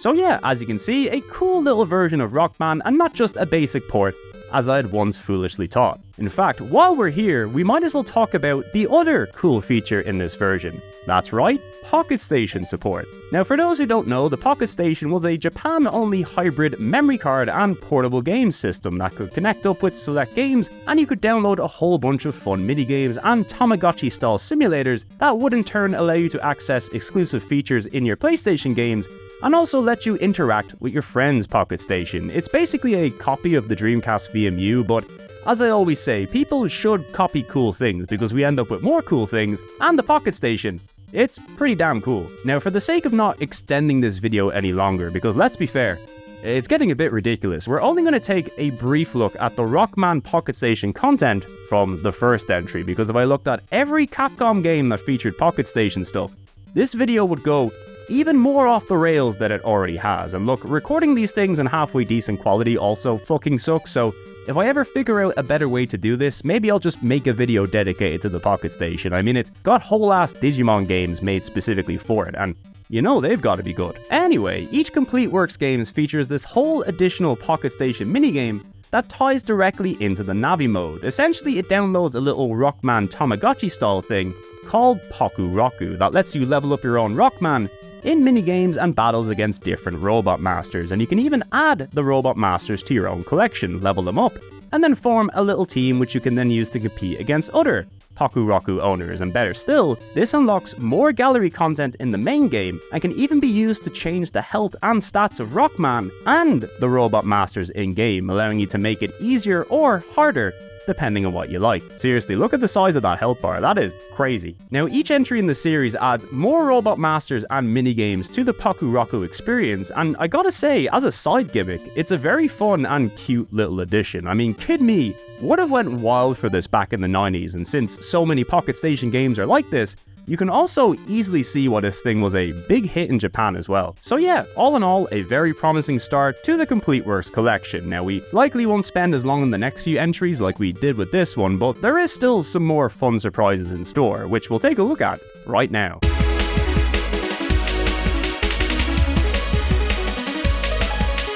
Yep, all these games came out pretty close together, so you better get used to them. It's Rockman 2 Dr. Wily no Nazo, a port of the second and much loved entry in the Rockman series, once again exclusive to Japan. Now, by this stage, you know the gist of the package. That's mostly going to stay consistent from entry to entry. Save system, a few quality of life features, gallery and bonus modes, and of course, the Navi mode, with a few arranged music tracks, which we love to see. As for the game itself, well, it's Mega Man 2, the game that made the series what it is today, and is still pretty much the golden boy of the franchise in most people's eyes, a distinction that I don't think many people can argue with. I mean, there might be some other entries in the series that you enjoy more, but I don't think you could ever disagree with somebody if they say Mega Man 2 is their favorite. This 88 Famicom release was a complete labor of love from the dev team, and a total refinement and improvement over the original in every single way, with easily one of the best and most well-known soundtracks in all of gaming. I mean, I've said it before, but Mega Man 2 music really was like the soundtrack of the retro gaming community here on YouTube for the longest time. I mean, there's definitely people out there who have never played this thing and know the tunes to these levels off the top of their heads. It is legendary at this stage, and the addition of arranged versions too just makes this port even sweeter.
So yeah, while I enjoy some of the additional abilities and gimmicks later entries would add, if you're looking for 8-bit Mega Man in its purest and most refined form, 2 is always the one I recommend checking out. It's one of the finest 8-bit games ever made, and a definitive all-time classic, whether it's on the Famicom, the NES, or the PlayStation, or one of the millions of other ways that you can play it today. And in honor of such a famous game, I managed to source one of the coolest and most interesting PS1 box variants, and that's the Capcom Game Books Reissue series, which released exclusively in Japan throughout 2005 to 2007. These bundle a PlayStation game within a cool book that also acts as a strategy guide and walkthrough. Now, there was only a handful of these released, and they include previous entries like Warriors of Faith, the Pang Collection, all the Capcom Generation games, and of course the first two Rockman games. There's also one other rather notable release in this series, but since we haven't made it to the first release of that game yet, we're gonna wait till later to talk about it. But yeah, here's the Capcom gamebook version of Rockman 2, and it's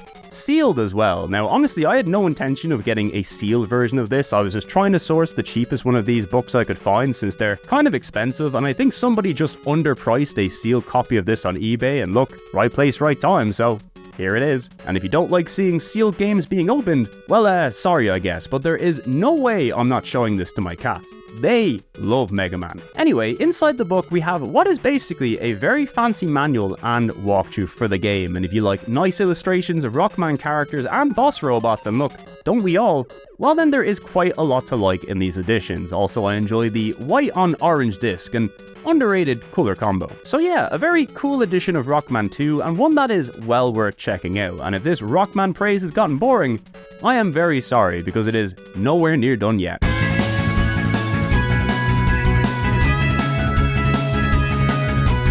That's right, it's Rockman 3 Dr. Wily no Saigo, a port of the 1990 Famicom original, and once again, a very good Mega Man game. After the success of Mega Man 2, both in Japan and particularly in North America, where Mega Man had become one of the most recognizable faces on the console, an impressive feat considering he used to look like this, Capcom had now settled on their winning formula: 8 robot masters, cool new weapons, some fun level gimmicks, and usually a small addition to spice up gameplay between each entry. And in the case of Rockman 3, we get the introduction of Rush the Dog and Proto Man for the first time, or Blues as he's known here in the Japanese entries, and also the inclusion of the slide maneuver, allowing for some fun new mechanics and a whole lot more speed in your movement. Of course, the music here is yet again another big highlight, and the arranged tracks in this entry are particularly good too.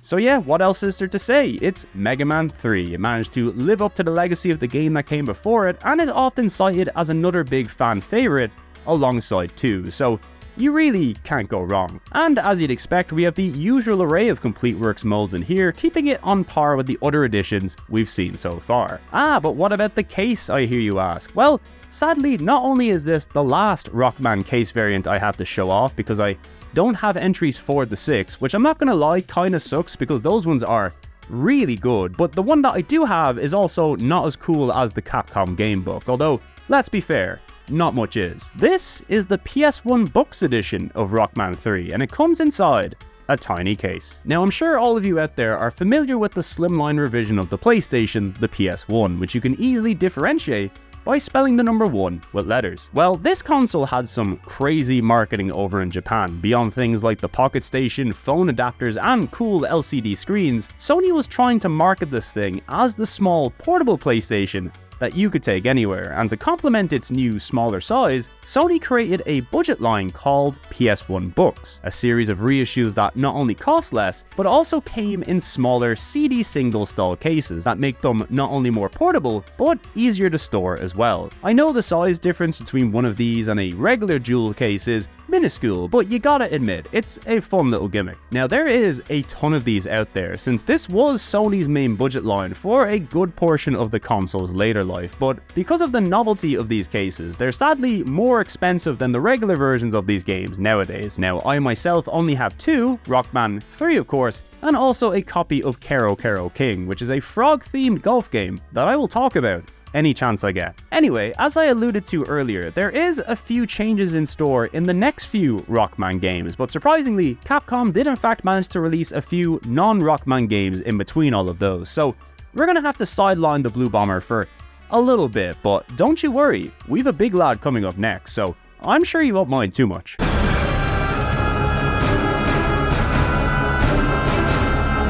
That's right, it's Resident Evil 3 Nemesis, aka Biohazard 3 Last Escape over in Japan. This 99 release is the third and final mainline Resident Evil game to make it to the PlayStation, and just like the other two entries we've looked at so far, this is yet another classic that manages to take what worked in the first games and just up the action to crazy new levels. I mean, if your favorite part of these games is blowing away the various nightmares that come to kill you, this entry is the one to beat. Originally conceived as a spin-off before becoming the real deal, Resident Evil 3 takes place pretty much in tandem with the events of 2 and sees a return of Resi 1 protag Jill Valentine with a whole new look and a whole new attitude as we help her escape from Raccoon City during the same zombie outbreak that we somehow managed to navigate through in the last game. Now, unlike the previous entries, this is the first game in the series to have no selectable protagonist, meaning you're stuck with Jill from the get-go and given the choice between easy or hard difficulty from the very beginning, which is a little misleading since hard is really just normal and easy is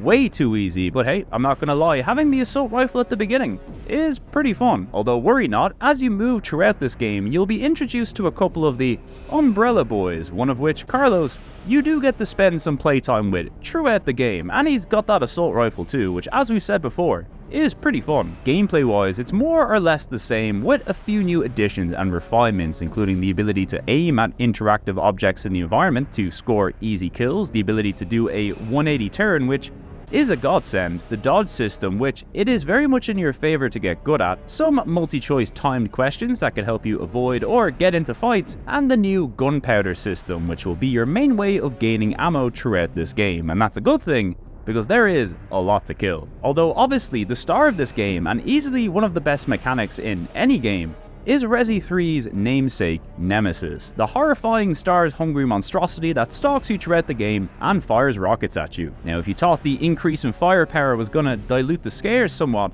this guy showing up out of literally nowhere when you least suspect it will snap you back into reality. Inspired by the T-1000 from Terminator 2 and expanding on the Mr. X gimmick from Resi 2, Capcom made one of the most terrifying creations in horror gaming, one that is a legitimate threat to face and one that will consistently catch you off guard if you're new to this thing. I mean, by this point, there was a real risk of this game concept getting stale, especially with competitors starting to move the genre away from traditional Resi clones and into new territory like Konami's Silent Hill. And honestly, when it comes to environments especially, I think this game's larger focus on Raccoon City with its maze-like streets, while fun, wasn't really enough to carry the game in the same way Resi 1's mansion or Resi 2's police department does, which we also get to briefly revisit here, and it's stressful to say the least. But with the little changes and refinements to the gameplay, some more beautiful pre-rendered backgrounds, a nice roster of enemies and weapons, and the inclusion of Nemesis stressing you out throughout the game,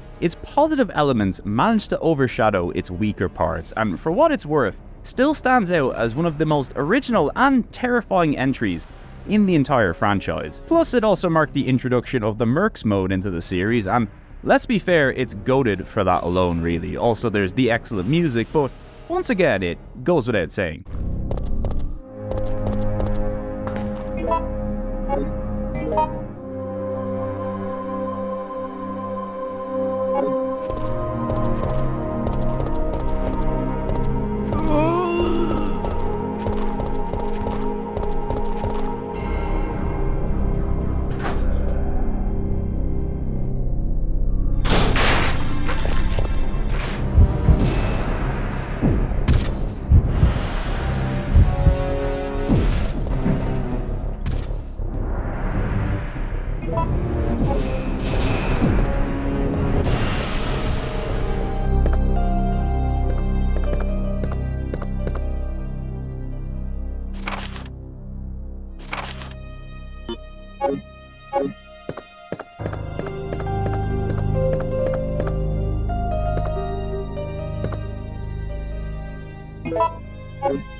Now this entry, unlike the others, wouldn't see an expanded DualShock or Director's Cut edition, but it would go on to sell quite a bit, becoming Capcom's third best-selling game on the console, just behind Resi 1. It would also see a whole bunch of ports to places like the Dreamcast and GameCube, and it of course had a remake similar to the second game, but one that is sadly not as good, although for what it's worth, I still think it's a pretty fun time. I honestly just think the Resi 2 remake was so good that it was going to be a hard act to follow either way, and I guess you could say the same for the original versions of these games too, but either way, it's a great finish to one of the most iconic trilogies on the original PlayStation, a trilogy so perfect that there's absolutely no game that could come along and ruin such a perfect run by dropping everything that made the series appealing in the first place. I mean, there's no way they would ever let that happen. No way in...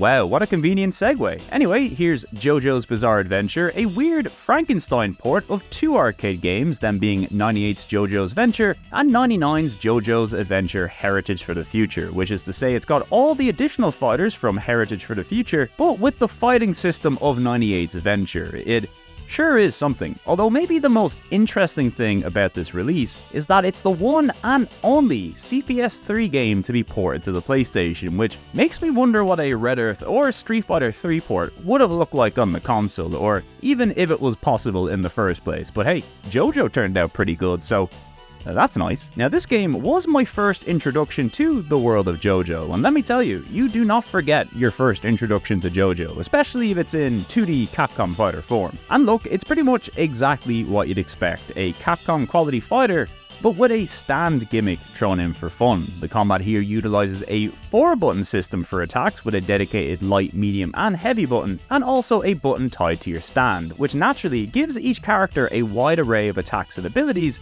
to JoJoify the whole thing. It's legit one of the more interesting Capcom fighters out there, and while JoJo fans certainly aren't starved of cool fighting games, this one here is easily worth going back to and checking out, just to see how well Capcom captured the feel of the series. As for the PS1 port, this is yet another standout release on our list. I mean, obviously the visuals have seen a noticeable downgrade from the arcade original, especially considering it's a CPS3 port, but it really doesn't look anywhere near as bad as you think. In fact, it looks and plays really well, and also runs at a solid 60 FPS, which is all you could hope for really. That, and it's also got some great loading screens, so you know, that helps too. Although maybe the best thing about this PS1 version is the inclusion of Super Story Mode, which is a surprisingly fleshed out retelling of the Stardust Crusaders story arc, complete with a bunch of cutscenes that are both interactive and non-interactive, exclusive fights, a leveling and secret system, as well as a collection of minigames. It's easily one of the most expansive single-player editions Capcom has added to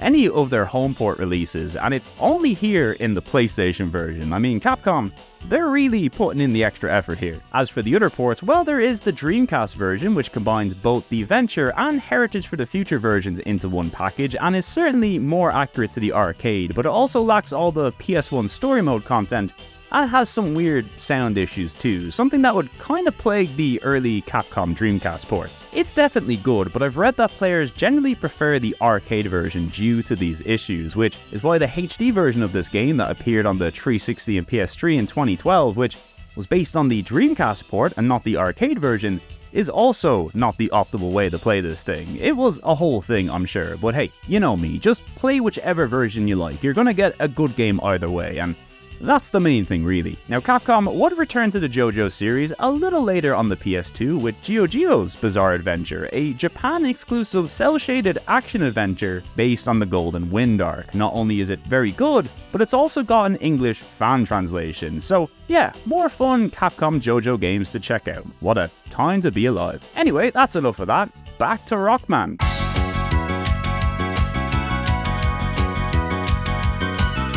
Well, that was a nice little detour, but we're back with everybody's favourite little 8-bit guy in Rockman 4, a port of the 91 Famicom original, aka the one where the bad guy is Russian for a bit, or at least until it turns out to be Dr. Wily again. It also has Dustman. Come on.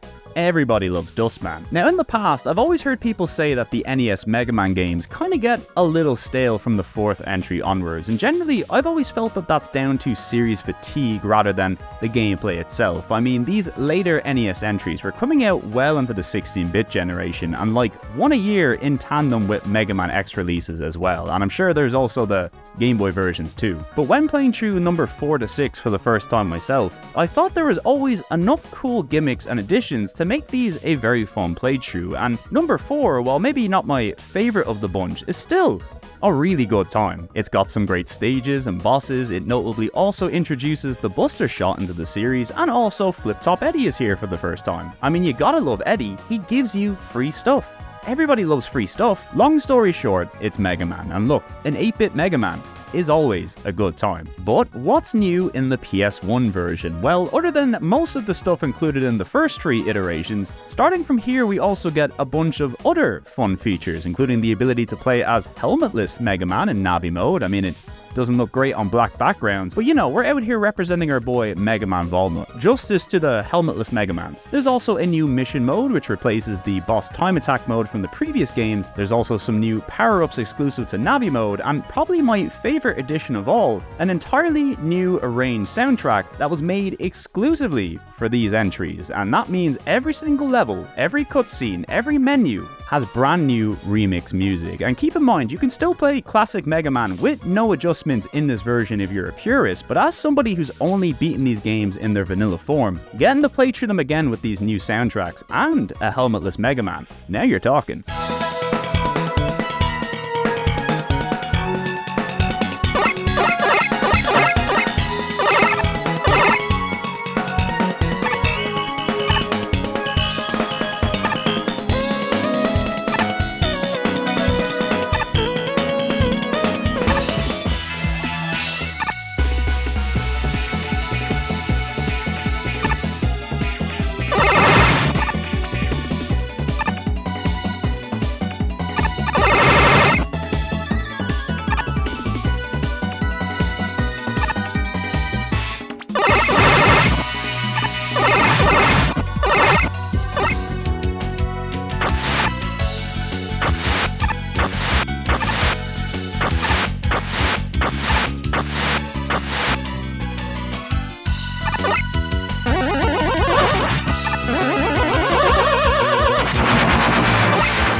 So yeah, I think by now it's clear that these are good, fun ports of the original Rockman games, and better still, the cool new additions introduced in this entry will be appearing in future entries as well, and by future, I mean past, and by past, I mean present, and by present, I mean here's Rockman 5, right now.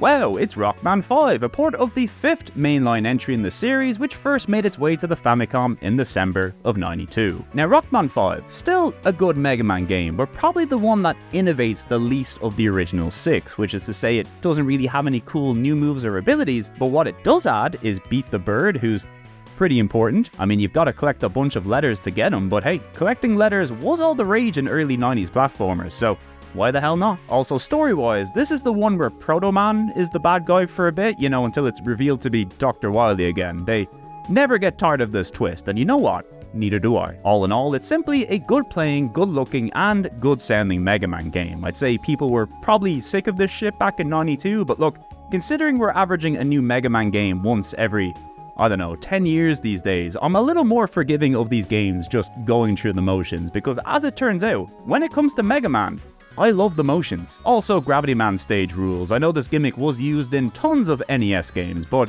it's never not good. As for the PS1 ports, well, once again we have the same inclusions we've seen in 4, and that means we can play without a helmet, and also with a fully arranged soundtrack in Navi mode. And honestly, I gotta say, sometimes arranged soundtracks can be a little hit or miss, but they really kept knocking it out of the park in these Complete Works releases, and you really do love to hear it.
Anyway, that's Rockman 5, and if you know the series well enough or have been paying mild attention to what I've been saying throughout this video, which look, I understand if you haven't, you can probably guess what's coming up next. That's right, it's Puzz Loop.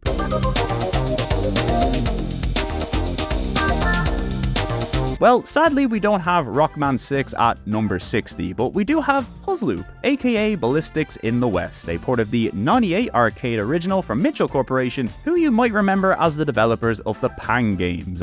Don't blame me if you can't remember, this video is very long. Now this game, despite being a Japanese developed arcade title, is one of the few on this list to not be developed on the CPS line of boards, but it's also one of the few to come to the PlayStation first in North America thanks to Infogrames, before appearing a little bit later in Japan thanks to Mitchell's old buddies, Capcom, hence why it's in the video. Now there's a good chance you're looking at this game and thinking, wait a minute, isn't this Zuma? And well, you'd be correct, although Puzz Loop came before Zuma, and PopCap almost definitely ripped this idea off when they made their game. So I guess it's more accurate to say Zuma is a copy of Puzz Loop, and Mitchell Corporation, they taught that too, and actually took PopCap to court over it. But as is the case with all video game copycat lawsuits, long story short, you can't copyright a genre, so Zuma promptly stole Puzz Loop's thunder, but hey, them's the breaks. But anyway, back to the topic at hand. How is Puzz Loop? Well, if you're in the market for shooting coloured marbles into other marbles,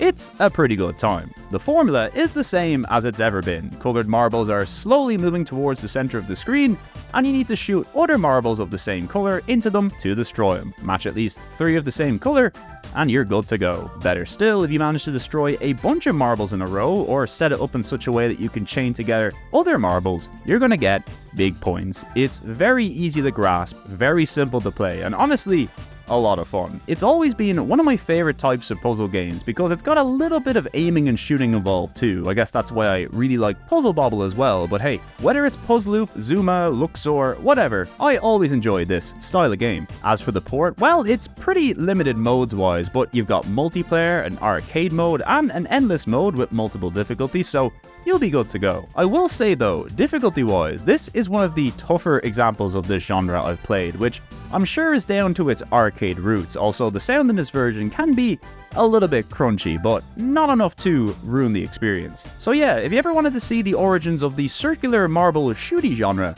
here it is. Funnily enough, an arcade-exclusive follow-up to this game did appear in 2001 that was also published by Capcom, but this version is running off a CPS2 board, so that's pretty fun. Anyway, that's enough of that. Who's ready for more Rockman, as well as a whole bunch of other Capcom characters?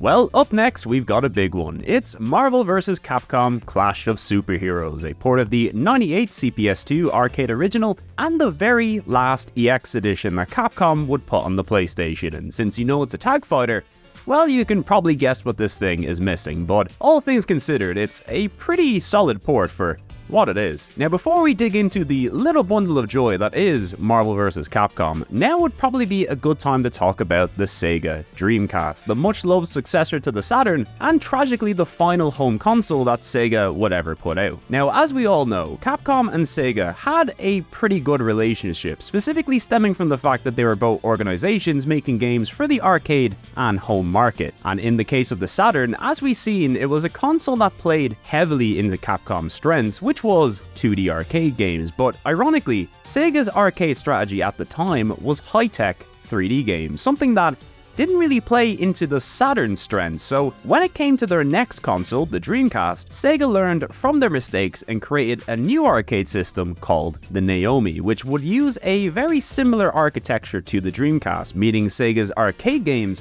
were now practically one-to-one with their home counterparts, and since Capcom themselves needed to pivot somewhat thanks to the markets both at home and in the arcades favouring high-fidelity 3D games, Capcom also pivoted from their own boards to making games on Sega Naomi hardware. Now what this means is that for the brief amount of time that the Dreamcast was active on the market, Capcom went in super hard on the console. In fact, I'd say no third party played a more important role in Sega's console than Capcom, to the point where if you took the Capcom games away from the Dreamcast, the entire library would be significantly worse because of it. Now, as I've said before, I'm a big Sega fan, and while I have quite a lot of love for the Saturn. The Dreamcast is my favorite console of all time, purely because for the brief time it was alive, it just pumped out the coolest, most manic arcade-style games around. I mean, we've already seen Techromancer, Star Gladiator, and Project Justice, which, keep in mind, as of this date, have only seen home releases on this console, but we also got classics like Power Stone 1 and 2, home ports of Street Fighter 3 for the first time, the next Resident Evil game, all those great Takumi shooters, Black Matrix in particular,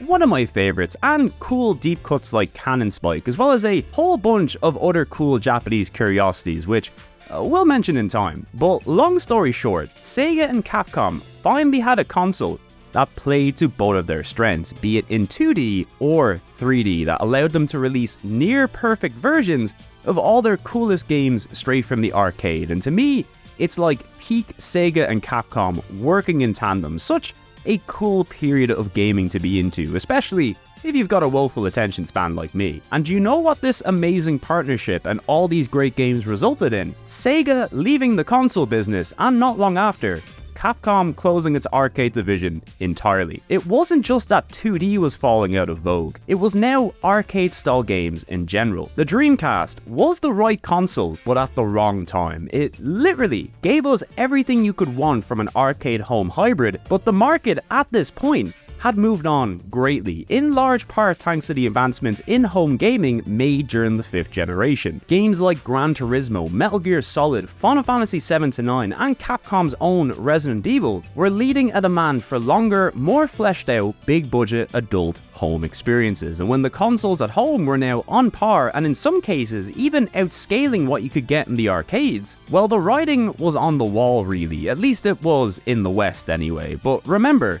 Capcom were a company focused on global success, not just success at home. It's why if you track Capcom's releases during the PS2, GameCube, and Xbox era, you'll notice a huge shift in the type of games that they made. It was a very experimental period for them, that's for sure, but their shorter arcade-style games, which were arguably for many the soul of Capcom, were practically nowhere to be seen on these consoles, and that's because they lived fast and died hard on the Dreamcast. They did everything right, but sadly that's not often what makes money, and as you should all know by now, commercial success is not an indicator of quality. Just ask a Saturn fan. So I'd like to give a particular shout out to the Sega Dreamcast and its incredible library of Capcom games, one of which is an excellent port of Marvel vs. Capcom, a CPS2 tag fighter that finally unleashed the rest of the Capcom universe to fight against those dastardly Marvel superheroes, and my god, is it fun. No longer were we limited to just Street Fighter characters, now we have familiar faces like Jin from Cyberbots, Morrigan from Darkstalkers, Captain Commando from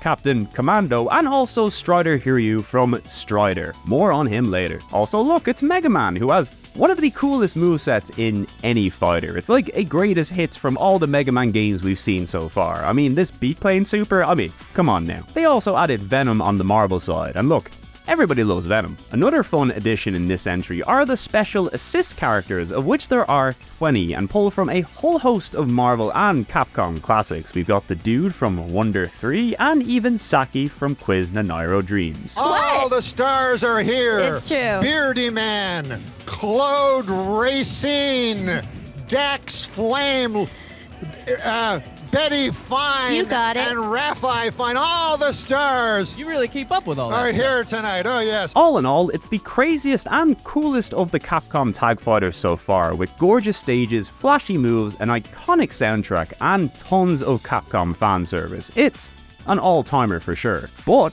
that's the arcade version. What's here in the PlayStation exclusive EX edition? Well, by now we know the tag mode is a no-go unless you're happy to do it with mirrored characters, but honestly the rest of the game is really quite impressive. I think in terms of visual fidelity and speed, this is easily one of the best looking Capcom ports on the console. Sure, we do have some longer load times than other versions, but we do get some crazy cool loading art in this edition, which we love to see. This version also lets you choose from your assist characters after each fight, and it's also been adjusted to allow unlimited uses of these assists alongside the ability to chain supers into each other, which is also a feature exclusive to this version of the game, and something that would actually go on to be a big feature in the next entry, Marvel vs. Capcom 2. You can also play through the game using the boss character Onslaught, both in his regular and giant hand mode, and I gotta tell you, this is pretty incredible. What you're looking at here is Capcom giving us probably the best possible port of the game that this console could deliver. Is it accurate to the true arcade experience?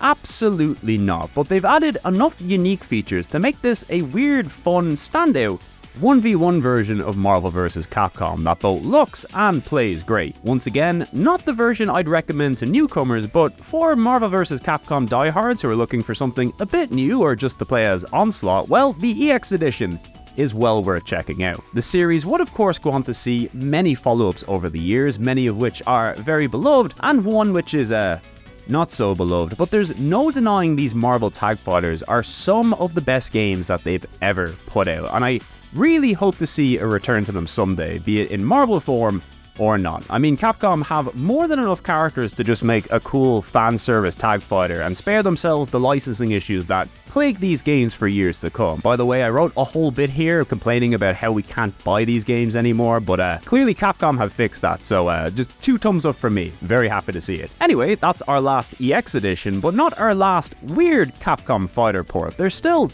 one more of those to come, and it's a big one. But next up, we have one of the all-time classic Capcom series that you would 100% suspect to show up in a Capcom video.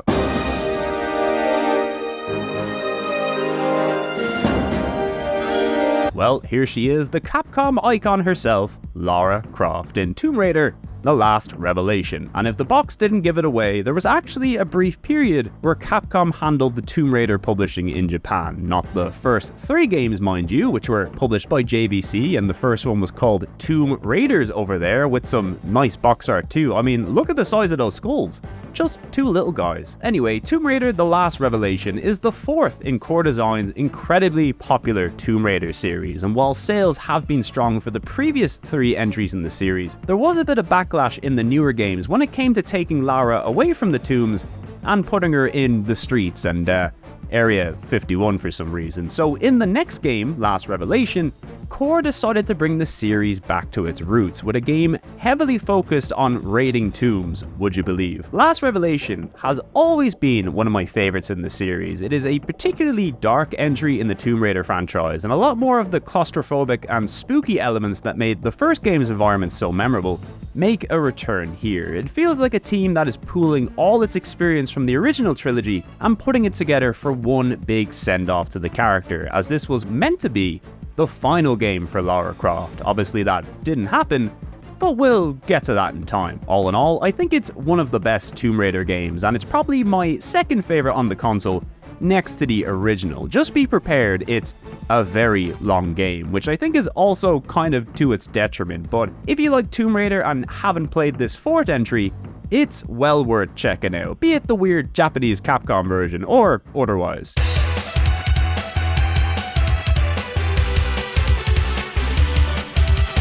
Well, we finally made it here to the 6th and final entry in the Rockman Complete Works. It's Rockman 6, a port of the '93 Famicom original and the last mainline 8-bit Mega Man game for quite some time, until Capcom eventually blessed us with 9 and 10. What a time to be alive. Number 6 is like the previous 2 Mega Man games we looked at, in that I often heard they were the least essential of the 8-bit series, but similar to those 2, I found number 6 to be a really fun Mega Man game. In fact, I'd probably put this one near the top of my own personal list, simply because it has the most going on. It has all the previous tweaks and refinements to the gameplay and movement, but with even more new additions like alternate pathways and stages, and one of my favorite things in any Mega Man game, the Rush Gear, which gives Mega Man little power armor that he can use to jetpack around and punch stuff. It is so much fun. It's also got a really silly story based around a robot fighting tournament. I don't know, I think they were just having fun with this one, and it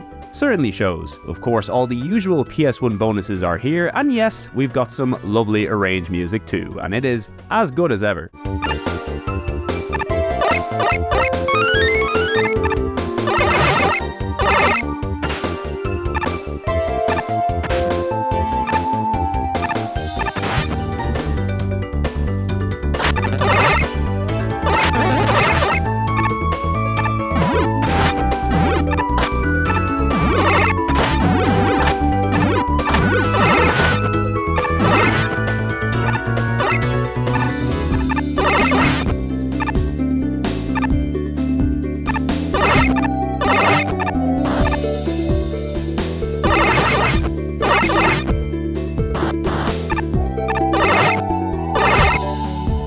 So yeah, all in all, the Rockman Complete Works, a really fun collection of classic 8-bit platformers, and a lovely tribute to Capcom's original Golden Boy. Obviously, you can track all these games down individually if you're interested in checking them out, but they were also included in a special edition called the Rockman Collection, which includes all 6 releases in PS1 book form, and also a copy of Mega Man X7. I guess that's just there too, but hey, what can you do? Although probably an easier way to do things, assuming you don't mind missing out on the Pocket Station stuff, is just to play the Mega Man Anniversary Collections on PS2 and GameCube. Not only does it include Mega Man 1 through 8, which means it's also got 7, the only one not released on the PS1, but it's also got the Navi mode features for Mega Man 1 through 6, including the arranged soundtracks. Unfortunately, the audio mixing is a bit weird in this version, but it might be a good option for some people, although it's also got Mega Man Power Battles 1 and 2, so you know, that's pretty cool. Anyway, that's the last we'll be seeing of OG Mega Man for the video. A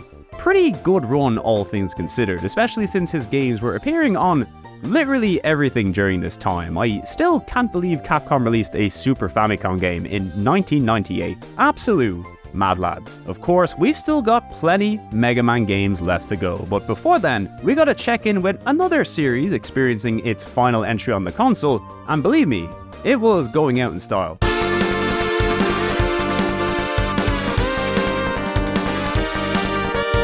Well, it's time for the final Street Fighter that made it to the PlayStation, and that's EX2 Plus, a port of the 99 arcade original, which itself was an enhanced port of the 98 arcade original Street Fighter EX2, which once again was built on the Sony ZN2 arcade board. Well, it's been 2.5 years since the last entry on the console, but EX2 is still bringing us that smooth 60 FPS polygon action that you'd come to expect from the series, which is to say it's still just Street Fighter in 2.5D, but now with even more classic Street Fighter characters, as well as a whole bunch of fun Arika additions, and also the game is now even more content-filled and wacky than before, which we of course love to see. The fighting system here remains pretty similar to the previous entries, with guard breaks, super cancelling and air combos still being prominent features, but the big new addition to the gameplay are Excel combos, which are more or less the custom combos from the Alpha series, but now in 3D form. I'm still very bad at them, but I promise you,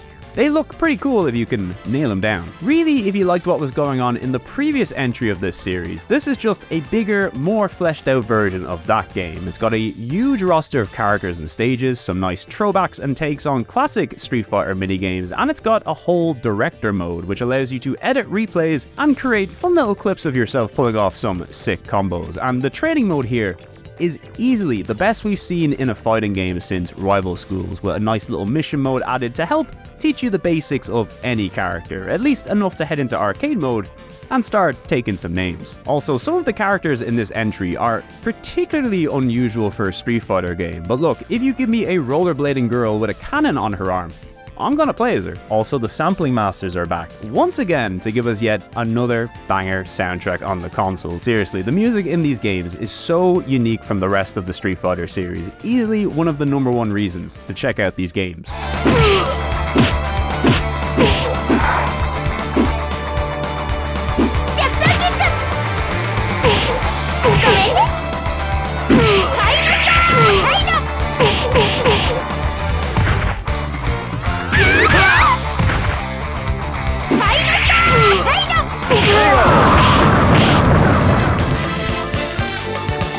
Round 2, fight!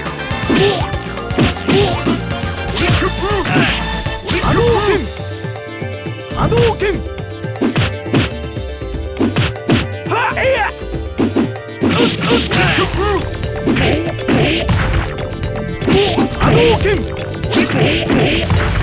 Hadouken!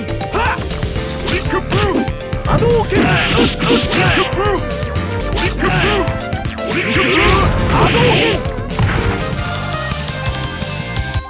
Round 2, fight!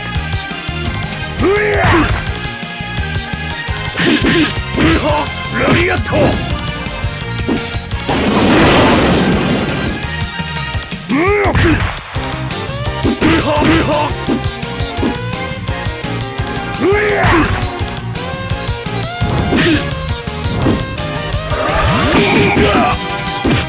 Gladiator!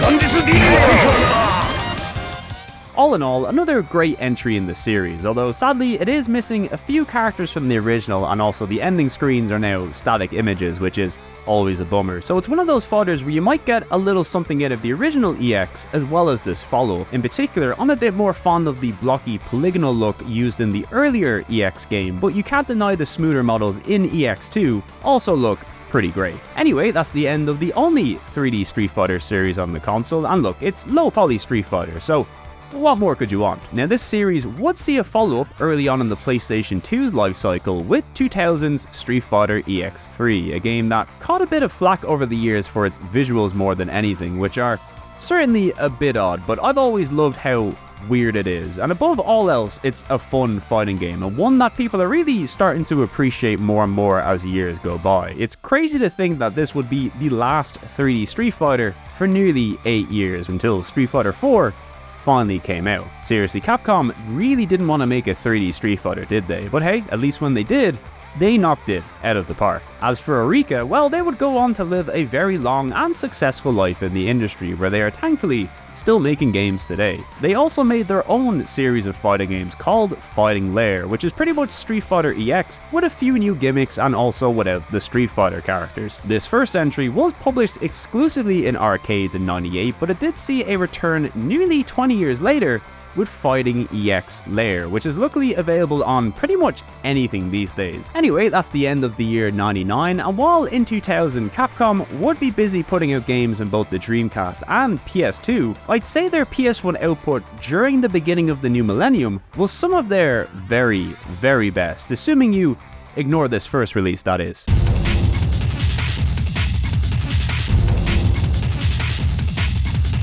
That's right, it's Resident Evil Survivor, aka Gun Survivor Biohazard over in Japan, a spin-off of the Resident Evil series and the very first entry to utilize fully 3D environments, beating Code Veronica to the post by a couple of days. Not only that, it was also the first to utilize a first-person perspective, beating Resident Evil 7 to the punch by, I don't know, like 17 years or something. Now, Survivor is an odd game, especially when compared to the other Resi games on the platform. I mean, it's got zombies, Umbrella, and a whole bunch of familiar Resi faces, but beyond that, this entry kind of forgoes a lot of the core tenets of the series, which is to say, item management is gone, ammo is very plentiful, and in some cases even unlimited, and oh yeah, it's also kind of a rail shooter that just doesn't have any rails. So yeah, originally the whole idea behind this game is that it would combine a narrative-driven Resident Evil experience with a light gun game, which on paper sounds pretty incredible and is an idea that they would revisit a bit later in the future. Now, the issue here is that given the limitation of light gun controls on this platform, this wasn't the easiest thing to make work, which makes the end result here quite a limited experience, and it also kind of neuters a lot of the core stuff that makes the series appealing in the first place. Also, to make things worse, unlike the PAL and Japanese versions of this game, which do feature light gun support, the North American version, which is also the version most people talk about these days, had light gun support removed entirely. Why is that?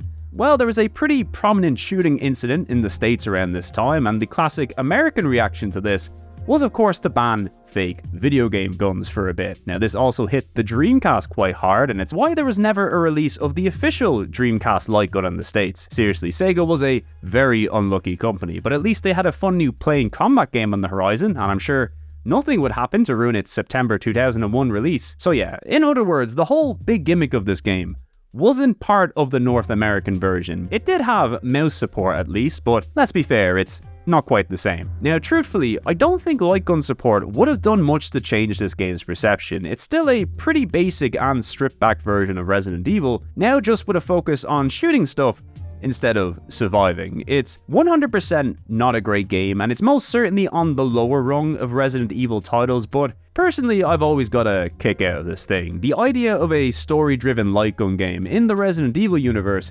is pretty cool in and of itself, and the story and voice acting is also very funny in this game. We've got a whole amnesiac plotline, Umbrella kidnapping kids, and a very evil and very over-the-top villain. It's all very silly. And if you kind of take Resident Evil Survivor for what it is, which is an action-focused and unique take on the Resident Evil formula, I still think there's a good time to be had here. Honestly, the best way to look at this series is just to follow the Japanese naming scheme. Don't consider this a Resident Evil game, instead consider it a gun survivor game with a Resident Evil theme. You see, in Japan, there would be 4 games released under the Gun Survivor series, all of which are very different from one another, but primarily are still built around being a light gun game. We of course have the first entry, which we're looking at now, Gun Survivor Biohazard, but the next entry, Gun Survivor 2 Code Veronica, actually started life as an arcade title and a collaboration with Namco before being ported to the PS2. Now this one is even more bizarre because it plays like a first-person shooter rather than a light gun shooter. Now thankfully by this point the GunCon 2 was out and that controller did feature some basic directional inputs, so the ability to move while shooting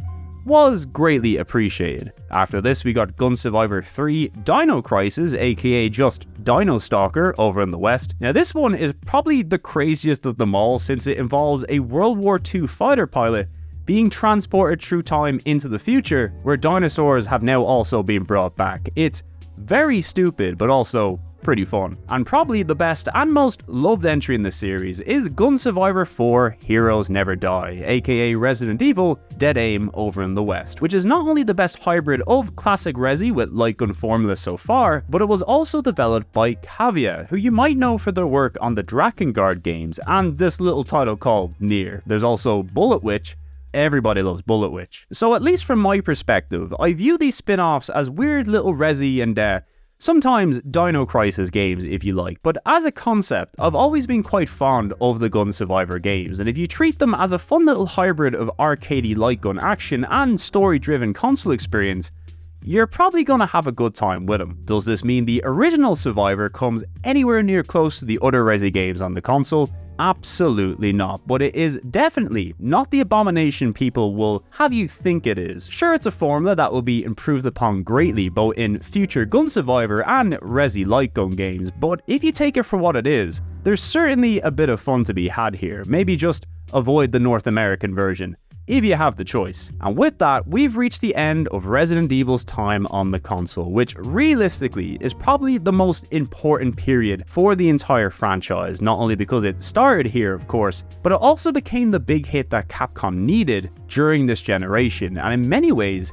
kind of saved the company really, because if they didn't have Resi to fall back on when their arcade and 2D revenues were declining, there might not be a Capcom today, which is a crazy thing to think about. Obviously the story of Capcom and Resi from this point is a pretty wild one in and of itself, where they somehow managed to change the face of gaming yet again with Resi 4 and kicked off the whole third-person wave of games, but that's a story for another day, I'm sure. Either way, when it comes to the original PlayStation, there's few series more impactful and beloved than Capcom's Resident Evil, one of the undisputed GOATs in gaming, and we really do love to see it.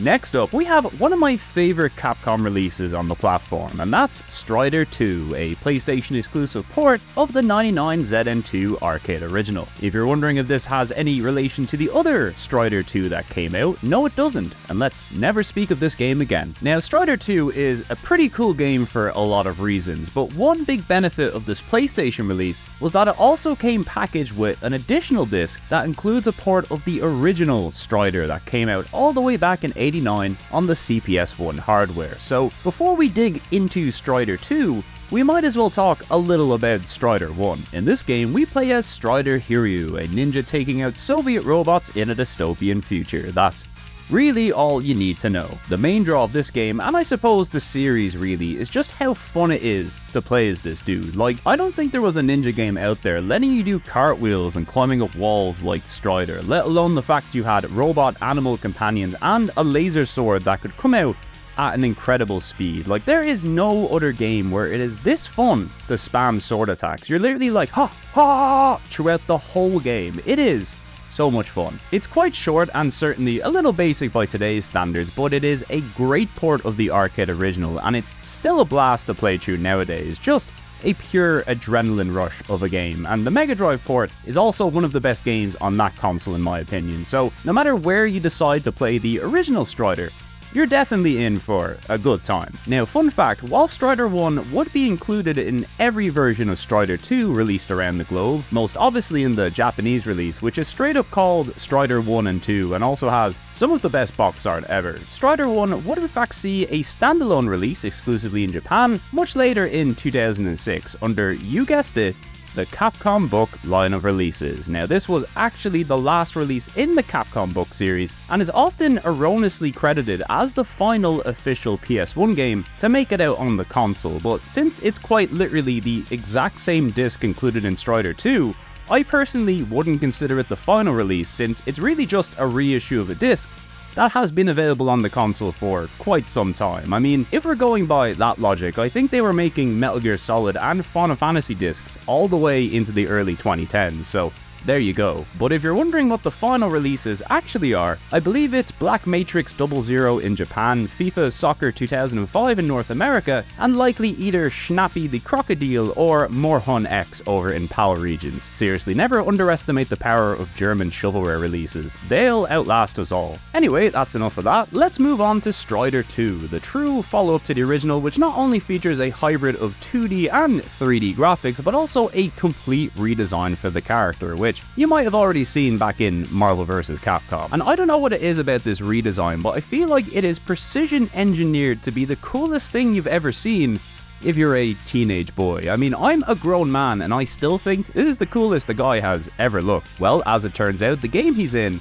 is also incredibly cool. It pretty much follows the exact same formula of the original Strider, which is to say you'll be doing cool ninja moves and yelling ha ha ha a lot while cutting up robots and bad guys with the quickest sword in gaming, only now they gave it all the flair you'd expect of a Capcom arcade release in the late 90s. So in other words, it's just the coolest shit ever. We've got selectable stage orders, big bosses, a great soundtrack, and power-ups that just make you fuck up everything on sight. It's honestly one of the most arcadey games Capcom has ever made, and if you love the kind of game where the whole thing is just doing cool shit for an hour until it eventually just ends, well, there's few games on the console that deliver that experience with the level of precision this thing does. Even the difficulty is pretty interesting because if you're just playing through it casually, you've got infinite continues, lots of health and tons of power-ups, so anybody can blast through this thing no matter their skill level. But if you're trying to get a high score, and more importantly, get a high rank in this thing, this is probably one of the hardest games out there if you're trying not to get hit. So it's got a little something for everybody, whether you're a filthy casual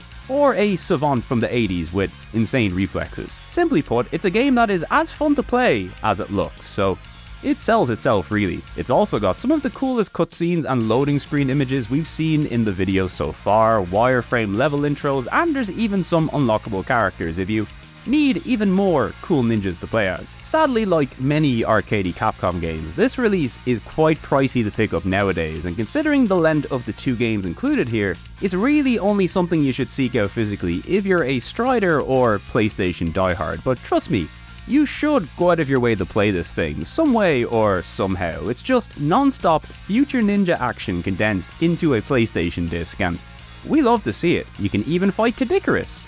Wait a minute, Caduceus? That's close enough. The series would of course see a return to consoles much later in the year 2014 with a Metroidvania reboot from Capcom Osaka and Western developer Double Helix. Now, I remember this being one of the first games I beat on my new PS4 because there was fucking nothing to play in that thing back when it first launched, but I remember enjoying it quite a bit. Not the best Strider game or the best Metroidvania out there, but it is a Strider Metroidvania, and that alone is a good enough combination for me. So all in all, an excellent but brief showing for Capcom's coolest ninja on the console. No shade to Ninja Commando, he is also pretty cool. Next up though, we're gonna bring things back to the realm of Japanese exclusives, and this time, we are in for a treat.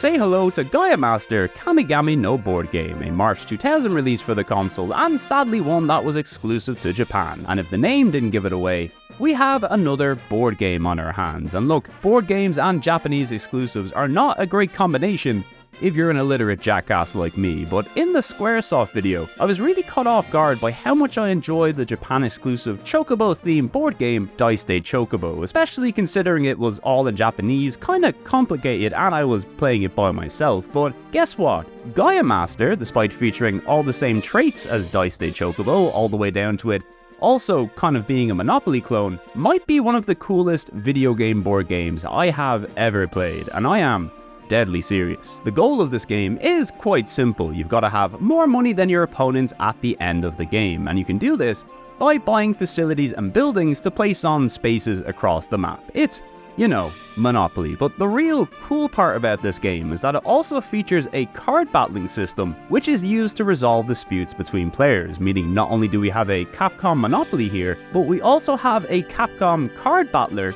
contained within Capcom Monopoly. And did I also mention the game and its characters are absolutely gorgeous? I mean, on a gameplay level, there is really quite a lot to enjoy here. The card stuff is specific to the characters you pick at the beginning, and what cards you earn are defined by the decisions that you make during the board game portion. So it's not a deck builder per se, it's more so a game about taking risks on the board to get cool cards, using cool cards to battle your opponents, and then jack their stuff. You know, classic board game banter. And even in spite of the language barrier, which is going to confront you all the way throughout this game, it's something you can figure out easy enough if you have a base level familiarity of card games and Monopoly. Also, there is an FAQ on GameFAQs that runs you through all the basics, so that's pretty useful. And while I think there's a lot of elements here that have been recycled from other video game board games over the years, it's the combination of the two different game styles alongside all the abilities and gimmicks specific to the characters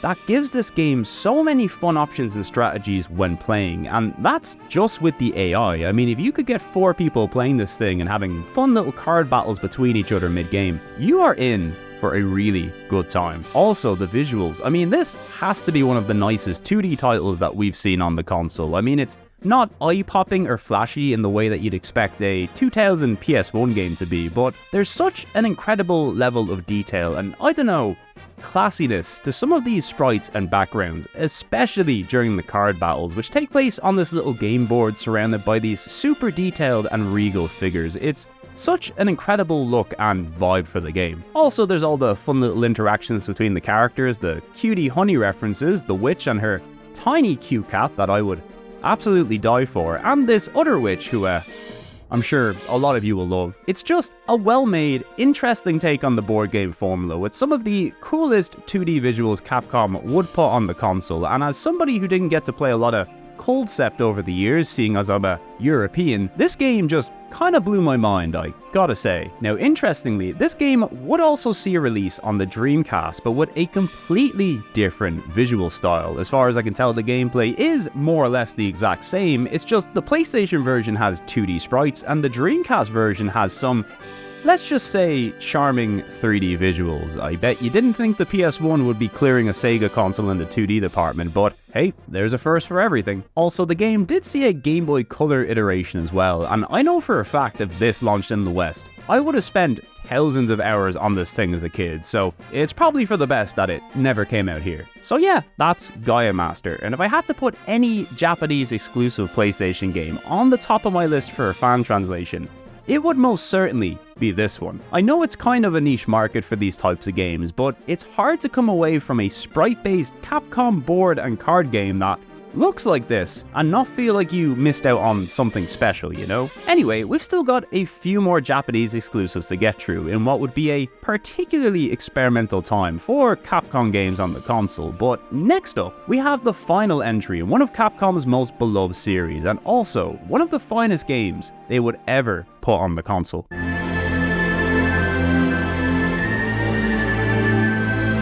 That's right, it's Mega Man Legends 2, aka Rockman-2 over in Japan, the second and as of this date final entry in the Mega Man Legends series. And I gotta tell you guys, this game This is the one. Now, in the past, I had played Mega Man Legends and found a lot to love about it, but just kind of bounced off it due to its controls and early game. And while making this video, I found that if you push through those issues, you'll be treated to one of the most charming and unique entries in the Mega Man series, and a damn fun game to boot. Mega Man Legends 2, however, this game manages to take all the strong points from the original game, the lovable characters and writing, the gorgeous presentation, the interesting world and role-playing dungeon crawler progression. All of that is here and enhanced in Legends 2, but on top of that, the issues I had with the first entry relating to progression, navigation, and most importantly, controls and movement, they've fixed pretty much everything in this entry, to the point I legitimately think this might be one of the all-time great PlayStation games, and it really should be a bigger deal than it is. Like, don't get me wrong, I know how big and passionate the fan base is for this series, and in particular, this entry, but like, over the years, when I hear people talk about the great games on this console, the classics, the hidden gems, all that good stuff, I really don't think Legends 2 gets the praise or accolades it deserves. If anything, the main reason I see it get talked about these days is because of how well the visuals hold up, which is fair, how expensive it is to buy, which again is also fair, and how annoyed people are about the cancellation of Legends 3, which once again is also fair, and sadly something that you'll retroactively get depressed about if you happen to play these things. But taken as a whole, Legends 2 is a charm offensive in almost every possible way. It's got the vibe and energy of a classic Saturday morning cartoon, but with writing and jokes that don't feel forced or out of place. Like, every character, from the heroes to the villains and even the many side characters and various robot animal friends, they are all a joy to experience in-game. Like, I can't even begin to tell you how cool the bird bots are in their little mech, which also reminds me of my favorite regular show episode, and that's always nice. I think at the forefront of these games, it's the characters, story, and presentation that hook you in from the get-go, and that was something that was strong in Legends, Misadventures of Tron, and now even stronger again here in Legends 2, but really, it's the refinements to the gameplay that take this entry to the next level. I mean, the new weapons, upgrades, and movement abilities are all fun in and of themselves, but the ability to now control the camera with the right stick, and also lock on and shoot while moving, this is it. This is all it takes to make Mega Man work in 3D, and with a whole new range of outdoor combat arenas, gimmick levels, as well as new runes and dungeons, all of which featuring some lovely visual updates to keep things fresh throughout, it's exactly what you'd want to see from a sequel to the first game. Granted, it's not all perfect. There are still a few awkward PS1 era platforming and camera quirks, and the underwater runes, which slow the game down by 10 frames, is most certainly a choice. But for a game where the goal is just to fly around to different islands, helping people out and collecting 4 big MacGuffins so you can help save the world, not only does the gameplay remain fun throughout, but the story carries quite a lot of emotional heft as well. Like, I've always enjoyed the stories in Mega Man games, but I can never really say that I particularly care about them while playing, you know? Like, it's hard to say I'm emotionally invested in the story of X, but this is a game that makes you care. Also, I have to give a particular shout out to this quiz lady who, look, I'm not usually one to thirst after video game characters, but that being said, I would probably go to war for this woman, but you know, respectfully. Anyway, this lady has one of the most insane tasks ever put in a video game, which is to complete a 100-question quiz without getting a single answer wrong. And considering this is a game aimed at kids released in the early noughties, the questions are very heavily centered towards an adult who grew up in the 80s, and specifically an adult who grew up in North America. Like, seriously, beating this in the days before widespread easy internet access must have been an insane feat, so kudos to anybody who ever did it legit. By the way, you get a cool sword if you complete it, which is sadly nowhere near worth the hassle, but I appreciate the dev team for including something as insanely difficult and memorable as this, and also great job by the localization team too. I know I complain about all the American sports questions, but they really did a great job here. I mean, come on, getting to put my Huey Lewis and the News skills to the test in a Mega Man game. What a time to be alive. Also, for those who remember me bringing it up earlier, a demo of this game did come included in the Japanese version of Misadventures of Tron, and interestingly, it's labeled as Rockman-2 Episode 1, and the full retail release of Legends 2 in Japan is labeled as Rockman-2 Episode 2. And what this means is that the Japanese demo of this game is actually a little prequel story that includes content not seen in the full release. Granted, it's not anything major that you'd need to digest to understand the full release, but there is some really cute fanservice-y stuff in here, especially if you ship Volnut and Tron, and let's be fair, you all should. Now, this demo was untranslated for the longest of times, but good news, very recently Hilltop and Kargadin surprise released an English patch for this demo that includes some really fun debug stuff to play around with as well, and I for one welcome our new giant roll overlords. So yeah, that's Legends 2, one of the best games I've played during this video, and needless to say, I think you should try it too. The series doesn't take too long to complete, and you might need to get used to some old school controls in the first entry, but it's a series I wholeheartedly recommend playing, and after playing through all the other Mega Man entries over the years, this one is clearly a standout for so many reasons, and the fact it's mostly been forgotten about by Capcom over the years is really quite the shame. Anyway, that's my little spiel about Legends 1 and 2, and also the spin-off Misadventures of Tron Bonne, the defining Mega Man entries on the console in my opinion, and games I highly recommend checking out. And if you didn't already think that Capcom were on top form during the year 2000, well, just you wait and see what they had in store next.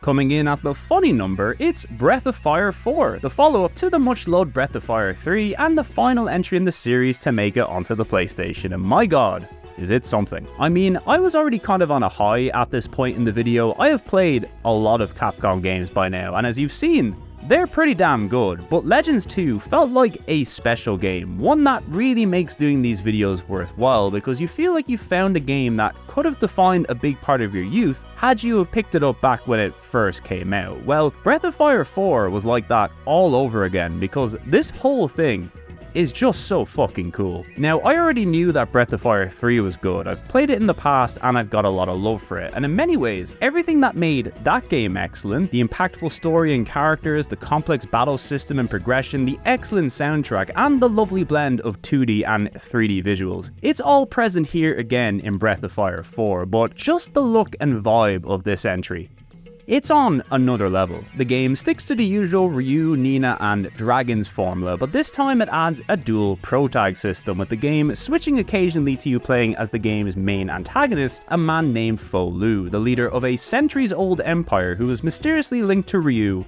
in more ways than one. They both have the same dragon power.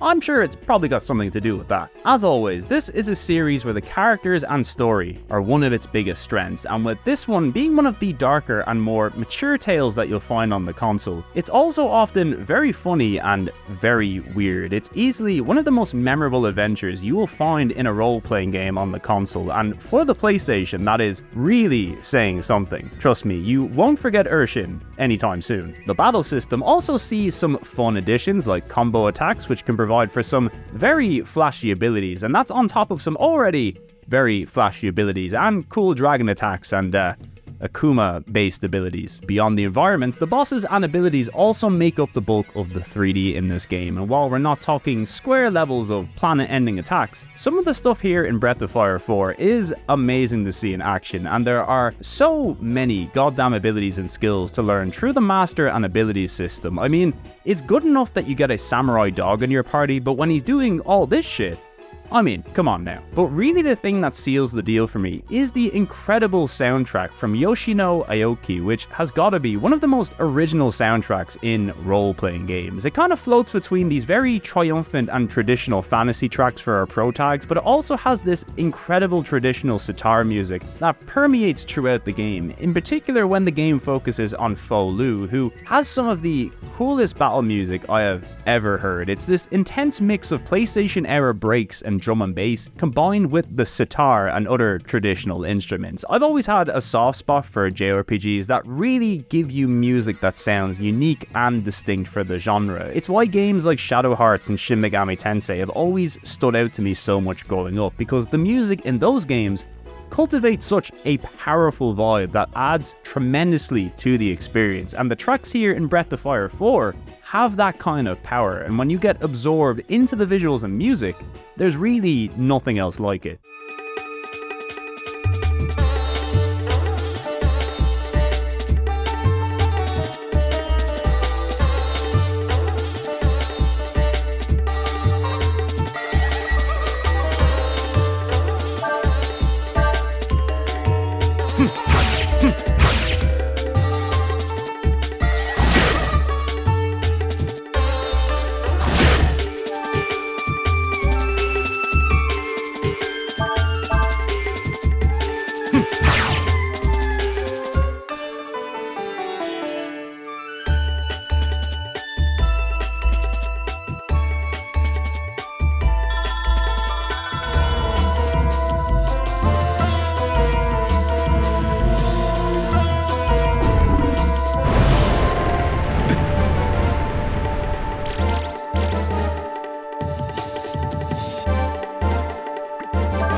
Also, there's a thing I noticed while playing this. The standard boss music in this game often syncs up perfectly in time with this dragon transformation that you generally do at the beginning of a round. It honestly seems so perfect that you might even think it's a dynamic music shift, but nope, sometimes you just get really lucky and it all syncs up together, and it is literally the coolest shit.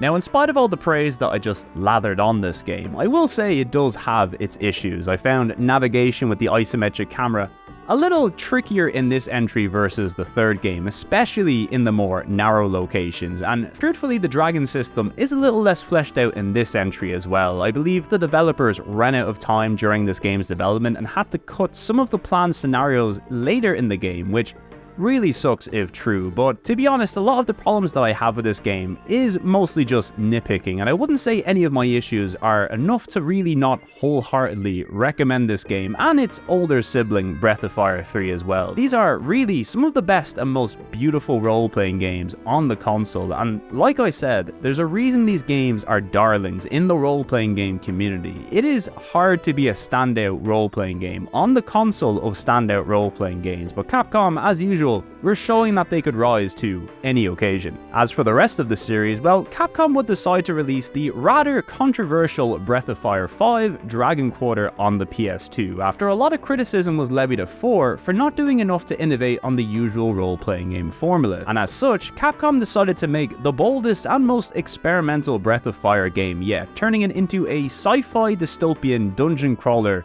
roguelike thing. Now, honestly, I always found this game was really good and probably a little bit ahead of its time for 2002, but to put it into perspective, this was like Square dropping an even more extreme version of Final Fantasy XII before Final Fantasy X had even happened, and fans were not happy with these changes. Of course, after that, we had the mobile-only Breath of Fire 6 that launched in 2016, and then closed permanently a year later, so yeah. Guess Dragon Quarter doesn't seem that bad now, does it? So sadly for many, Breath of Fire 4 is considered the last hurrah of this series, but if you're interested, a lot of people involved with these games would go on to make a very ambitious Dreamcast project called Eldorado's Gate, a 7-part role-playing game that was released one volume at a time bi-monthly in Japan, which sounds like an insane idea, and it kinda was, but I respect them for trying it. Also, it's full of gorgeous 2D visuals, and it has you fighting Amano artwork during the battles. What a weird game. Anyway, since we're talking about cool Japanese role-playing games that I can't understand,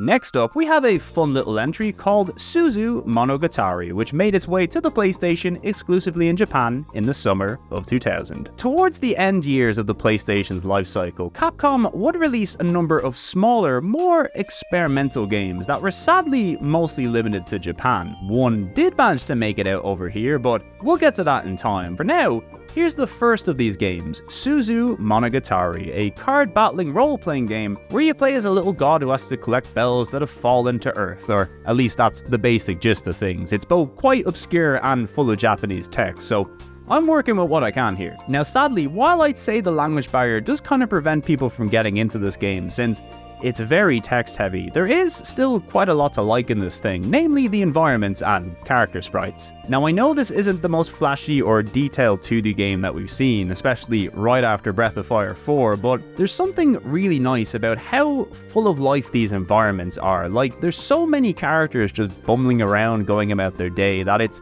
a nice little game to wander around and just get lost in. Also, it's got this weird alt history thing going on where it's like a traditional Japanese village, but they've also got cars and speedboats and stuff. I don't know what's going on, but the vibe is right, I'll tell you that much. And the music is also really funky, so that definitely helps.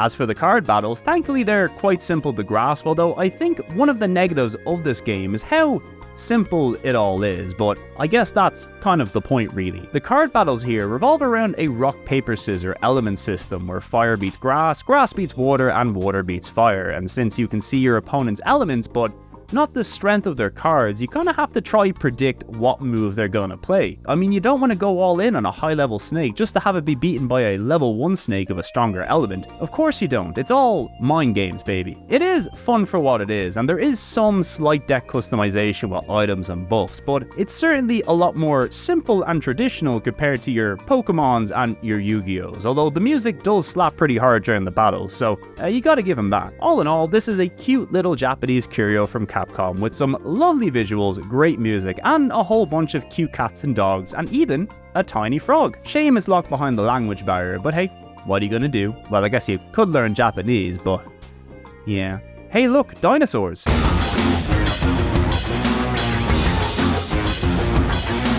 Well, we're finally down to the last 10 games on this list, and keeping the cool streak of 2000's Capcom releases alive, it's Dino Crisis 2, the second game in the Dino Crisis series and the final entry to make it to the console. Now, by this point, Capcom had pretty much nailed down their survival horror formula. They had put out 4 Resident Evil games in this style, as well as successfully branching off into new territory with the original Dino Crisis, which definitely mixed up the formula enough to make it stand out from the crowd, but by this stage, they definitely ran the risk of running the formula into the ground if they continued to retread old ground. So with Dino Crisis 2, they took a bit of a different spin to the gameplay here, which is to say the goal is no longer to survive the dinosaurs, more so the goal is to make them extinct, and you've got a lot of ways to make them extinct, let me tell you. That's right, the gameplay in Dino Crisis 2 maintains the tank control movement and gunplay that we're all used to, but switches things up to a more action-focused game, where the goal is really to kill as many dinosaurs as possible, because not only is it fun and they're, you know, trying to kill you, but the game is entirely based around a combo system that rewards you for chaining quick kills and timing your shots, almost like they were going for a character action game kind of thing. Also, they brought back pre-rendered environments for this iteration instead of the 3D environments of the last game, but hey, as a pre-rendered background guy, you really do love to see it. Now, obviously, this is a pretty big change to the formula, and probably not one everybody will enjoy, since I get the tension factor is a big appeal of Capcom's survival horror titles, and this one is like, well, we've given you the most powerful shotgun of all time and more ammo than you could ever possibly need, so go on, have a good time. The basic gameplay formula is still kind of intact. You move around the new jungle environment, which has been brought here through time travel to replace the environment from the last game. It's very, very stupid, but you know, in a good way. Sort are back on the scene to sort stuff out once again, and this time you now control a mixture of both Regina, our lovely pro tag from the last game, who's now equipped with dual machine pistols, which is as cool as it sounds, and also newcomer Dylan, a member of Trat who has both a Naughty's era haircut and a machete. The game occasionally swaps back and forth between these characters, with each having their own weapons and items that allows you to access areas that the other character can't. You'll still be finding items, backtracking around the jungle, and unlocking new locations as the game progresses, but now anytime a dinosaur appears, you're gonna be excited instead of panicked, because killing dinosaurs is the way you earn extinction points, and extinction points can then be cashed in at save points to both restock and upgrade your weapons, as well as buy new weapons, of which there are many. You know, I kind of liken this game in a way to Parasite Eve 1 and 2, and maybe not in the way you'd expect. You see, in the past I've said that I prefer the first Parasite Eve to the second, because the original is such an interesting and unique concept from a gameplay perspective, and one that hasn't really been replicated since, at least to the level of this original game, whereas Parasite Eve 2, which, let me stress, is a really good game in its own right, felt like Square trying their own spin on the Resident Evil formula, but not quite living up to Capcom's efforts. Whereas with Dino Crisis, you kinda have the opposite situation, because while the original Dino Crisis is a new twist on the Resi formula, it still sticks to it pretty closely, and I wouldn't say that it fully lives up to the heights of the games that it takes its inspiration from, whereas Dino Crisis 2 is a genuinely unique and one-of-a-kind take on this formula, and does enough to kind of stand out as its own thing within the genre. I always like to experience new ideas and innovations whenever possible, and I feel the original Parasite Eve did that better than Parasite Eve 2, and likewise I feel Dino Crisis 2 is a more unique and interesting experience compared to the first. It's undoubtedly a more simplified game, but it feels like Capcom combined their arcade and survival horror sides into one very silly action-packed extinction simulator. Also, it's got a dinosaur fighting mode that you can unlock, which I think you'll agree is pretty fucking incredible. It's a debate I'm sure has raged in the Dino Crisis community for the longest of times, and I could absolutely see why different people would prefer one game over the other, but no matter which you prefer, they're both really fun games and highly recommended pickups. As for the series' future, well, they kinda stuck with the experimental route when it came to the next entry, which was Dino Crisis 3, an Xbox exclusive that now sees you fighting dinosaurs in space with jetpacks and stuff. And I know on paper, that sounds like the coolest game ever, right? But they also put one of the worst cameras ever seen in a video game into this thing, and yeah, people did not like it. You see, that's the risk with experimentation. Sometimes it works out, sometimes you can't see a dinosaur trying to eat you behind a wall, but you know,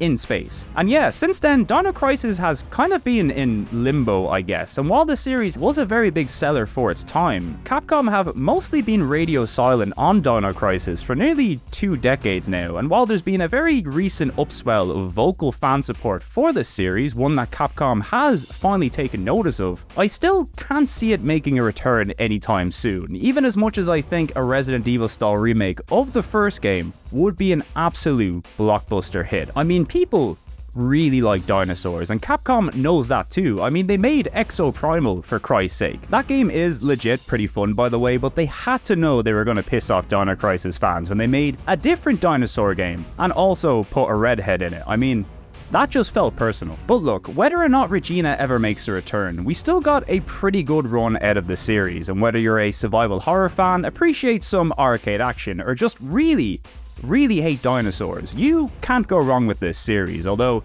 the third one is pretty rough. Seriously, how did they fuck up dinosaurs in space? Next up, we have another of those experimental Japan-only releases with Fushigi Deka, a cartoony point-and-click adventure game, and easily one of the most obscure entries on this list, and it's also very weird. This game sees you playing as a detective dog who's trying to solve a murder, and of course, in classic point-and-click style, you accomplish this by traveling to various locations, picking up everything you can find, and talking to the many bizarre creatures who inhabit this land. And to say it's a bit odd would be an understatement, but considering this thing is entirely in Japanese and a little tricky to play and follow because of that, there's still no shortage of interesting things to see and do in this world, and it's also kind of hard to pull away from it because you really have no idea what you're about to see next. And you make friends with a little cat at some point, and all its animations are amazing. Although I'm not quite sure what's up with the dude who lives in this jar on the bottom right though. I'm sure he's up to something. It's a pretty basic point and click from what I've played, at least mechanically, but you can tell the big appeal of this thing is its wacky world and surreal characters, which is sadly something I couldn't fully appreciate due to the language barrier, but so much of the humor is delivered visually that I still had a pretty good time playing around with it. It's nice to see Capcom make a return to point and click titles since their last efforts all the way back with Hanako-san and Incredible Toons, and it probably shouldn't shock you to find out that a lot of the team responsible for this game would go on to work on the Phoenix Wright series, which would see its first entry on the Game Boy Advance 1 year later in 2001. Look, they even made a little reference to Fushigi Deka on Little Wright's t-shirt. That's fun. Anyway, easily one of the most bizarre and colourful games that Capcom would put on the console. I probably wouldn't hold out hope for a fan translation on this one, but hey, if you want to play it, it sure is fun to look at. And you get to shoot a ninja that steals women's underwear, which, let's be fair, is about as Japanese as it gets. And speaking of as Japanese as it gets, here's Capcom icon Lara Croft back in her final adventure on the PlayStation with Tomb Raider Chronicles. Now, you might remember during the last Tomb Raider segment that I said Last Revelations was planned to be the final entry in the PS1 series before its big return to the PS2 with 2003's Angel of Darkness, a game Core Design had planned to start working on as soon as Last Revelations was finished up. There's just one problem though. Tomb Raider games tended to sell quite a lot, and since the publisher Eidos was very used to making money from this series and also owned both Core Design and the Tomb Raider rights, Eidos decided to make Core churn out one final Tomb Raider game on the console against their wishes because, well, money is more important than artistic vision, after all. Now this basically resulted in the old staff at Core working away on Tomb Raider Chronicles while a new team got cracking on Angel of Darkness, and long story short, neither game turned out great, but at least for the purposes of today's video, we'll be looking at Chronicles, which is a prequel that focuses on different stories throughout Lara's life, each of which meant to highlight a different gameplay element of the series, with levels focused on exploration, action, and being a small girl trapped on a spooky Irish island. Now, on one hand, this does make for some interesting locales and backstory to the character, but gameplay-wise, you can really tell this entry was made out of necessity and not passion, something that the people who worked on it would later go on to detail in great length, because if you think about it, Core were making a Lara Croft game every year since its inception, and these are not small games either, so I imagine the burnout on the team over these years was pretty incredible, and sadly that can result in even the most talented devs putting out some less than stellar work. So yeah, Chronicles, simply put, is a Tomb Raider game made to make Eidos money, and it absolutely feels like that at times, especially considering how copy and paste some of these level layouts are. Seriously, this is the Tomb Raider for you if you like rooms full of crates. Now don't get me wrong, it still has some highlights and is worth a playthrough for fans of the series, but it's clearly the worst of the PlayStation originals and a good example of what happens when a game is made specifically to make people money, and if your heart and soul ain't in it, well then, what's the point? Anyway, that's the end of both Tomb Raider on the PlayStation and with Capcom. Sadly, we just missed out on Capcom licensing the Tony Hawk games over in Japan, which they didn't start to do until the PS2 era, so that kinda sucks. But there is still one unusual Capcom game left to go on our list, but before that, we need to make a return to a much-loved series which we haven't seen since, I don't know, nearly 57 games ago. But hey, who's counting?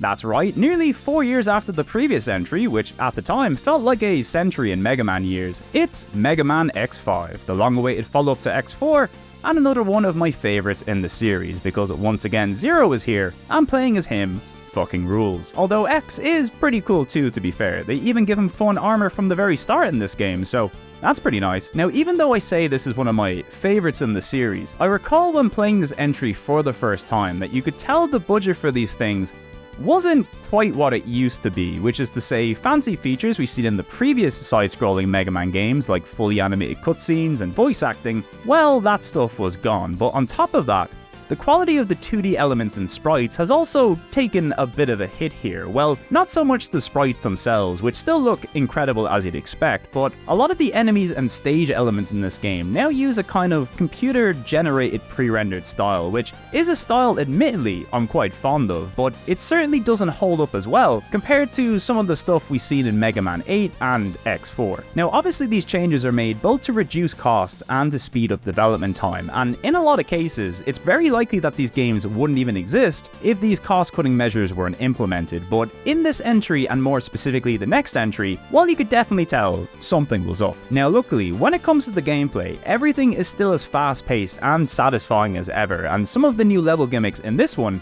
are very fun too. In fact, this iteration sees one of the biggest and most groundbreaking changes the series has ever seen: the ability to crouch, which is something I'm still not used to in Mega Man games, so much so that I forget you can do it half the time. They also added this little rope gimmick, which is fun most of the time and also a nightmare at others. Oh, and you can also now switch between X and Zero in between missions, and also collect little power-ups and bonuses by rescuing people mid-mission. It's a fun little change of pace, and it's always nice to finish up a mission and then see what new things you've earned from the people you saved. Although this is also an entry where I think some of the changes made kind of end up being a little more annoying than positive. For example, there's this virus gimmick where Sigma heads just appear out of nowhere, and if you get hit by enough of them, you can get infected and then your health starts to rapidly decline. Well, at least if you're X. If this happens to Zero, Instead, he becomes invincible because he's just that damn cool. Also, the game now has a time limit where you only get 16 mission attempts before the game just kinda ends. Now realistically, 16 attempts is more than enough, but since the game often requires you to backtrack into levels to collect hidden items and armor pieces, it means you're gonna need to be a little more diligent during your playthrough, and for somebody as brain dead as me, I hate being diligent. I just wanna slash stuff up, you know? Also, the text updates and scrolls in this game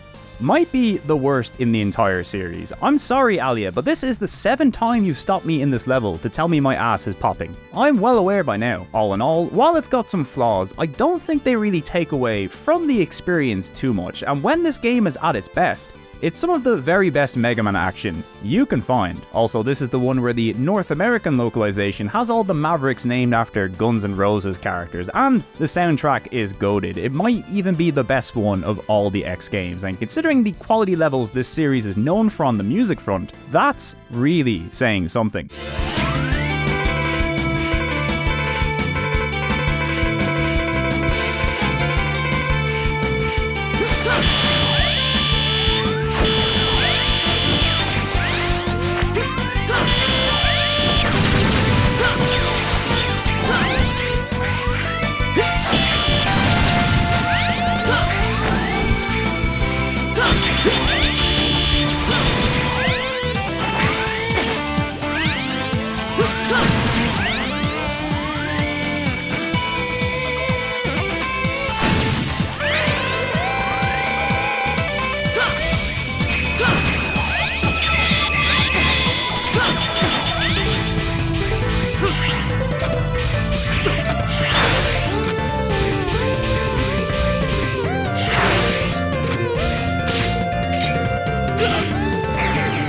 So yeah, easily another big recommendation from me, just like nearly every Mega Man game we've looked at today. Poor Super Adventure Rockman, it's not that bad really. Anyway, would you believe it, Mega Man X5 was intended to be the final game in the X series, but after how cheap it was to make this one, and its sales performing better than expected, well, similarly to Eidos and Tomb Raider, the X series would make a comeback in the not too distant future against its creators' wishes. Now, how did that turn out? Well, we've only got 6 more games to go, so I'm sure you'll find out soon enough.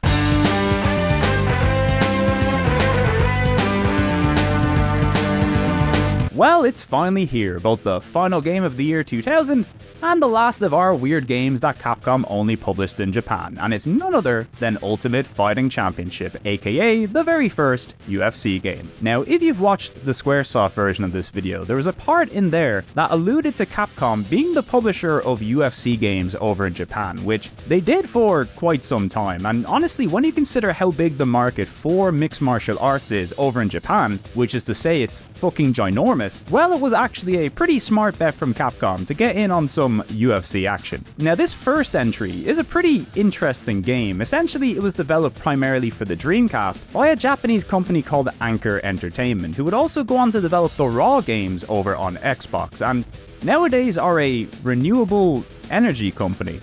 That's kind of weird. They also developed Toy Fighter for the arcade. Any Toy Fighter fans out there? I know there's at least one of you. Anyway, this Dreamcast version, which was also published by Capcom in Japan, reviewed really well at the time, like surprisingly well, often being considered one of the best and most technical fighters on the console. Well, at least if you like your fighting a little bit more true to life. Also, the entrances are so goddamn funny. They're both really impressive and kinda hokey. I just love the way this game looks. The PlayStation version, however, was ported over by another Japanese company called Opus Corp, who were primarily known for music games like Fluid and B-Planet Music, and this version did not review as well. I think this was an example of the brief era where some PS1 games were also appearing on the Dreamcast, and while lots of these PS1 to Dreamcast ports were basically just souped up PS1 games, in some cases they were very clearly made for the Dreamcast and then ported down to the PlayStation, and when you see a shiny new 3D Dreamcast game next to a downported PS1 version, it looked particularly bad. It was essentially the PlayStation getting a taste of all that 2D bashing that happened during the mid-90s, but now in shitty 3D form. Is that the PlayStation's fault?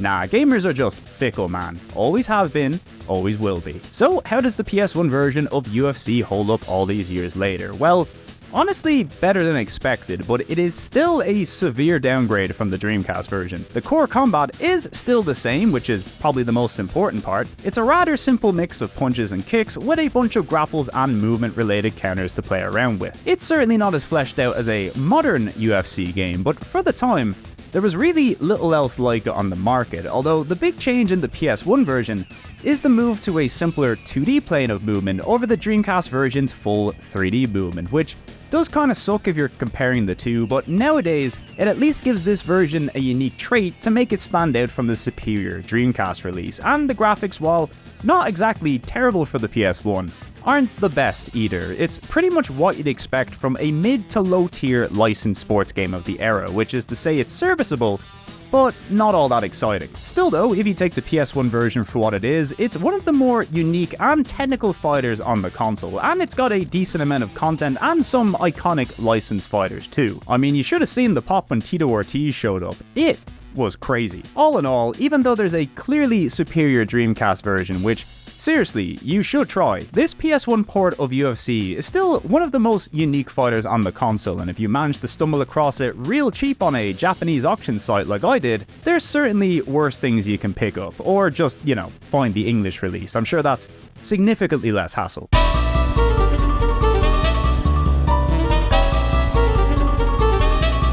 Kicking off a pretty low-key 2001 for Capcom on the console, we have another cool Japan-only exclusive, and that's Bounty Hunter Sarah, a text-heavy adventure game set in a futuristic Tokyo, and it's what you'd consider an example of the sound novel genre, which is to say you'll be reading a whole lot of text, while great music and sound effects set the mood in the background. The plot centers around a bounty hunter named Sarah Fitzgerald, a common Irish surname in Neo-Tokyo, I believe. Sarah's hunting a mafia boss known as the King of the Holy Mountain, which is an incredibly badass name. I mean, I wouldn't want to fuck with the King of the Holy Mountain. Are you mad? Naturally, since this is an adventure game, it means the language barrier is off the charts, but even still, it's hard not to appreciate the vibe this thing has going on. If you like jazzy tunes and neo-noir spy thrillers, you'll feel right at home here. Now, this game comes to us from a developer called Flagship, who are an independent studio partly funded by Capcom, Sega, and Nintendo, and they'd work on a bunch of games for all three companies over the years, but today's game, Bounty Hunter Sarah, is their only original IP, and while it's a rather simple game at its core, I mean, there are some decision sections and a bit of minigame stuff, but majorly the game is just moving from one row of text to the next before you get a new image or cutscene. It's pretty much exactly what it needs to be for a game of this type, but there's no denying Flagship put a lot of flair and personality into this thing. Some of the music especially. I mean, if you like jazz, this game has got some fucking jazz going on, let me tell you.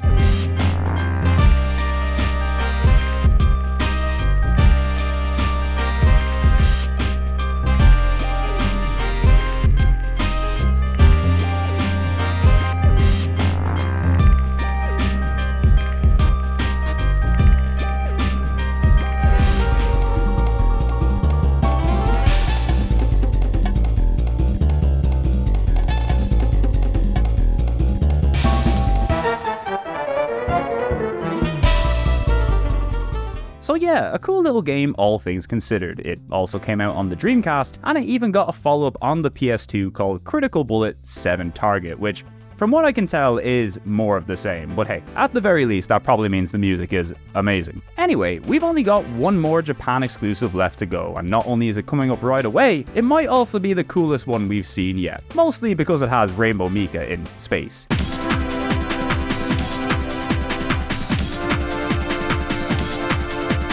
That's right, our final Japan-only exclusive is Startling Adventures, a 2001 release that doesn't contain one adventure game, but three entirely unique adventure games all on one disc. It's basically a return to the formula we've seen in Wonder 3 and Capcom Sports Jam, but now in console adventure game form. And while I understand that may not sound too exciting, especially if you're Japanese challenged like myself, one of the really interesting things about this entry is that all three of the adventure games also include their own themed mini-games within, and some of these are really quite good and kind of go above and beyond in terms of what you'd expect from a mini-games collection, let alone a bunch contained within an adventure game. It's really quite impressive. Anyway, we might as well take a look at each of the games in order, starting with Kyoko to Hyakuyo, a story about a young boy and girl who one day discover a little demon who turns out to be not so little, all things considered. Anyway, our heroes somehow get teleported to the demon's world full of other Onis knocking about, and somehow this now involves you battling other demons in what can only be described as a Japanese traditional demon version of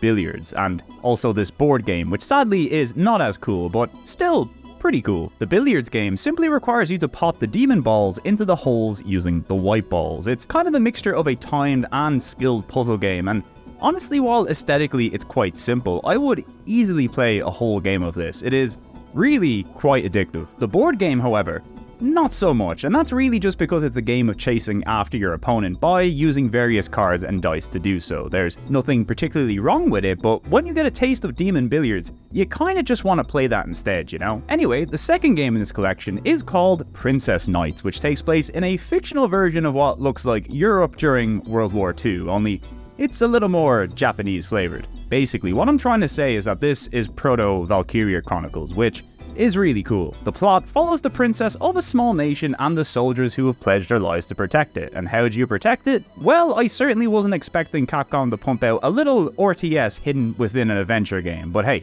here it is. You select a group of up to 6 different soldiers and vehicles and then individually give them commands to fight an enemy army. It's quite simple, as you'd expect, especially considering it's built around console controls, but there's no denying this is incredibly cool. And look, confusing big enemies by driving in circles with your little vehicles while your tanks go to town on it is never not fun, so yeah.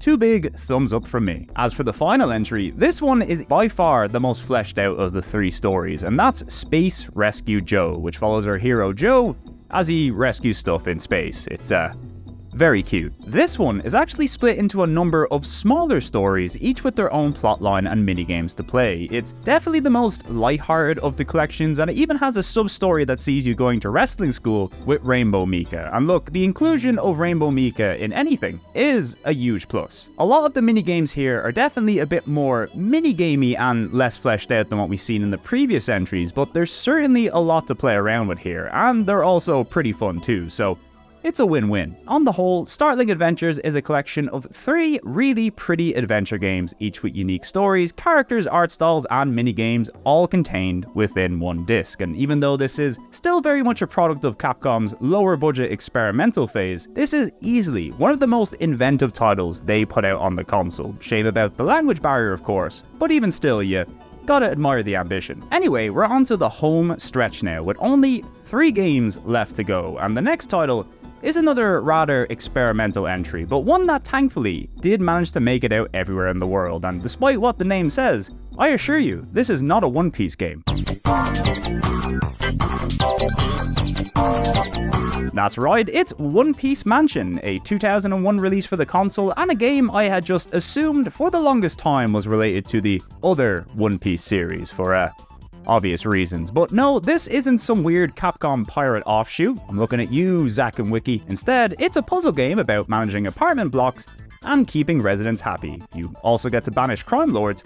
It's pretty fun. So yeah, the basic idea of One Piece Mansion is that you play as this cute little guy called Pulpo, and after an evil alien landlord kidnaps your sister, you've got to help get residents to move into the alien's apartment complex if you want your sister back. Pulpo honestly doesn't seem too bothered by the whole thing, but hey, it's a plot. As for the gameplay, well, the idea is that you've got to fill as many rooms with residents as you can. The more residents you got, the more cash you make. The thing is though, certain residents give off positive and negative vibes, and these vibes can affect rooms next door, either above, below, to the sides, or diagonally, depending on the tenant, and it's up to you to try and manage the placement of these tenants so everybody is happy, although bad guys will occasionally move in too, and they cause some havoc, so you gotta send your most noisy and aggressive residents over to them to make their life hell so they move out, or else these guys will torment you as well as the other residents and guests. It's basically one giant property management puzzle game where you constantly have to be adjusting tenants' positions and building new rooms to keep on top of things. It's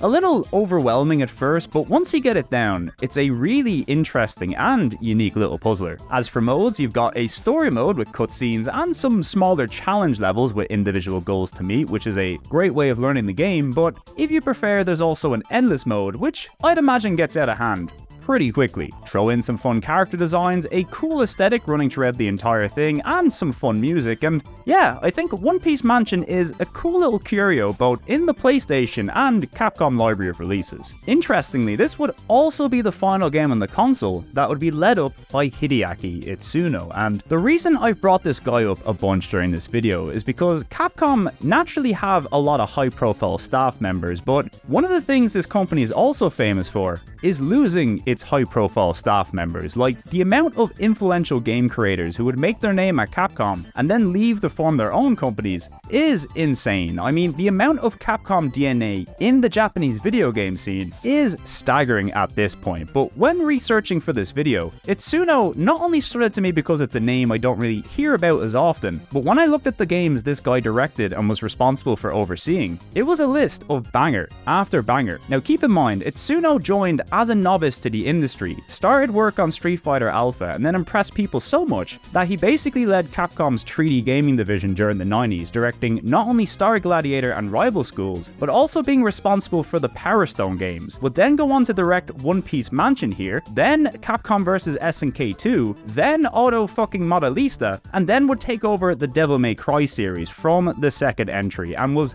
so annoyed by the mismanagement and outcome of Devil May Cry 2 that he explicitly campaigned within Capcom to right the wrongs with Devil May Cry 3, and him and his team have pretty much been the heart of the series ever since. And oh yeah, Capcom would also eventually trust him so much that they let him make his dream game, a little fantasy action role-playing game called Dragon's Dogma. You might have heard of it. So yeah, unbeknownst to me, I've always been a huge fan of his work for years, and it's a good reason why it's important not just to think about the companies and brands who put out the games we love, but the people and teams who make them too. I mean, did you know the creator of Ghosts and Goblins and Sweet Home, Takuro Fujiwara, left Capcom immediately after finishing Resident Evil to start his own studio, Whoopee Camp, so he could make the Tomba games? I sure didn't, but as soon as you put that link together, the gameplay similarities between Ghosts and Goblins and Tomba are crystal clear, and Capcom as a company is just a never-ending web of stories like this. Folklore on the PS3? Ex-Capcom people. The Dragon Ball Fighters? Ex-Capcom people. Even a lot of SNK games. Ex-fucking Capcom people. And that's not even including the Platinum and Tango Games Works stuff, which is a crazy rabbit hole in and of itself. So yeah, if there's anything you take away from this video, remember, it's people that make games. I know that may sound obvious, but a brand is nothing without its people, and it's something that both us gamers and the companies who put out these games would do well to remember from time to time. Anyway, shout out to Itsuno and the many people out there still making weird games for sick freaks like me. And speaking of games for sick freaks,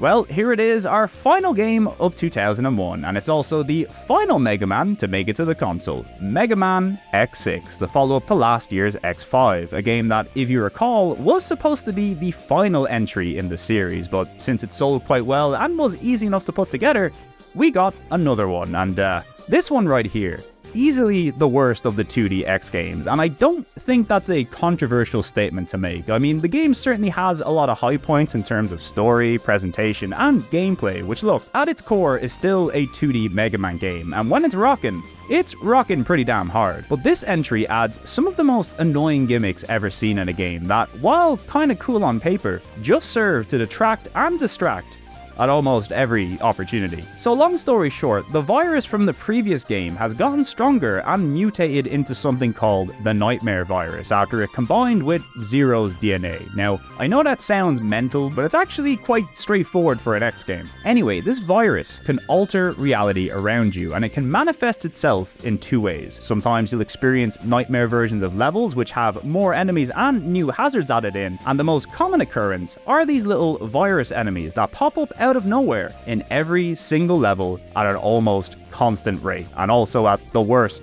possible times. Now X6, right, if it didn't have that stuff I just mentioned, this game still has some of the most difficult levels of any X game. Now I know people like to meme on jump jump slide slide, but this fucking thing gives me nightmares. Now, considering how difficult these levels already are, if you now add in these weird little enemies spawning in constantly and making your life hell, and also the nightmare variants of these levels, which just serve to make things go from rough to really rough, it just serves to be an annoyance and distraction more than anything. And while I'm sure people do get a kick out of the difficulty, I honestly think it just hurts the flow of the game and does a disservice to the brighter spots, of which this game has quite a few. I think they've done a lot to up the presentation and flow of the story segments. I like the new skills system that ties into rescuing people and gaining souls from the viruses, and you get to start the game with the Falcon armor for X this time, which has a Z-Saber. X can't quite swing it around like Zero, but it is something. And speaking of which, Zero is also here again, which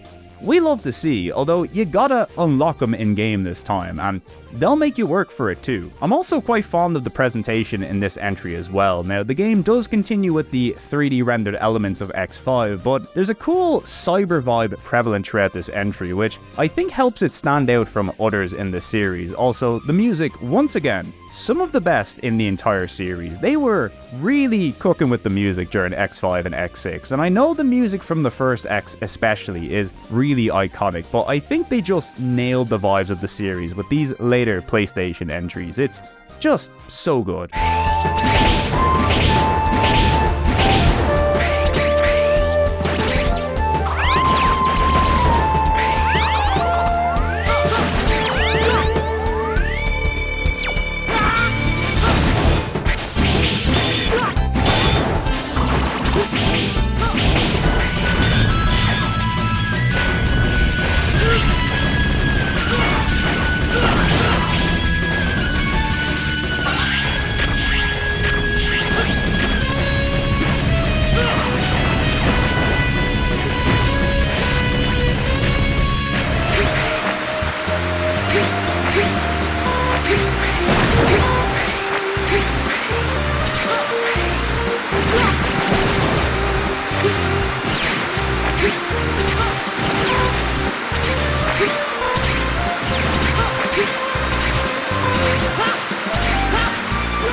Anyway, that's Mega Man X6, and to sum it up, very cool, but also really fucking annoying. Luckily, if you want to experience any of the X or Mega Man entries on the PlayStation, you can find them all strewn about the many collections that made it out to consoles and PC over the years. And look, it is never too late to get into the Mega Man series. I was a latecomer to most of these games myself, and I had a blast playing through the series. Well, up until you get to X7, because Jesus Christ, what was going on there? But like I said before, even when a Mega Man game is at its worst, it's usually a step above most games out there. So if you don't know why this series has some of the most loyal and hardcore fans out there, well, you gotta get yourself some Mega Man, and good news, there's a lot of it. Now we just gotta wait for that Mega Man Legends collection, and we're all set. Anyway, this brings our very long journey to its final destination, the last Capcom game to ever make it to the PlayStation, and in many ways, it's a game that shouldn't even be possible on the console. But if there's one thing we've learned by now, when it came to the end of a console's life cycle, Capcom sure like to make a statement.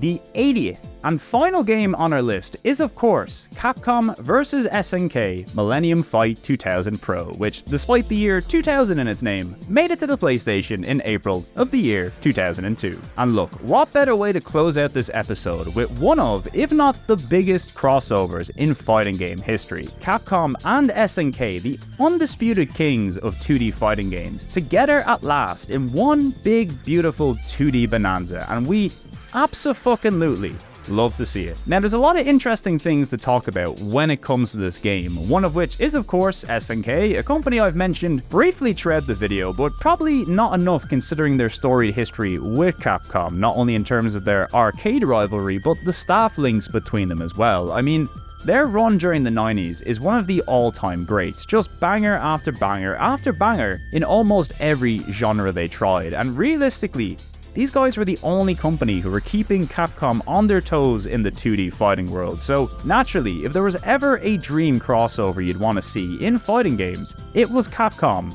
versus SNK. But interestingly, this fighting game wasn't the first in their series of crossovers. In fact, SNK would be the ones responsible for not just their first, but their first 2 crossover titles, now under the name of SNK vs Capcom, and also exclusively on the Neo Geo Pocket Color, the console with the most satisfying directional pad of all time. These games would be 99's SNK vs Capcom Card Fighters Clash, which, as was the style at the time, came in both SNK and Capcom editions. Now, I'll be honest, this game right here, easily one of the greatest card battlers of all time. It's got all the charm of your usual handheld role-playing game of the era, but the card game here is just so addictive. It's really easy to pick up and learn, but it has so much depth within in terms of what's available. It's just all your favorite Capcom and SNK characters, but now in cube card battler form. I really can't recommend it enough. The second game in their partnership would also be their first fighter, and that's 99's SNK vs Capcom Match of the Millennium, which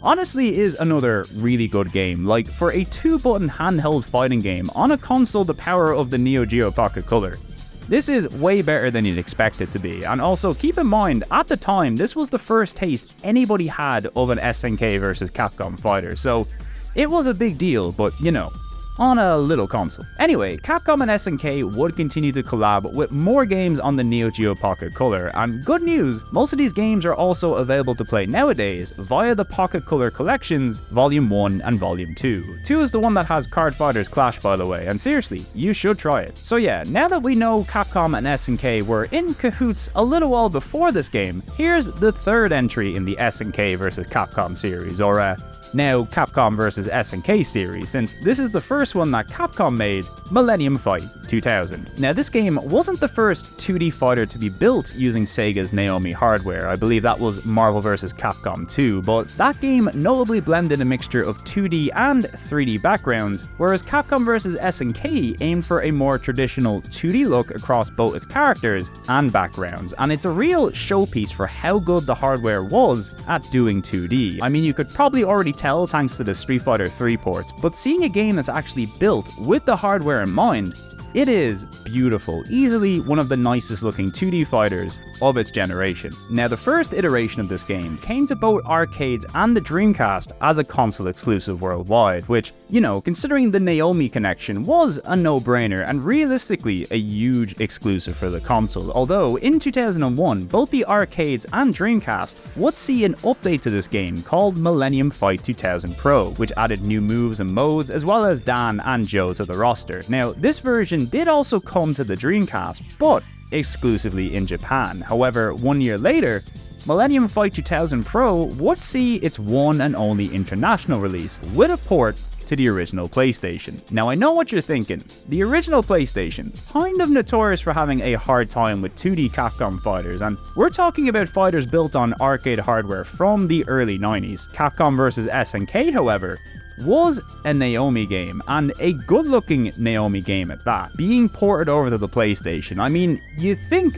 that would be rough, right? And while yes, the game does have some major and noticeable compromises, on the whole, the PlayStation port, kind of a miracle. Not only does it feature all of the content from the Dreamcast version, but it runs at a rock-solid 60 FPS, and it also might just be the best looking 2D fighter on the whole console. You see, while this game uses a partner system where characters are given a rating depending on their strength, which means you can basically fill up your party with just weak fighters or a single strong one, or maybe something in between, because the game doesn't rely on a tag system, the actual gameplay doesn't get affected by the cutbacks that were implemented to get this game running on the PlayStation. Now, ironically, the cutbacks that were made to this game are probably the ones that bother me the most, because like I said, missing animations, load times, the odd bit of slowdown, not really things that upset a filthy casual like me, and that's probably a good thing because this game does need to load between rounds, but hey, it does mean more cool loading screen art. But the things that do bother me in this game is that the music resets after each round due to the game needing to load briefly between rounds, and that really sucks because the music in this game is fucking incredible. The best way I can describe it is that this is the most Tekken sounding game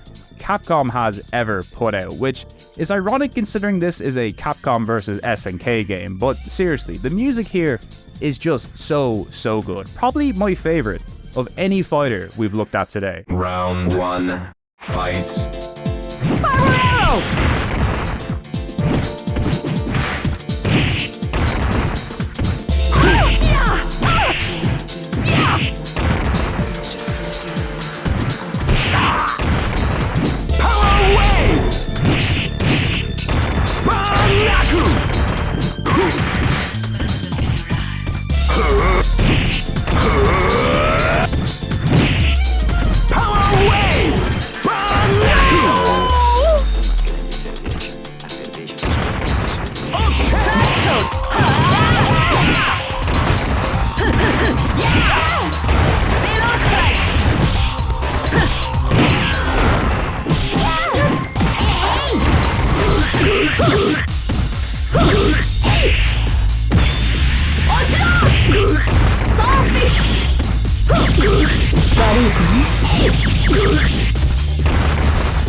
Round 2, fight.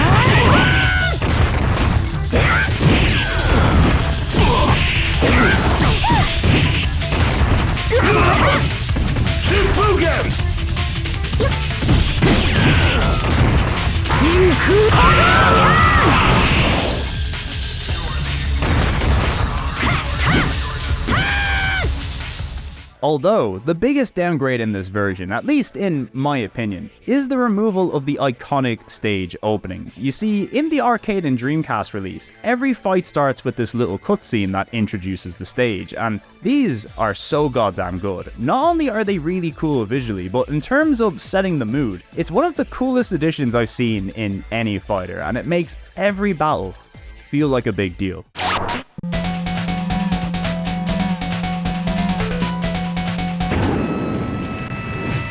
Stop me!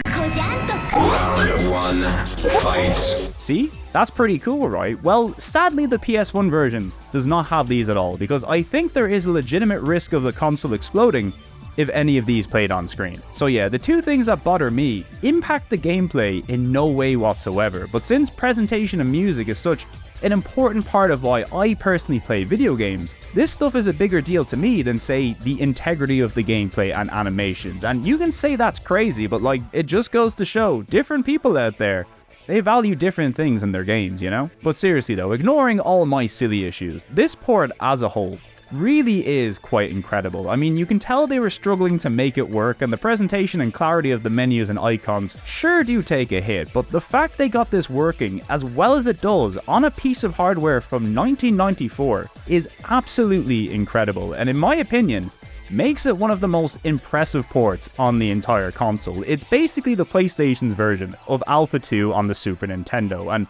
honestly, if you're not hung up on playing the best version of something, this is hands down one of the best fighters on the entire console, warts and all. I mean, it's worth it just to see the Capcom and SNK art variants of all your old favorites. I mean, SNK Zangief really is something, isn't he? Now, this series would of course go on to see a few more entries with Capcom vs SNK 2, and while that too is a very good game, I think the presentation takes a bit of a hit compared to the first. Look, I like 3D backgrounds, but it's a shame the first entry was the only one to really show off the Naomi's 2D strengths. And then finally, we seen SNK's big Neo Geo take on Capcom fighters, with SNK vs Capcom SVC Chaos, which apparently was such a mess it soured relations between Capcom and SNK for quite some time. I don't know, I always thought this game looked really nice, and it has Zero in it, which is kind of weird. So yeah, that was the final game Capcom would ever bring to the console, and in my opinion, a great way to close another chapter in PlayStation history, which means we can now finally wind down this very long video about old games. So that was a very long look at all 80 games that Capcom brought to the original PlayStation. Well, technically more than 80, since a few of them had multiple games per package, and there's also a very good chance I missed one or two, since Capcom really did publish a lot of weird stuff over in Japan. But hey, whatever the final number is, I think there's no denying Capcom's output on the PlayStation. One of their best runs ever. Now look, as a hardcore gamer and noted Sega head, I always had a hard time thinking about Capcom during this period without also thinking about Sega, and that's because while Sega certainly had a tougher time than Sony during the 5th and 6th gen, Capcom were the company that supported them like no other. And like I said before, when you consider these were two major Japanese companies operating both in the home and arcade game business, they both had the same goals, which was to make games that brought people into the arcades and to create games that brought the arcade experience home. And while they certainly excelled at this during the Saturn era, it was the Dreamcast when they were both unchained and able to make games that achieved both their goals. And it was a beautiful thing to see. It's just a complete shame that the arcade industry kind of imploded around the same time. When I say the decline of the arcade scene in the early 90s had a profound effect on Capcom, you only need to look at how their output changed from the 5th gen to the 6th gen. A company that was making fighting games like nobody's business had almost stopped making them entirely. This is why, even in spite of how important Capcom and Sega were to each other, I think Capcom's run on the PlayStation realistically had the most important role to play in Capcom's history during this time. Yeah, sure, it got some rough CPS ports compared to the Saturn, but on the whole, a lot of these ports were way better than people give them credit for, and while maybe not the versions you'd play today, were still great for the time, and games I'd easily recommend to people who grew up with these versions, or just want to play a fun 2D fighter on the PlayStation, you know? But even still, if you take out the arcade ports and even the weird collection of Japan-only published titles, the games they made with the PlayStation in mind were some of the coolest and most memorable games Capcom would ever put out. Some of their finest role-playing work with the Breath of Fire entries, the wonderful world and characters of Mega Man Legends, all those cool 3D Itsuno fighters, a Mega Man kart racer, some cool FMV experiments, and even some absolutely insane dinosaur games. But above all else, Capcom somehow managed to catch lightning in a bottle with Resident Evil in the exact same way they did before with Street Fighter 2, and ended up establishing the survival horror genre, and also securing the company a new breadwinner in the process. And while they were, in my opinion, putting out some of the best work of their careers with their arcade-focused games, especially over on the Dreamcast, if they had never experimented and branched out with 3D on the PlayStation, there's a real chance Capcom wouldn't be here today. And look, a gaming world without Capcom is a legit scary thing to think about, right? So in many ways, the last hurrah of Capcom's arcade era, as well as the birth of the new modern console-focused Capcom, you'll find it here on the Saturn, the Dreamcast, and the PlayStation. These three consoles played host to some of the most exciting video games ever made, and even still, this is just a blip in Capcom's history, and while I'd like to cover all of that and more here, I would also really love to stop editing this video, so we'll leave that for another day. But one last thing I will say is that while modern Capcom has its issues like any company, I think it's really nice to see Capcom achieve the level of critical and commercial success it has over the past few years, especially during this rather tumultuous period in the gaming industry, because while Capcom have played it relatively safe with their IPs, I think they're still putting out some of the best and most video gamey AAA experiences out there. And personally, what I'd like to see from Capcom isn't remakes and remasters of their old IPs. Like, for as much as I think a full-on remake of Dino Crisis would be a really fun game and huge seller, Capcom is legit one of the biggest IP graveyards the gaming world has, and statistically, once Capcom moves away from an IP, and they often do, it is very, very, very rare that they come back to it. So as much as I personally want a new Automodelista or a new Lost Planet or a new Okami, I just don't think it's gonna happen, and personally, I'm at peace with that. What I would like to see though is just a continued effort from Capcom to branch out into new IPs and use that wealth to allow developers to safely experiment and try bold ideas, and also to see a continued effort to make their old games available for more people to discover and enjoy on modern platforms. Why not put out a 3D fighter collection and include Rival School, Star Gladiator, and all those cool Dreamcast games? Or why not give us a survival horror classics bundle that packages Resi 1 to 3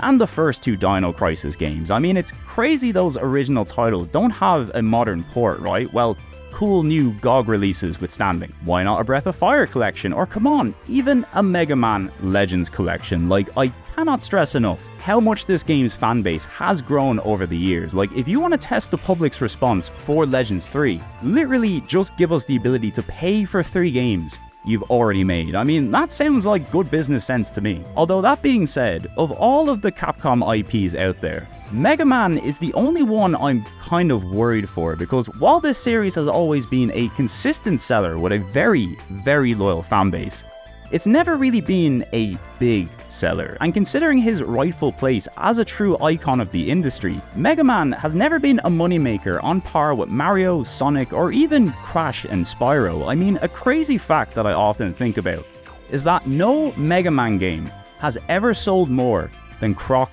Legend of the Gobbos. Isn't that an insane thing to say? The best-selling game in the Mega Man series is 11, which has pushed around 2 million sales across every platform. Croc sold 3 million on the PlayStation alone. Absolutely wild. It's why I think in Capcom's current very profit-driven landscape, there is a place for Mega Man, but sadly it's not in the place we probably want him. Like, to Capcom's credit, they're very good at putting out collections of their old Mega Man games, and they even recently put out that offline version of that Mega Man X Gacha game, which is actually a very cool and unprecedented thing to do for a mobile game, and shows that Capcom legit care about preserving this stuff. But like, are we going to see a new Mega Man, or an X game, or a Zero game, or a Battle Network, let alone a Legends 3?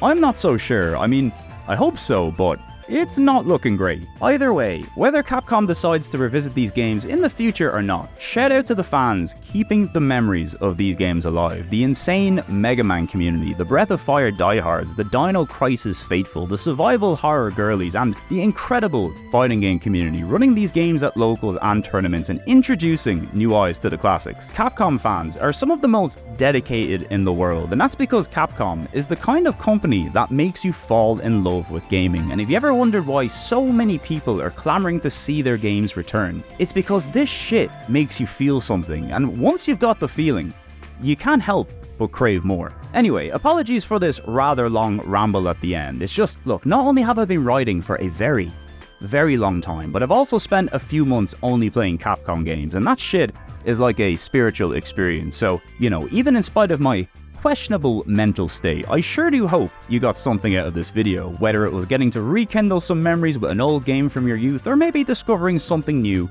that you might want to play today. You really cannot go wrong with Capcom games on any platform. And seriously, these guys are absolutely one of the most interesting and storied companies in gaming, and while I highly recommend you play as many of their games as possible, I also really recommend reading up about their history and following the careers of the many developers, composers, and artists who've worked with them over the years, and just enriching yourself in the culture of one of gaming's true, undisputed icons. Anyway, that's the end of the video, so I'd like to give a huge thank you to my lovely Patreon supporters who I've been bombarding with pictures of my cats to keep them occupied while I worked on this video, including fine folks like Alan Caslin, Callow Mello, Danny, Dave Nolan, Disc Kun, the mascot for the Famicom Disk System, Doma, Eric Arlam, Gamer Squirt, Gerard Winter, Globe99, Howie, Icelight, Jobo81, Kyle Winter, Life Sword, Marlena Turk, Mr. Papala, Moomin Biscuit, Trans Rights Are Human Rights, Mr. the Joshmon, Miss Cat, My Pal Robot, Nathan McMullen, Nick Norman, Richard Kramer, SN Kierstead, Spectre117, Tolkoto, and Tyler Moyer, who have all subscribed